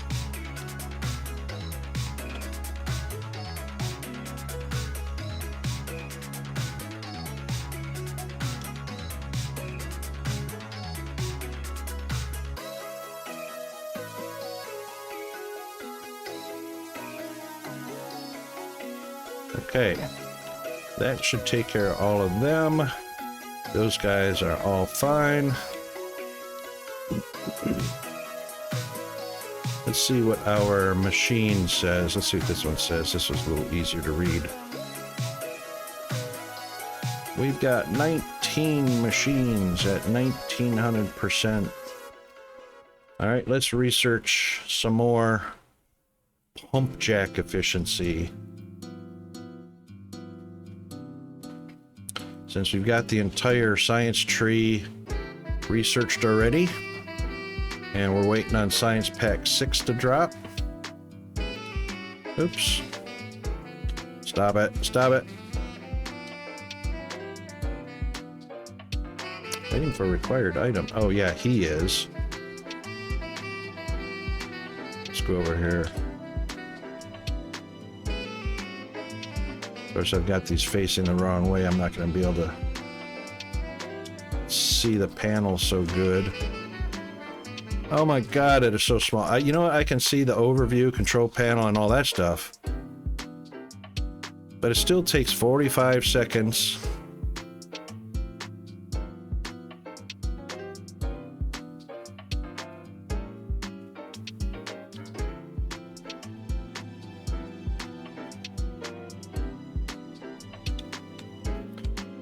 We're actually getting 1800% because this is the 19th one, but it's got no feed to it. So we're getting 1800%. Oh my god, and I can't crouch down to it, so I can't. You know what? Let's go down here. Bet you I can see this panel better because it's in between. This is the way I should have done it. Boom, right in between. What are we getting? 45 seconds to process one each. 1800% active research servers.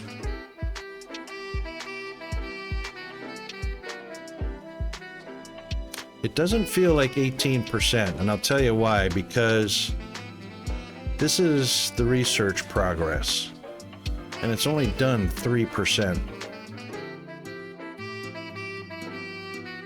It's got product in every one of them.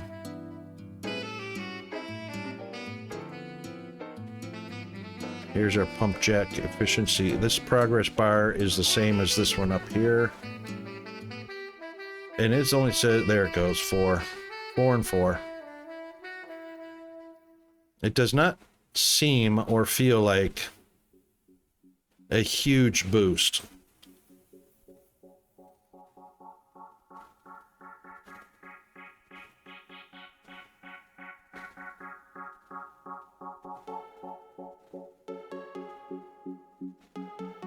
So we had 3 machines actively researching,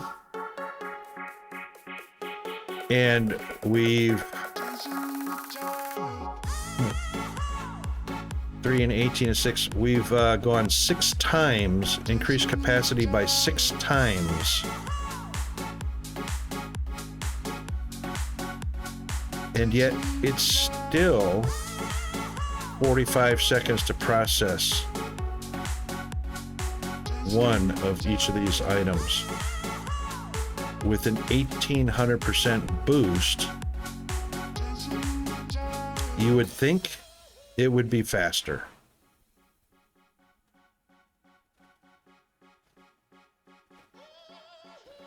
Something's not right. That's right.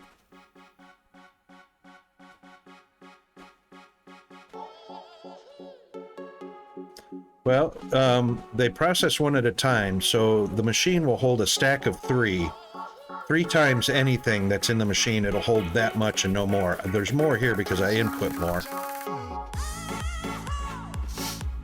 So we've got 18 active research servers.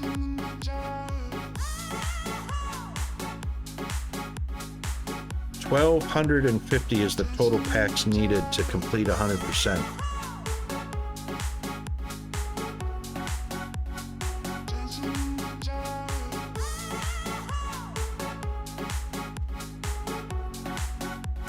Yeah, so 7% of 1,250. So that's what it needs, 1,250. And that's probably why, because you're probably doing level, what, level 1 and level 2?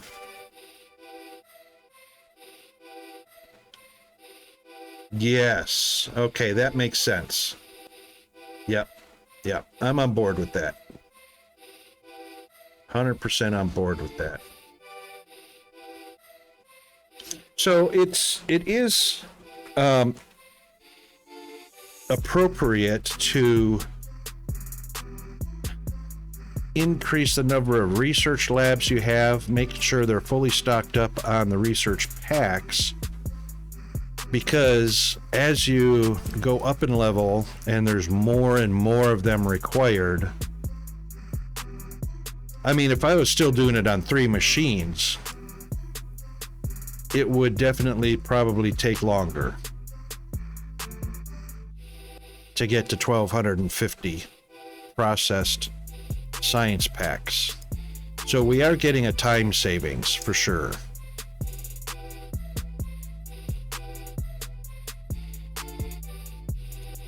It just feels slow. You know what I mean? As slow as you go, Joe.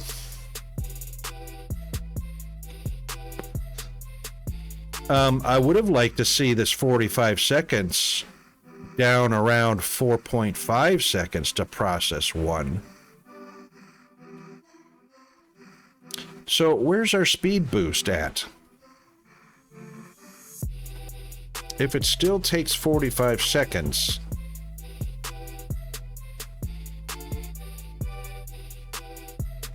to process one science pack of each, you know, the blue, red, green, yellow, and purple, all at the same time. Where's the speed boost?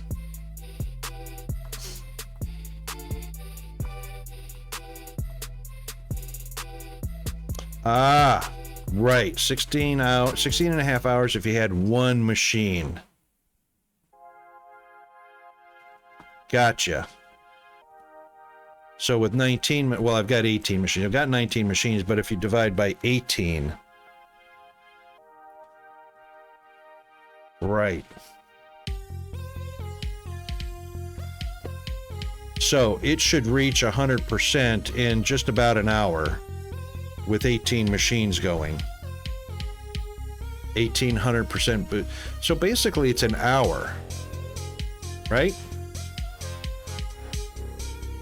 It's an hour per machine. 18 machines, 1,800%. That's actually 18.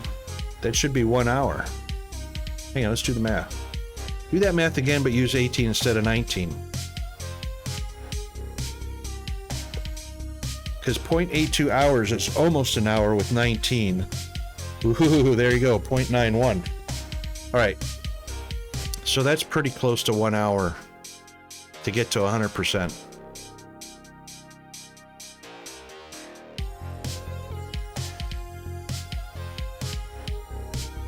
Okay, that's the speed boost right there, multiplied by the number of machines you have down. So if I had 36 labs down, it would take about a half an hour, or just under half an hour. Still, that's... Yeah, 0.91 hours is almost an hour to process 1,280 or 1,250 units.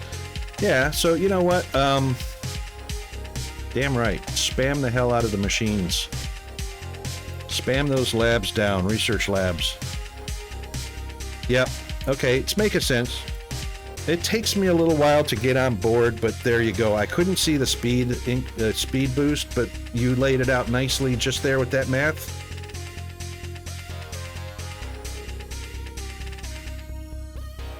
Plus, we were also working on a very bad assumption that was passed down from somebody else that happens to be incorrect, and I'm not going to name him. But we finally got around to the correct information.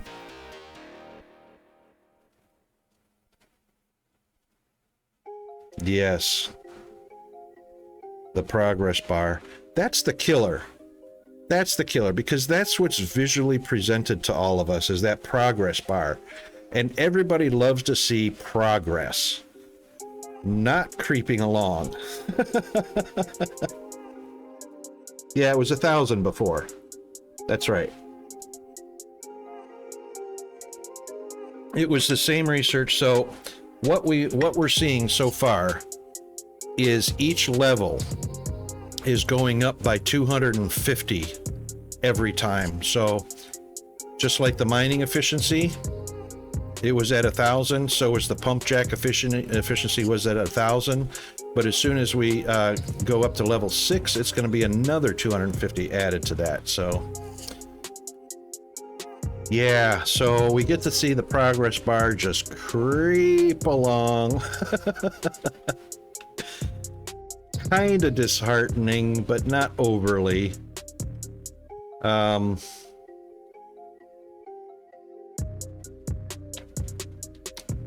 You know what? My rig is too old. I have got to rebuild my rig. We're down to 27 FPS, 27 to 30 FPS that you can see directly in the bottom left. You know what? I think I might move that to the top left. Bear with me a second. I am just going to pop the FPS to the top left. In-game FPS. There we go. All right, it's in the top left now. Up here. But, sheesh. I need to build a new rig. It's time. It's been 5 years since I built this one. It's time to build a new rig. Yeah, I used to have a US Robotics 28.8.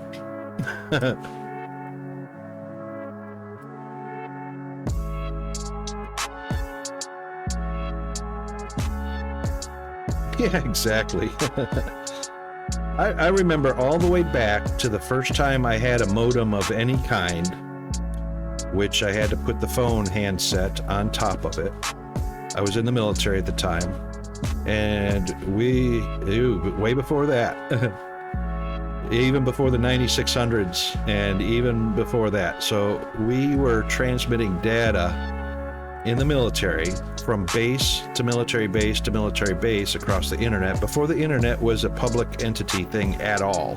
We had internet in the military through DARPA, and we had a whopping 240 baud modem that you would put your phone handset on top of it, and it was 240 baud. Can you even wrap your brain around that in this day and age? Now, mind you, we were only transmitting text. I mean, we were only transmitting, text data. But still.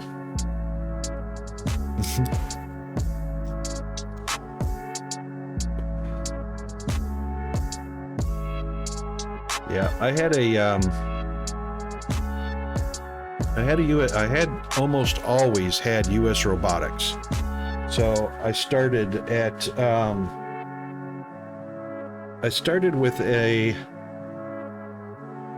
even though I was programming on a TRS-80 and using cassette tapes and program and whatnot, the first real computer that I built was a 286.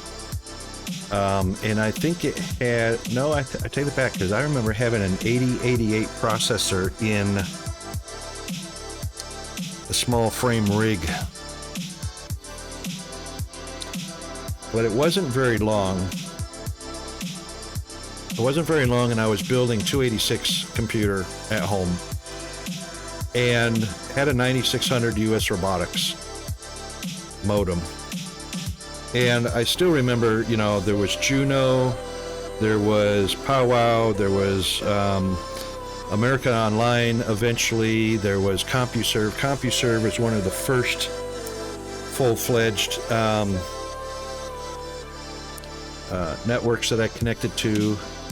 The browser I was using was, well, I used two different ones. I used Lucy and Linux, believe it or not, named after the Peanuts.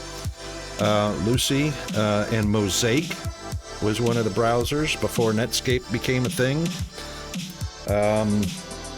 But yeah,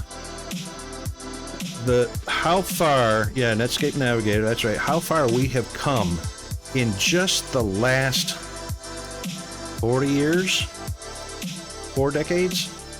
The leaps and bounds in technology has been unreal. And I'm not going to be around for it, but just imagine what it's going to be like in the next 40 years. Not double what we've already seen, but probably 10 times or more of the technology in the next 40 years. Yeah, even the last 10 years. I mean, it's just leaps and bounds, just going faster and faster and higher tech and higher tech. It's crazy. Daisy? Yeah, it's you know, I was in high school when NASA launched the space shuttle program, and it was on a projected 25 or 30 year lifespan. So I was there at the birth of the space shuttle program, and I was there at the end of the space shuttle program 30 years later. And we went from Sputnik to Skylab to an international space station in such an incredibly short span of years. It's unreal. And now we got freaking rovers roving all over Mars. Curiosity, Spirit. Oh my God, I think there's 6 or 7 rovers still roaming around Mars. No, I think a couple of them are dead now on battery.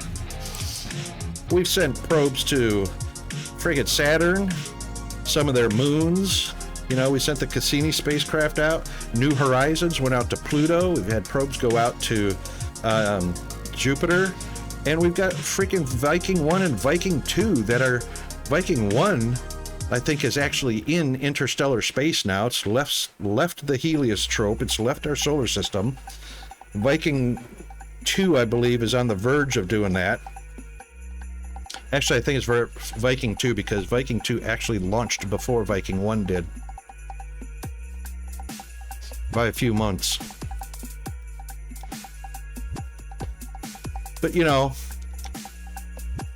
it's just crazy how far we've come.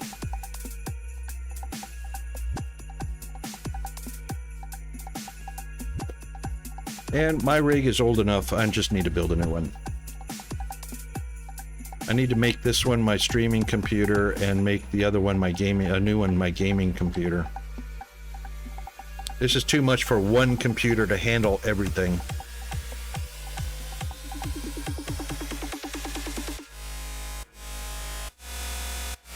Still got good compression. According to OBS, OBS is still only using 6% of the CPU. We're cranking out 8,000 kbps out to the Amazon servers. So it's not too bad. It's doing encoding, processing, everything's all on one machine, playing the game. So it's not horrible. It's just, it's time to break it apart into a streaming computer and a gaming computer.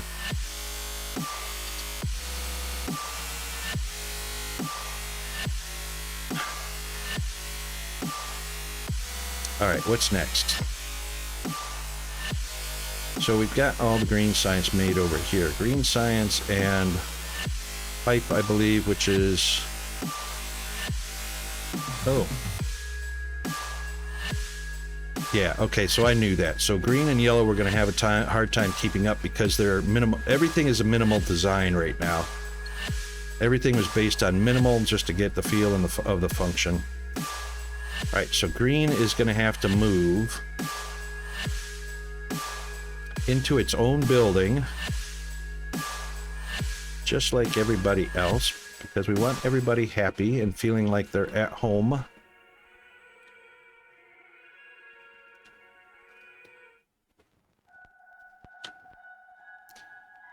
So the green science does need the concrete, does need the pipes. You know what? That's interesting. The pipes. The pipes are used just for construction and in one recipe, which is the green science. That's it.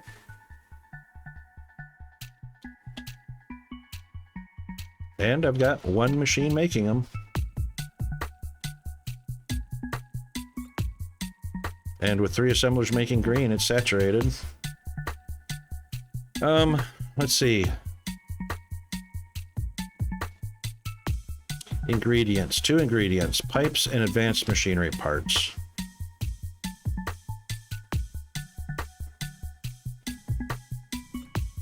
Which, advanced machinery parts are coming from next door. Thank you, autosave. You know what? I haven't done a save either. We'll just do a manual one real quick. And boom. Okay. Concrete is used in the green science. Is that it? Green science and green belts. Oh, we've got call the pool boy. We have a floater. Gone.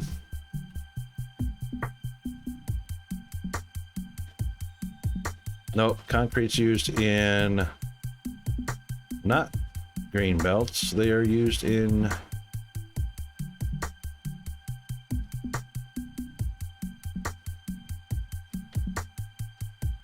maintenance material. Makes sense.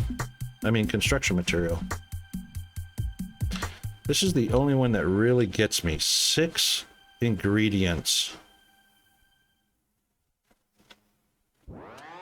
What do we got? I want to get close enough to read it, but not face plant. Oy vey. 100 minute plates, 25 minutes steel, 25 minutes advanced, 60 minutes concrete, 60 minutes polymer, and 60 per minute electronic parts.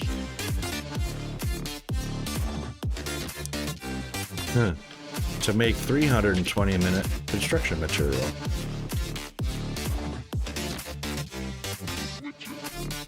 All right, so if the concrete is only 60 a minute,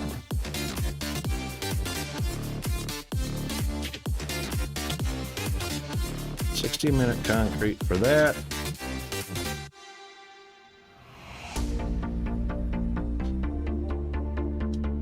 And then whatever we need, 12 a minute each. But this is what I was talking about. Notice that the machine will only hold a stack 3 times what they need per minute. You can feed more in by hand, but it'll only automatically pull in 3 times. So, holy crap, already another ad. All right, we'll be right back. Hang in there. Stretch and hydrate. And bio break.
Okay, I'm back.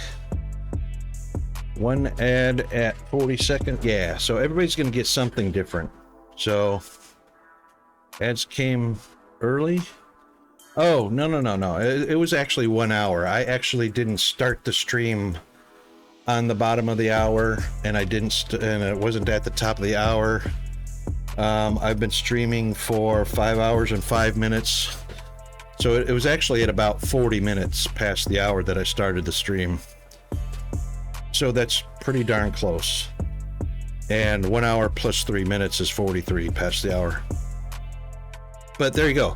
You know what? Our benefit, you only got 40 seconds worth of ad once an hour. If I was doing something different, like 15-minute of streaming and then an ad, everyone would be getting the full complement of ads every 15 minutes. And that would suck, because that's a lot of interruptions, especially when a game moves along. So, I mean, that hour went by so freaking fast to me. It's like we just had a break, so all I did was go and top up my coffee real quick and took a peek at the TV. The ratio, right, five a minute, but only stores 15, right, so 3 times. No. So when you look at any machine, so far I've seen, any machine you look at, oops, stop it. I don't know if you can see it, but that's 5 a minute for advanced machinery parts. It's holding 3 times that, but that's all it'll hold automatically.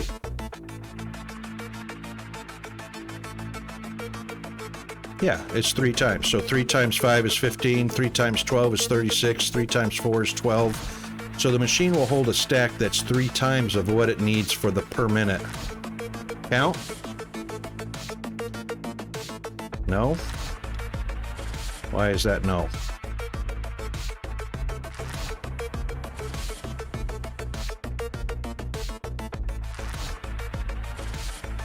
There you go. It just processed one. Yeah. Same thing. Here's the advanced machinery parts. Oh, what the what?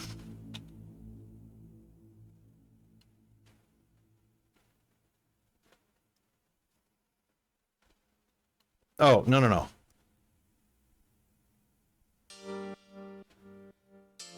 No. Hold on a second. It's still 3 times. The stack count is 3 times what it needs. Don't necessarily go by the per minute. And here's what I'm saying. Bear with me. It's holding 6 machinery parts, and it's holding 3 steel beams to make advanced machinery parts. Let's go to the advanced machinery parts. How many does it need? It needs 2 machinery parts and 1 steel beam to make an advanced machinery part. Okay? 3 times 2 machinery parts is 6. 3 times 1 steel beam is 3 steel beams. That's what it's holding in the machine. 3 times the amount of materials it needs to make 1 part.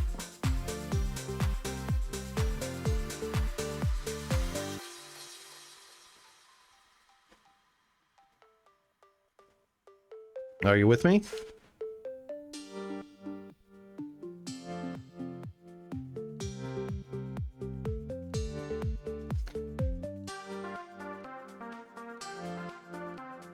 Yeah, science is all 1 item at a time, straight across the board.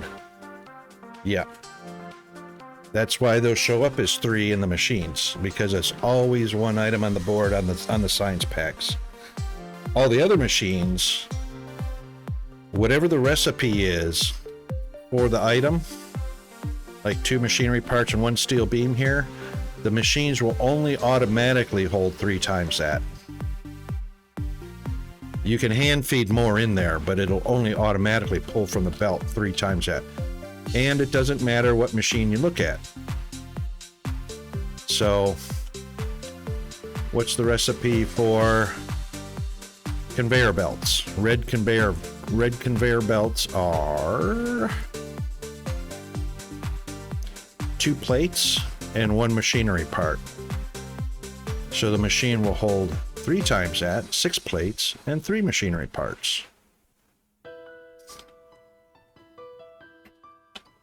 Unless you hand feed more in. So that's what the machine, all the machines just hold 3 times.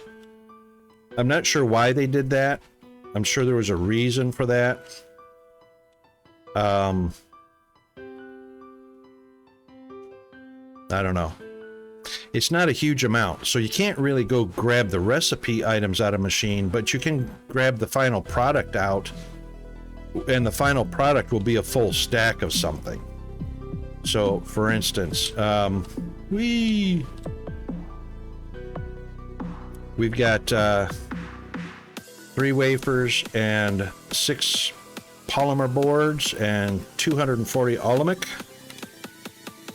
So CPUs, which are here, 1 wafer, 2 boards, and 80 Olemic. So 3 times 1 is 3, 3 times 2 is 6, and 3 times 8 is 240. 3, 6, 240. So you can grab a full stack of whatever a full stack is going to be for the final product. But don't grab the ingredients out of the machine. Grab it out of their previous machine if you're going to grab a full stack of something.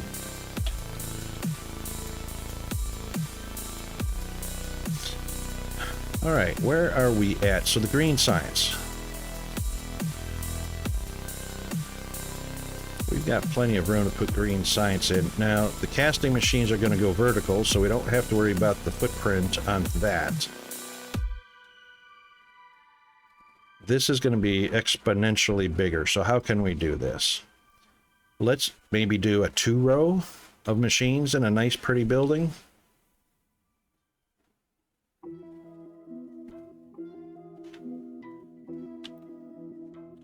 Green sciences go there. See, I left a space, but it would have to stack on top of the purple if I were going to load it in there, which that's not a horrible idea. Because we've got room to load it in here.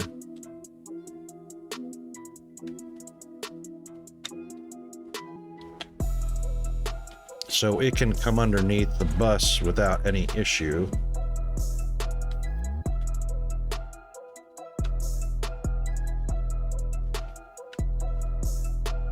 We've got square buildings, we've got a rectangular building, we've got long stretched rectangular buildings.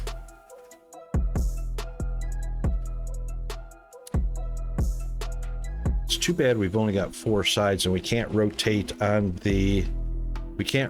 buildings off of the 4 cardinal points, so we can't go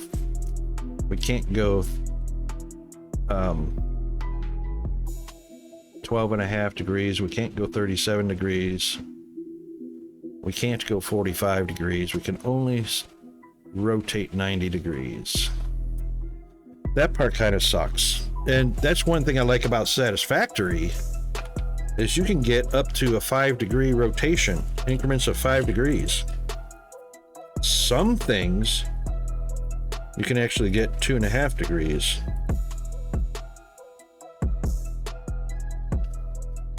Now, I take it back. I think 5 degrees is the smallest increment in Satisfactory. It's really small, like rotating steel platforms or foundations. And they have the nudge feature.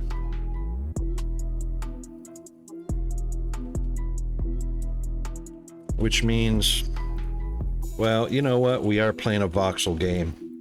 Satisfactory is not a voxel game.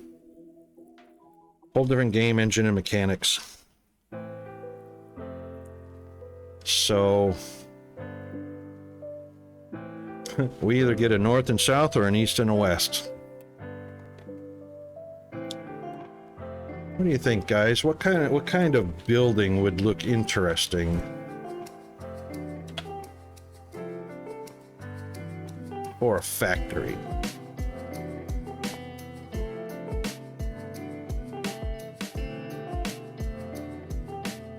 Let's be unconventional.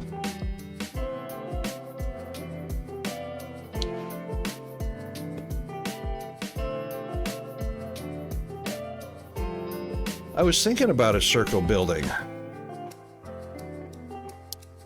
but the assemblers would still be sitting on the cardinal directions, and the blocks around it. I was using a program when I was in Minecraft, making round buildings out of square blocks, and of course, the bigger you go, the smoother it looks.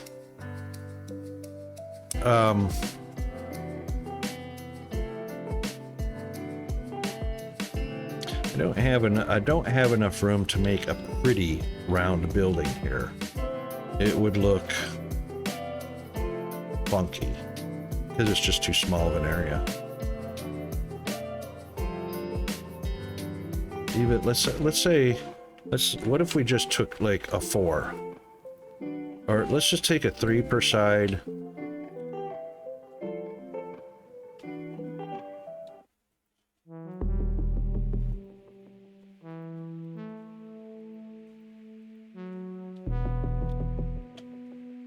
Oh boy, that would look so, that's too small.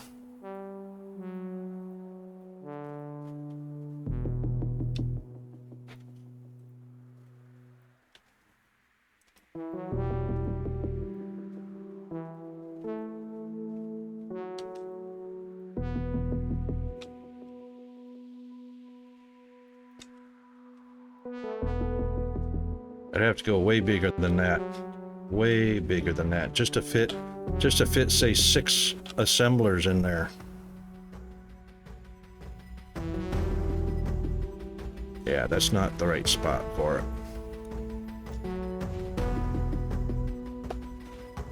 Could do that. You know what? Campbell, there was a program that I used. You might even know it. Found it on the web, and you could give it the size dimension for either a full symmetrical circle or a ellipse, or even a sphere, and it gave you the count for each layer of the sphere and the layout. What was the name of that program? I'm just trying to think. It was a web-based, Web 2.0 based program. You didn't have to unload it. You didn't hear of it?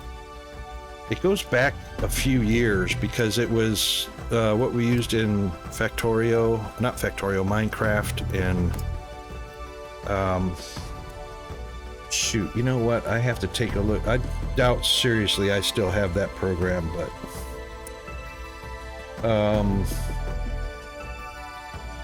it would be a bookmark though. Hang on.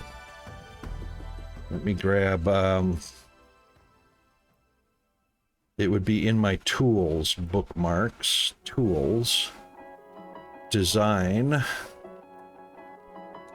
not the 3D room planning, not the floor planner.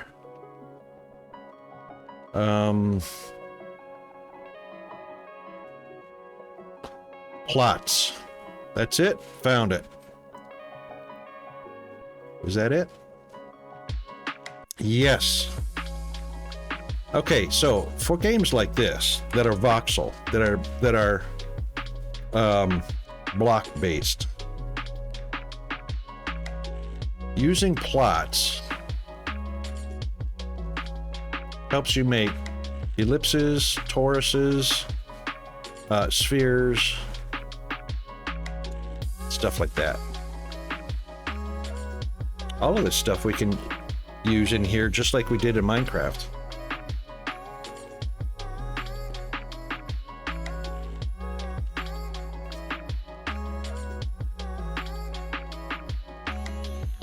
Which, you know, there have been some incredible, I mean, seriously incredible builds in Minecraft using blocks. That I have seen. I have seen impressive artwork.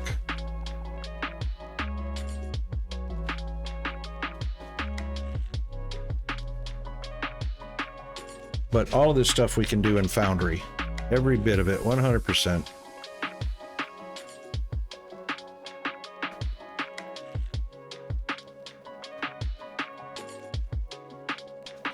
but this is too small of an area. So we'll just take this out for the moment.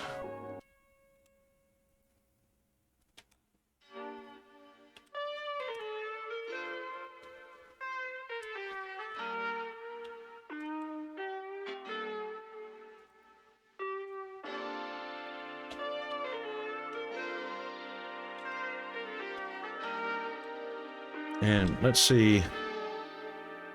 Ooh, thank you, FPS. The green per minute's pretty slow. Huh. What are we making?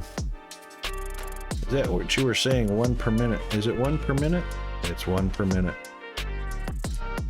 So that's only 3 per minute there. And I need 18. Currently need 18 per minute, so we need 18 assemblers, which is not bad. It'll be a low power consumption. It'll be 5 times less the power consumption than T3 assemblers. Let's see. If we do 18,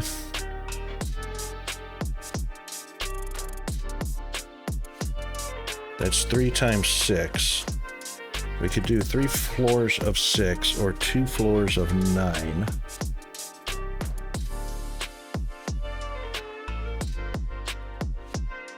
Nine wouldn't lay out very nicely because that would be 4 on one side, 5 on another. But we could do 3 and 3. And then 3 floors of 3 and 3. That would be an interesting, very short, stocky, tall building. That might be nice. Let's see what that would look like. Have I got enough assemblers in here? Nope, got one. Let's do 18 assemblers.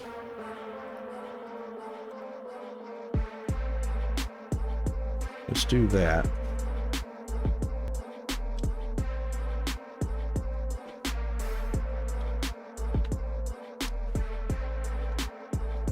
Now we are working on 3-item recipe.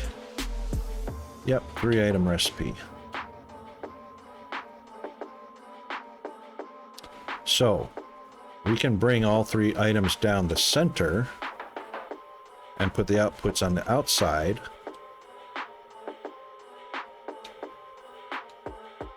Let's see how much space we're going to be talking about. 2. So we're going to need 3, and 3 is 6, and 9, and 4 is 13. So we'll need 14 overall spaces. I wish we could mark. That's 14, right? Yep, that's 14. We could do that there and still have room on the inside of the building to walk around,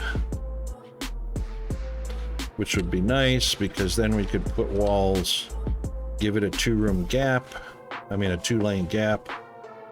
That wall would be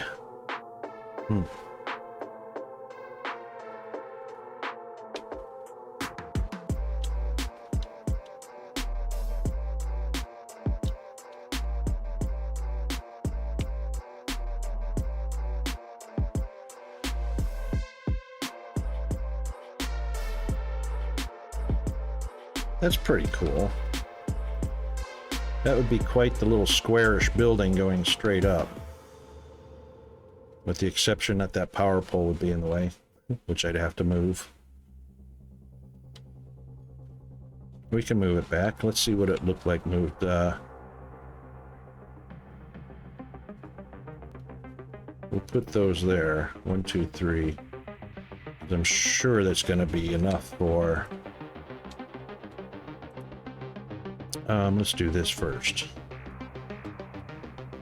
Oh, we're not going to have a center for 14. Yes, we will. A center for 14? No, we won't. Oh, shoot. That's going to look silly.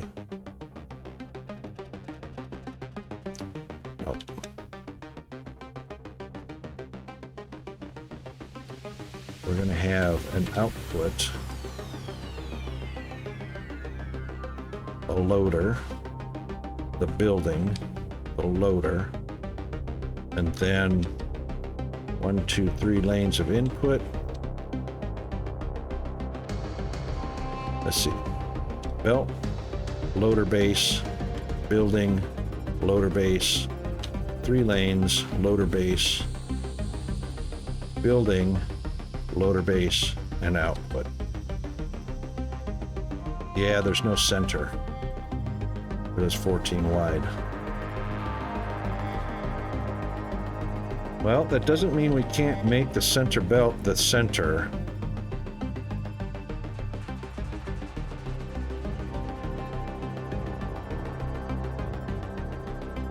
So that's a 15 wide, 7 on each side plus the center one. I mean, that's doable.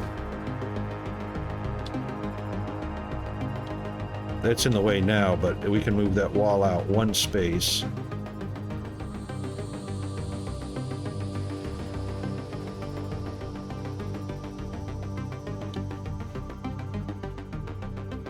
That's doable.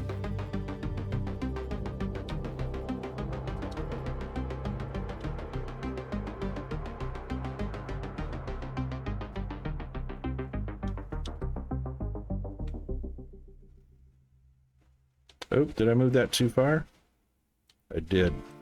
All right.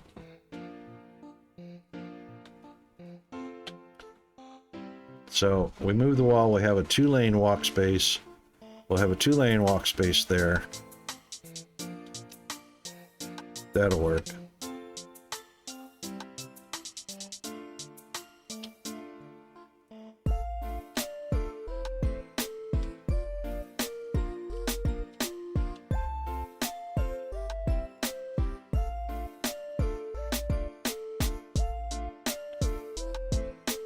Which way do we want the panel to face? Let's face toward the outside, toward our walking space.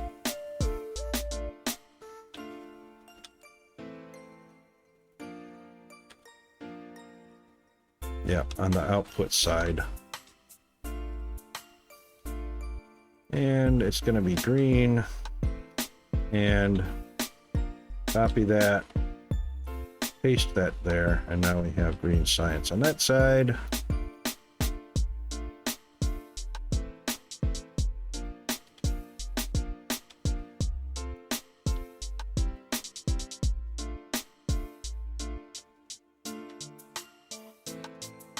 And let's make some more stuffs.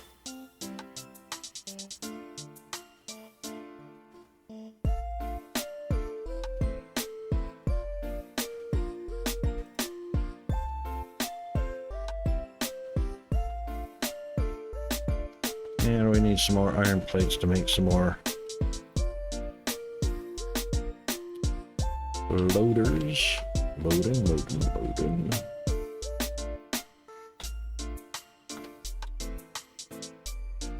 Iron rods, steel, and plates.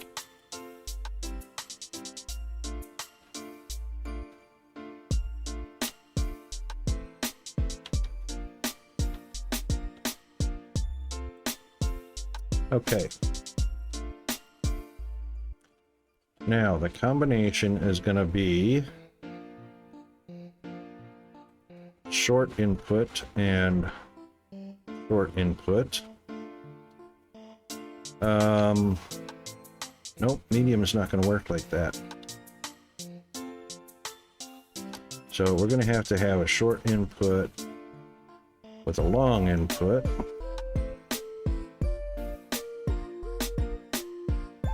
Oh, these need to stagger, that's why.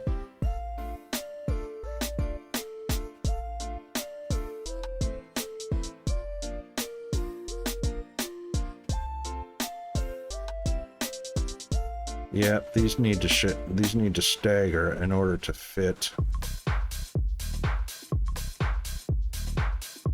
Because we won't be able to put a short. We can put a short and a medium, but then there's no place for the long.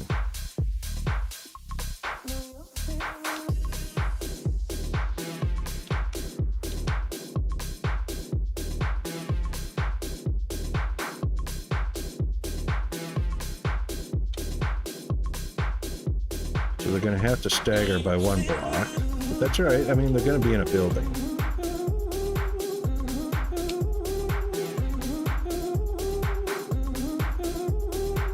Short, medium, and... or short. Yeah, long, medium, and short.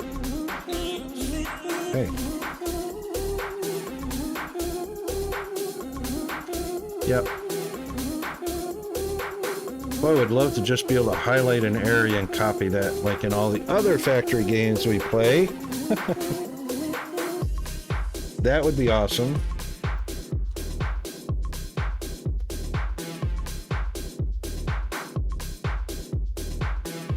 Holy moly. We are 10 minutes away from Peanut. Is at the moment he is riding his bike home from school.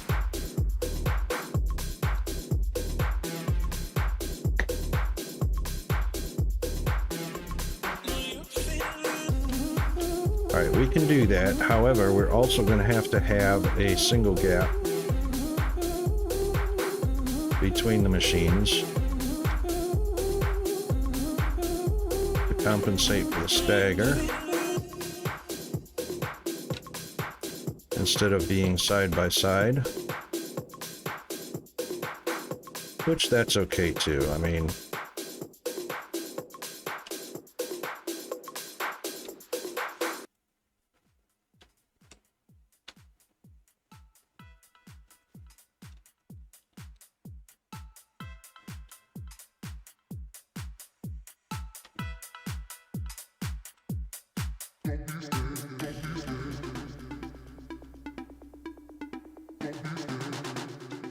all right, there's our 3x3 layout.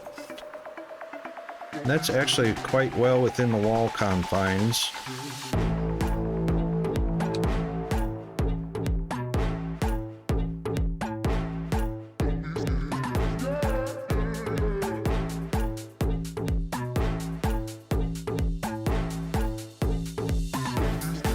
Might should have moved that back by one block.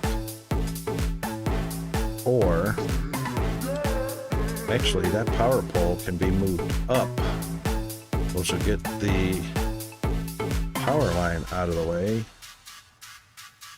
Yeah, that's completely out of line. Wonder why I did that.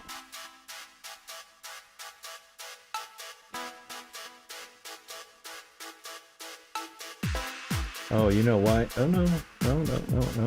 There was no reason for that coming.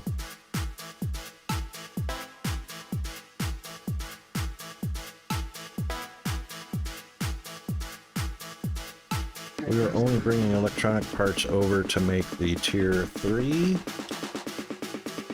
tier 2 belts.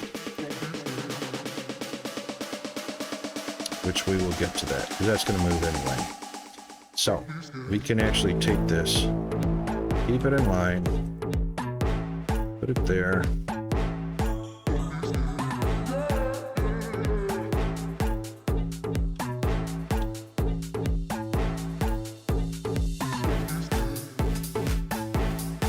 That's not out of line. Boy, we had that way out of line. Yeah, there's only one gap, one lane gap there. Where this one's going to be 2-lane gap. Nope, that's 1-lane gap. Don't stop. Don't stop. Don't stop. Don't stop. Yep. That'll actually help a little bit with this little guy. Don't stop. Don't stop. Don't stop. Don't stop. Don't stop. Don't stop. Don't stop. Don't stop. Don't stop. Don't stop. Don't stop. Don't stop. Don't stop.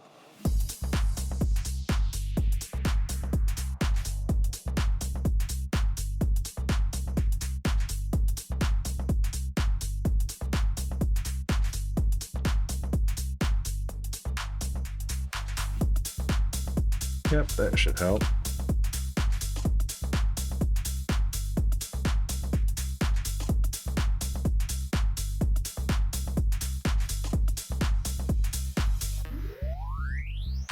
Autosave. Thank you very much. Might as well do a manual save.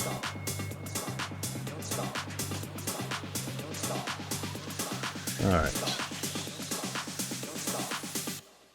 Don't stop.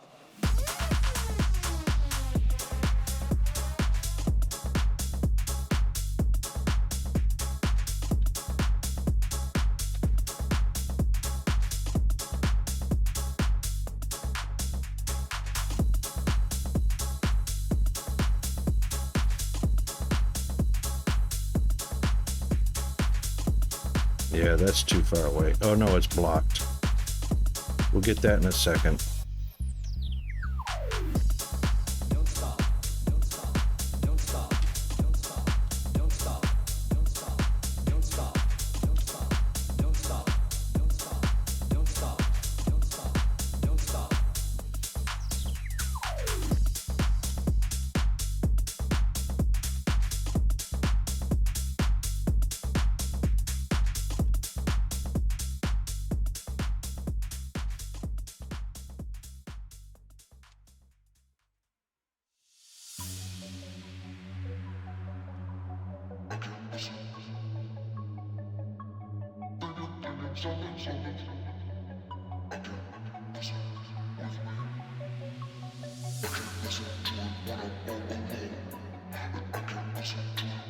Yay, construction material. Indeed. Dude, you're going to be loving it. You're moving into modular buildings.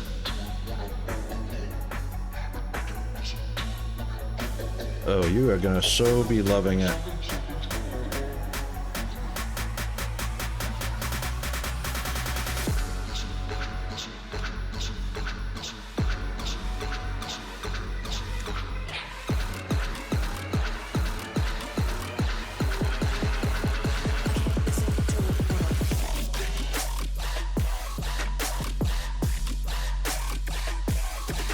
Boom, boom, boom, boom, boom. Yep, all good.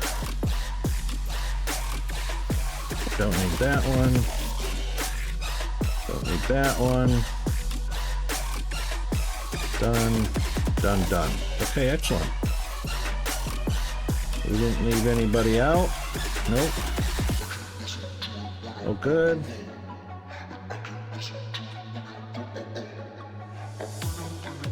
Power, all good. Pole, good. Boom, boom. Excellent. Okay. Well, now that that's moved, now we're not going to have an issue with power lines going straight up from there. All right. Just wanted to get that out of the way while we could. So this is going to be output. Bada bing, bada boom. Oh, that is so wrong. I hate you, mouse.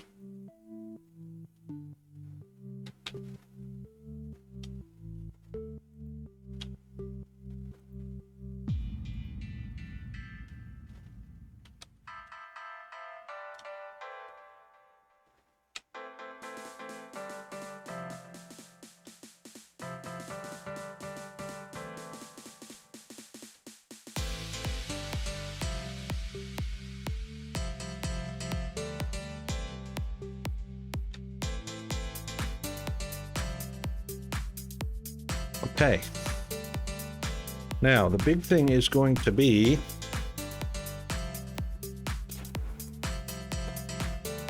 the big consideration is the stairs, the ramps for the belts coming down from subsequent floors above it.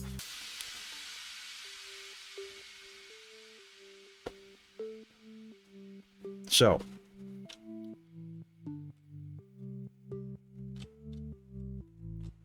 we want everything to feed into the bottom floor, which will subsequently go out to science. Science! She blinded me with science. Anybody know who Thomas Dolby is? And I don't mean the guy that made the Dolby surround sound. Who I think was also named Thomas Dolby. I'm not sure.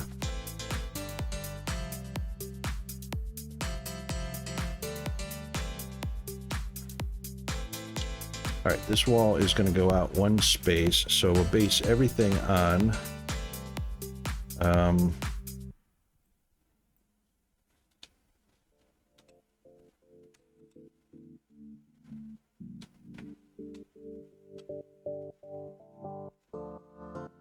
those two walls. That gives us a 2-lane on each side. That will be fine. And they will get a decorative on top.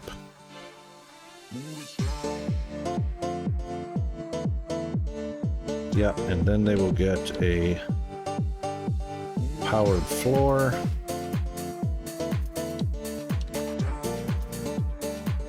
Wow, FPS, stop it. Gee.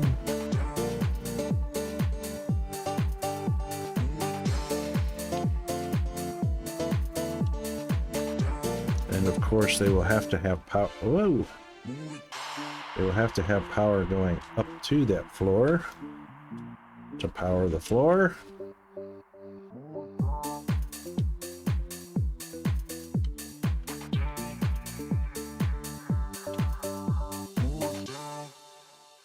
That actually doesn't look all too shabby.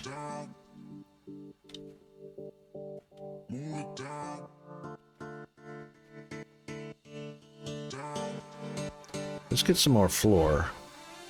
I just don't like looking at reds and yellows when we have greens.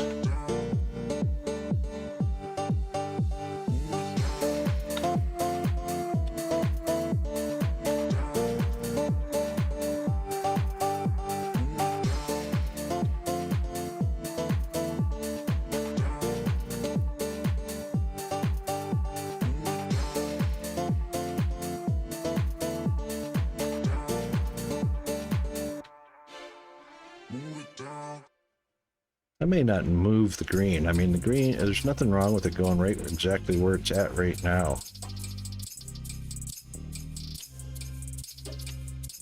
There's no sense in putting green.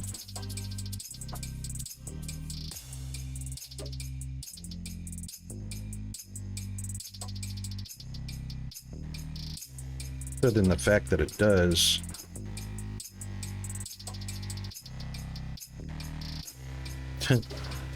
It does line up with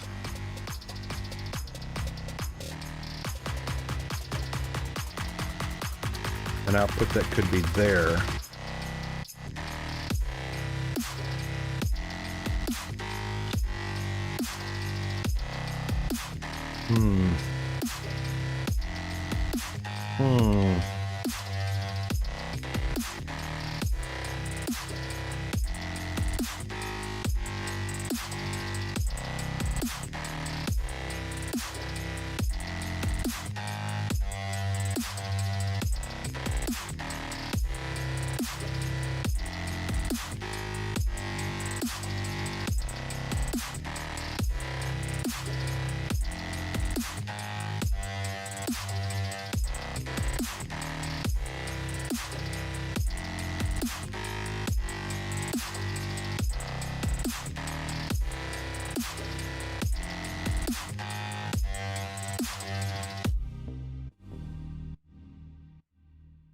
Red, blue, green.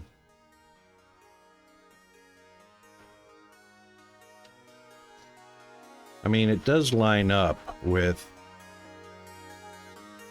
the building, you know.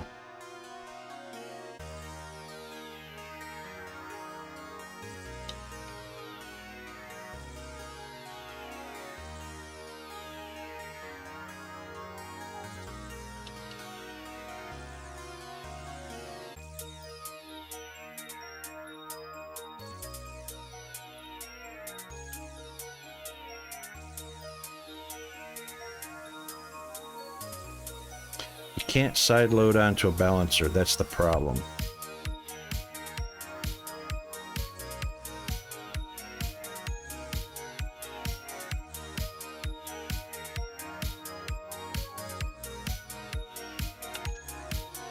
That's the problem. You can't side load onto a balancer.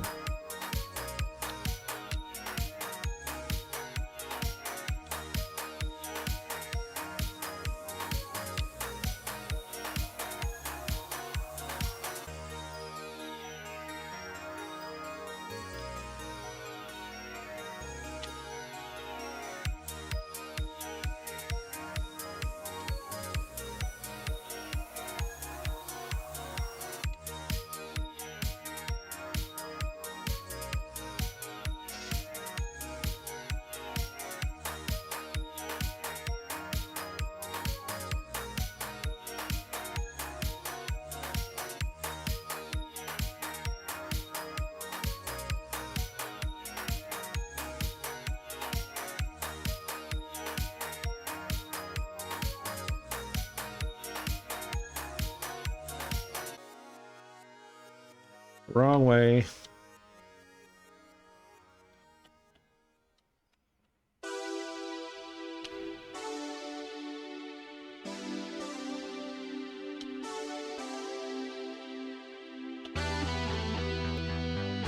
Actually, no, we could let that, let's let that filter out.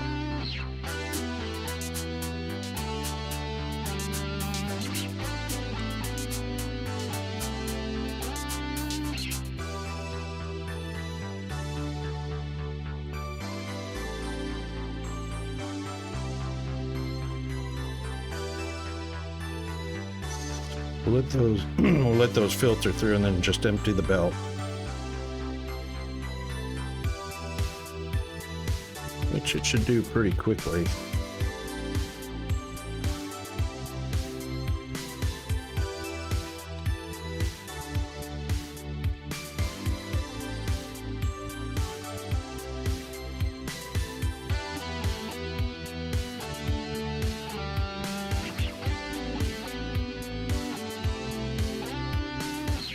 Now, advanced machinery parts.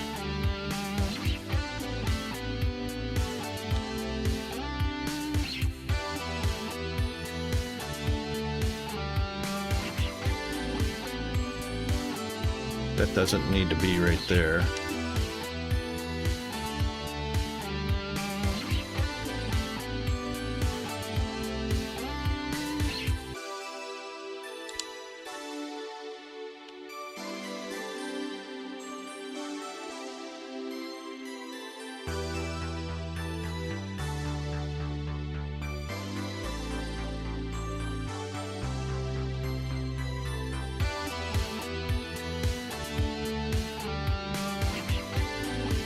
That's going to move anyway, so it really doesn't matter.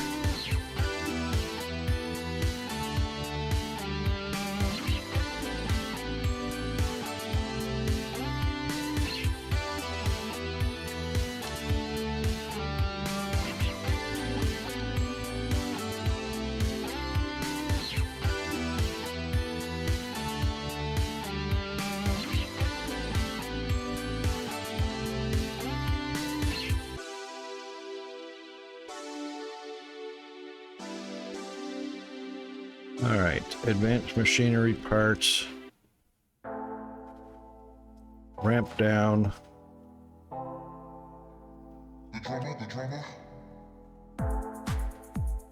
Next is concrete. Ramp down. And then our pipes.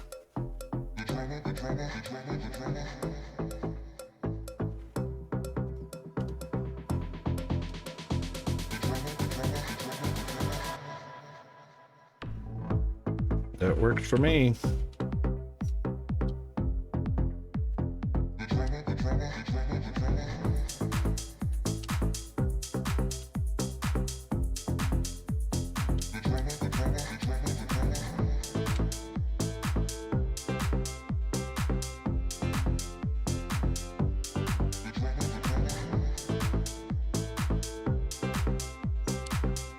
Nope.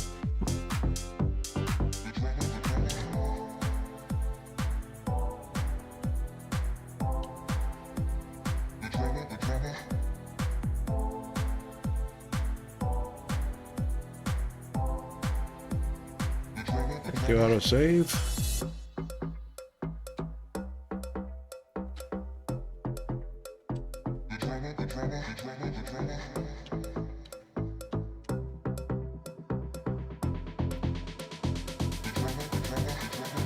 Yep, there we go.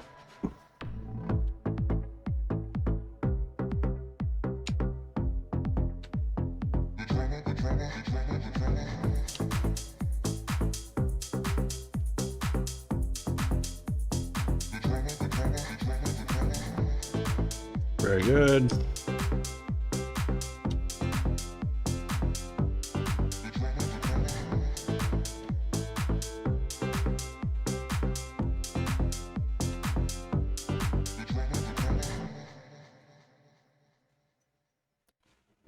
What's going on with pipes?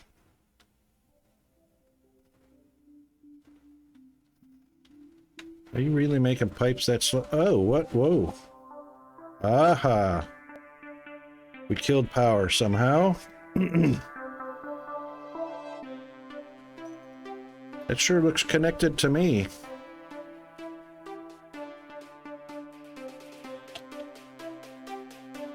Yeah, it was because of how I connected the, there we go. It's how I disconnected and connected the cables. That's better. Okay. Yeesh.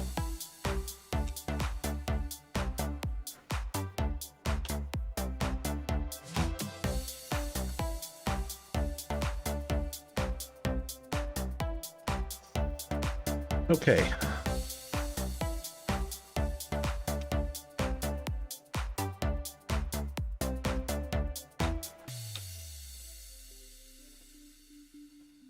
Oopa.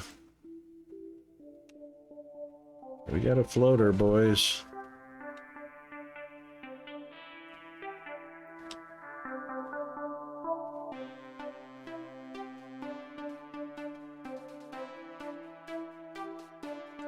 All right, that's it for splitters, balancers, whatever you want to call them.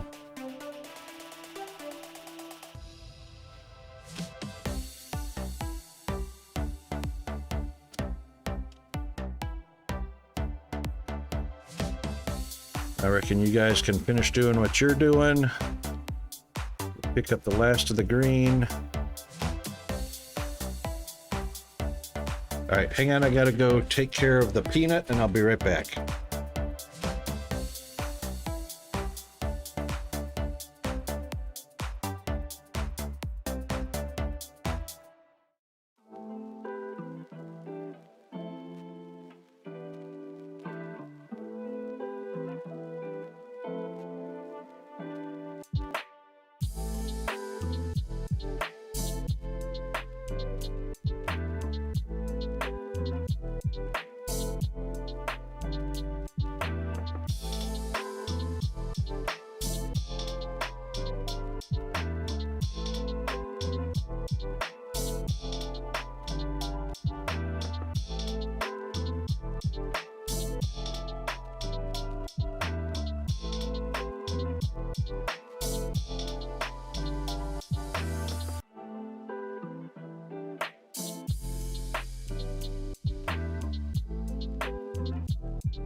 Okay, guys, sorry about this. We got a bit of an injury crisis at home, so just gonna have to raid out real quick. So sorry about that.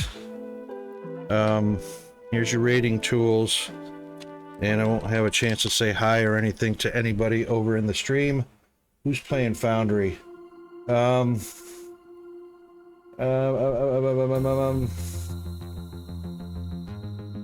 Big Wick is on. All right, so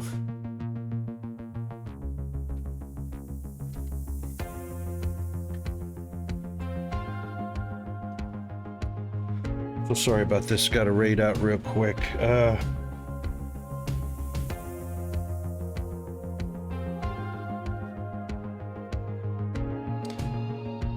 freaking hell. Come on, really?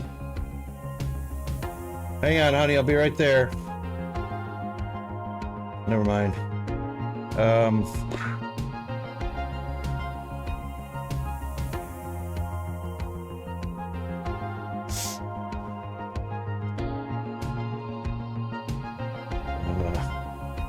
Okay, here we go. Here's a raid out.